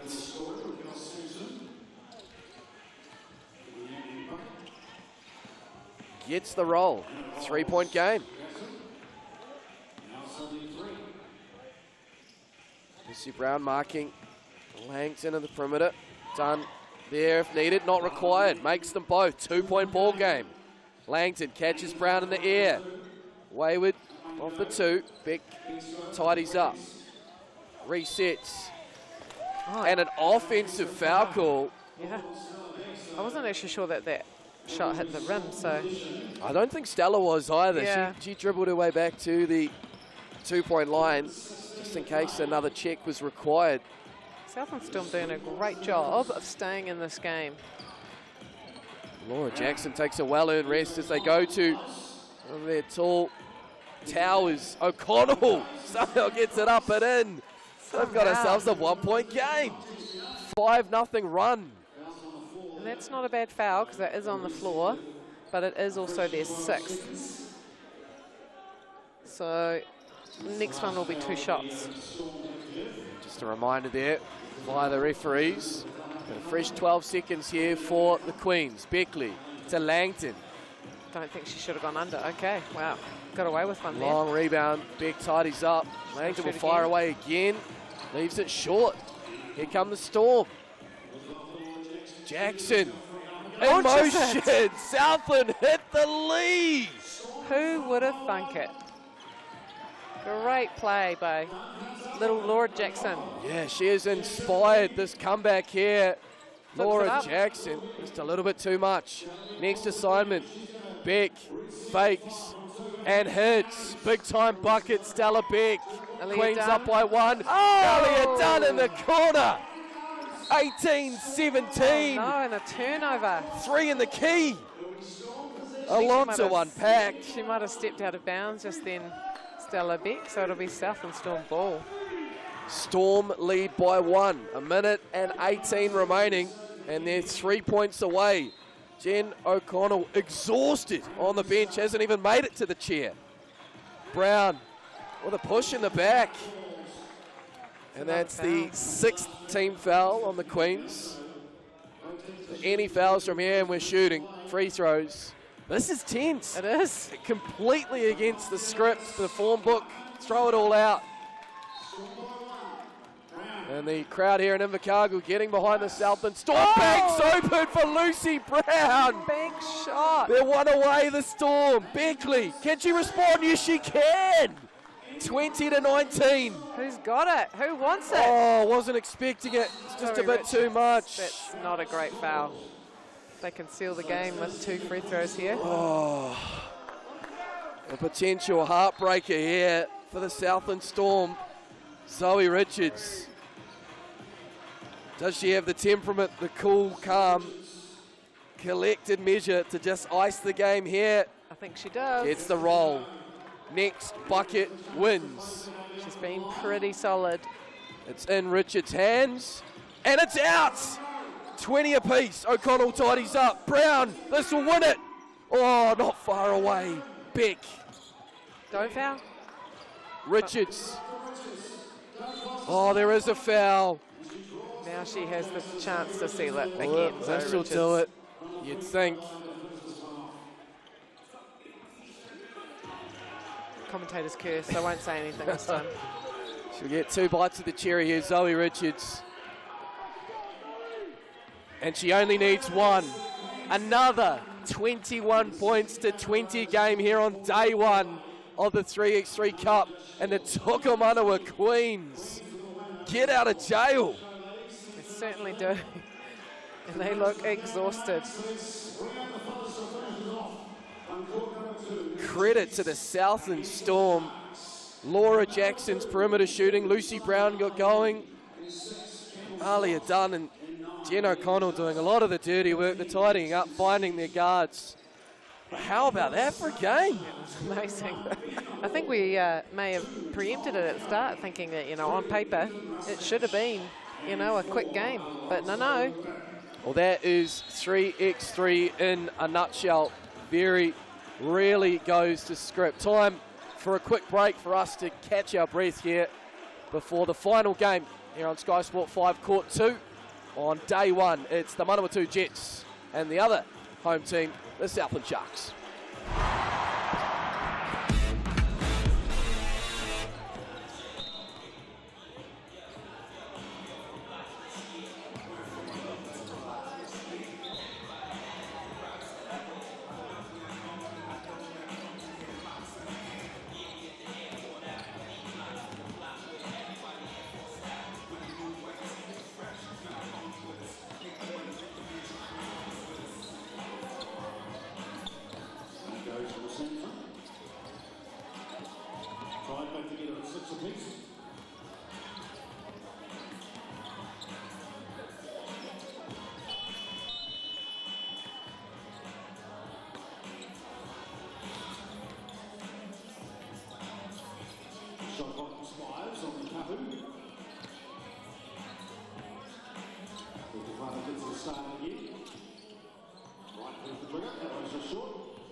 Welcome back to ILT Stadium Southland, Invercargill. The final game here on Court 2, Sky Sport 5 on day one of the 3x3 Cup. It's the Manawatu Jets. We have a 3-1 record up against the home team, the Southland Sharks, who were 2-0. They're now 2-2. Cowie, Hall and Rusbatch on the floor for Southland. Stent, Judd and Lafayette for the Jets. Scott and Burden on the bench as Rusbatch pulls the trigger. Just leaves it short. And Stent fires away. A little out to the left as Louis chuckled to himself. They have been impressed with the perimeter shooting of the Jets. They score and quick. They certainly do. Now we see number 6, Campbell Scott. So he's a pretty decent outside shooter as well. See if he can get going in this game.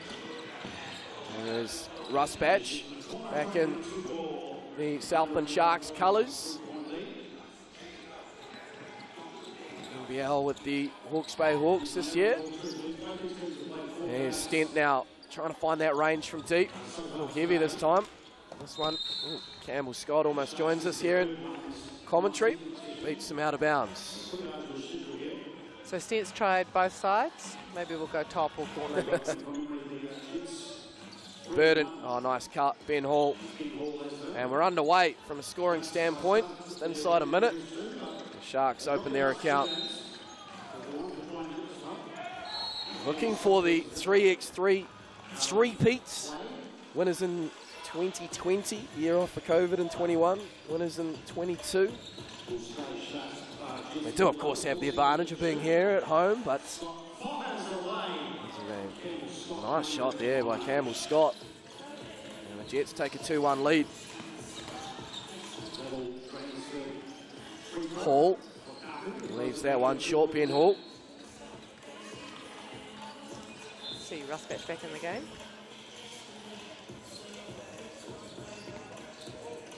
I'm liking the Jets have kind of coordinated the shoes with their uniforms. It has to be done, right? Certainly does. There's Cowie now trying to get around Liam Judd. Tipped out by Scott. Worked there by Manawatu. Scott fires away, quick release. Will follow it up, gets it back. They reset here. Oh, tipped out. Probably tried to do a bit too much of it there. With Ben Hall, leaves that one short. Oh, Liam Judd! Wow. Explodes. Goodness me. But then, the game doesn't stop. They both count for one. One looks a bit nicer than the other. Oh, spectacular. Cocks it back and hammers it home. We've seen some dunks on day one. That's going in the highlights. Surely. And we've just got a problem with the score. No, with the fouls. But that was an and one for Hall, so he's going to the TAB stripe to shoot.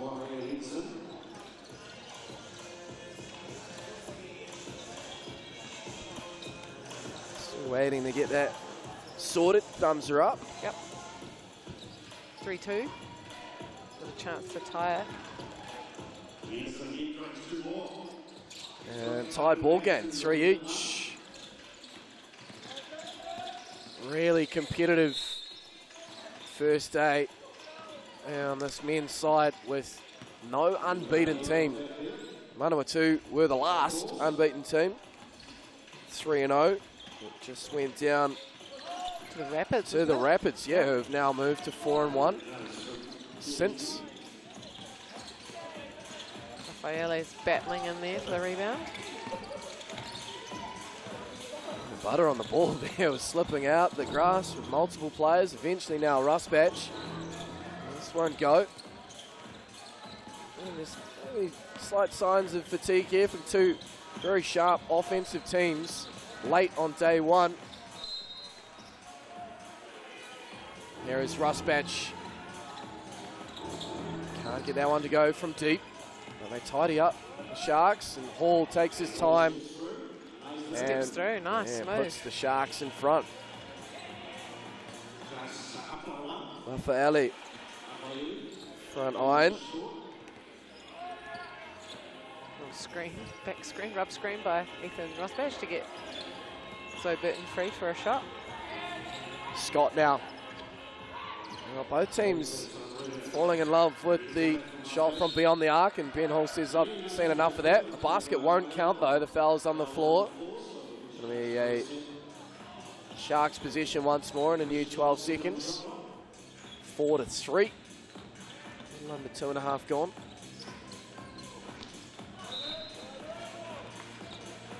Hall. Couldn't get past Stenton. Stenton's had a professional foul there. Yeah, on the floor. Oh, Oh, no? No. Okay. I was with you there. After our pre-tournament meeting about rules and in the act of shooting on the way up. Didn't see much of the ball go up there, but in my opinion, Stan might be talking to Jilly about it now. that is little. And the Sharks now out by 2. But now a tied ball game. Campbell Scott, what a shot. Multiple threats from the perimeter, the Jets. Close out there by Judd on Cowie. We go back to Scott. And a foul on Burden. It's the Sharks' second. Opportunity to make more substitutions here. Judd, Lafaele and Scott. Lafaele with it. Nope, off the old shoulder of Ethan Rusbatch. So 8 seconds remain on the shot clock for the Jets. This is the, I think this is the second hairstyle I've seen Simon Lafaele try. I saw him with the white headband before and the hair flowing, and now we got the ponytail, and I think I might have seen him with a top knot earlier as Ethan Rusbatch puts him in the spin cycle. Yeah. The haircut mattered a little there. Oh, and truly met his match. And Cowie hits from deep. 3x3 Cup logo. Scott looking for the response. Can't get that one to go. Sharks up by 3. Cowie splits the D. Nice. Tom Cowie, part of that championship winning team last year, as Judd finishes a little bit more delicately after that punishment of the rim earlier in this contest. There's Cowie again, got the hot hands. Smart play. Just gets that scoreboard ticking over, the 4-point lead. Campbell Scott unlucky there. Could have been a foul. And that's what that made 2 creates there from Cowie. Indecision defensively. Allowed to get in and around some easy ones as well. Timeout called. 5:45 to play. Sharks leading by 4. Sharks looking to move to 3-2. A loss here for the Jets would see them sit at 3 wins, 2 losses as well at the conclusion of day 1. Great to see players taking matters into their own hands and having a chat amongst each other, trying to figure out what they need to do. I see Jackson Stens taking a bit of a leadership role there. Maybe he forgot to do his role. He's worried about what the others are doing. Then Judd handling the ball. Gets around Tom Cowie. Smooth finish there. A quick transition by Southland. And Cowie's having himself a day. Okay. Foul there on Ben Hall. We take a second look at this move from Hall. Over on court 1, the Taranaki Thunder beating the Northern Kahu in women's competition. Going to be, I think, a first win for them, would I be right? I believe so. Game 3. So much basketball, easy to miss something here, especially if you're on another court. Bit of a collision there, Cowie on the deck.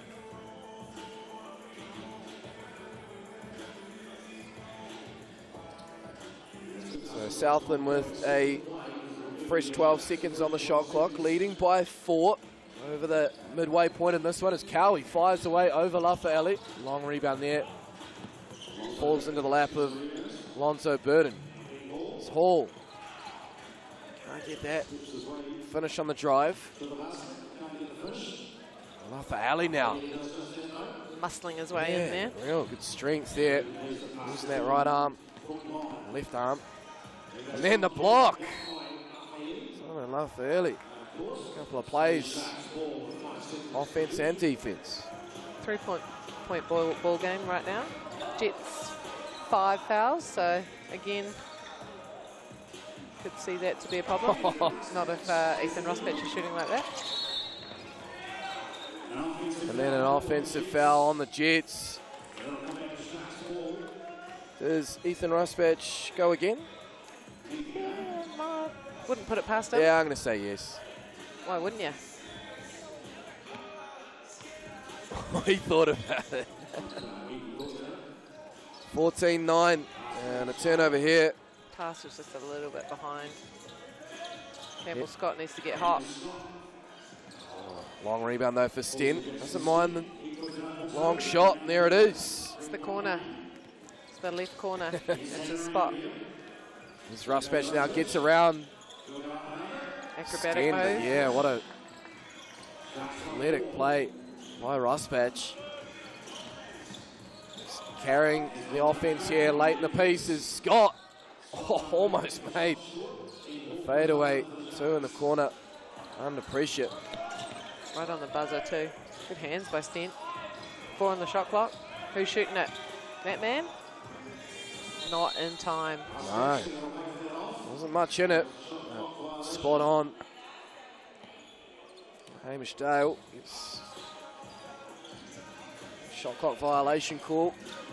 It's a 4-point ball game. A 2-pointer here would certainly make things interesting as Judd creates the space. Can't get it to go. Fairly tidies up and adds 1. Great work by Lafayette. Yeah, O boards are something that you can use to your advantage after the long 2s. Back to a 4-point game after that Burden layup. And now Lafayette will head to the TAB to shoot 1. And the Sharks got a few fouls to give too, so 3 minutes to go. Yeah, Jets sneakily just hit 16 fouls a couple of possessions ago, so any more from them from here. And the Sharks will be heading for 3 throws. Cowie in the corner. No, makes. not going there. Dispatch just slowing things down a touch. Cowie cuts. Get it to Hall. He's got the step on Lafayette. He's been great at curling on that right-hand side. Just running little curl cuts to the hoop. It's Lafayette now, excuse me. Long rebound for Stents. Good work on the defensive side of things by Ben Hall. Runs that cut again. Cowie goes. Kicks it back out to Hall. He's got Stent in front. He'll fire away. Doesn't fire off. And it remains 17-13 in favour of the home team. Here's Judd once more. Oh. So we're in for more showtime. Good relocate too by Ben Hall. Here is Liam Judd. Shoots it. Step back 2. Just a little off to the right. The Sharks 4 points away. The Jets hanging tough. And a timeout called by the Southland Sharks. No rest for the weary here. 1:57 to go. Alonzo Burden leading the discussions there for Southland. 4 points away. Campbell Scott running through. Well, the Jets want to execute here. Oh, Stenton Lafaele take a knee, so to speak. Breathing pretty hard. This is the 5th game of the day for both these teams, so understandably a bit of fatigue setting in. Ruspatch gets around and up and in, but Stent immediately in the corner. That is his spot. Cat, you called it. Delay a game. Yep, I told you, our left-hand corner needs to get to that spot. There's the warning there on Manawatu. But a net game there for Manawatu. 2-point ball game. Sharks 3 points away though from wrapping it up. Cowie, crossover. Oh, and then just loses the handle. Scott did well to recover. Oh, Stent actually as well. The hand there down low.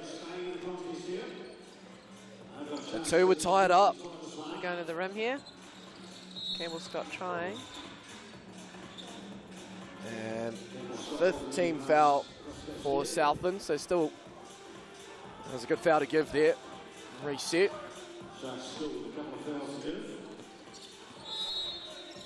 Oh, And a moving screen on Stent. Can't believe it. that's unfortunate. And there's 7th team, so Oh, even worse. luckily just an offensive foul, so no shooting. But the next one obviously will be on defense. Cowie, Ruspatch. 5 on the shot clock. That's a dagger. Oh, money. Match point now for Southland. And a wayward pass by Lafaele. Well, Cowie Seal the deal here. fires away from deep. Ruspatch can't get the follow. Get to that spot. There's Stent once more. Oh, Jackson Stent. The Now they Jets. just need to deny this. Paul. That'll do it. They get there in the end, the Southland Sharks. Wasn't always pretty, but ultimately effective.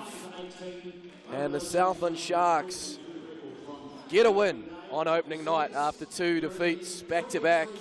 So 3 and 2 for both teams. 3 and 2 for Manawatu, 3 and 2 for Southland. Really is a jam-packed ladder there in the middle. It'll be the West Coast Rapids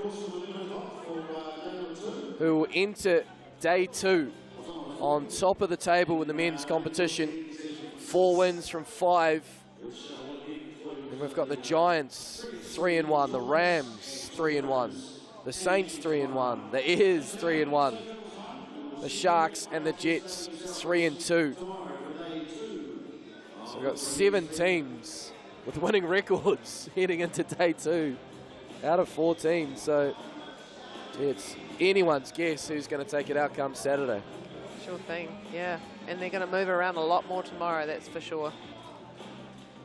Well, that'll do us here, folks, for an entertaining start to the 2023 edition of the 3x3 Cup. Thanks so much for your company here on Sky Sport and as well around the world on the FIBA YouTube channel. We will be back same time, 11 o'clock in the morning tomorrow for the day session on both Sky Sport 4 and Sky Sport 5. Until then, enjoy your evening and catch you tomorrow.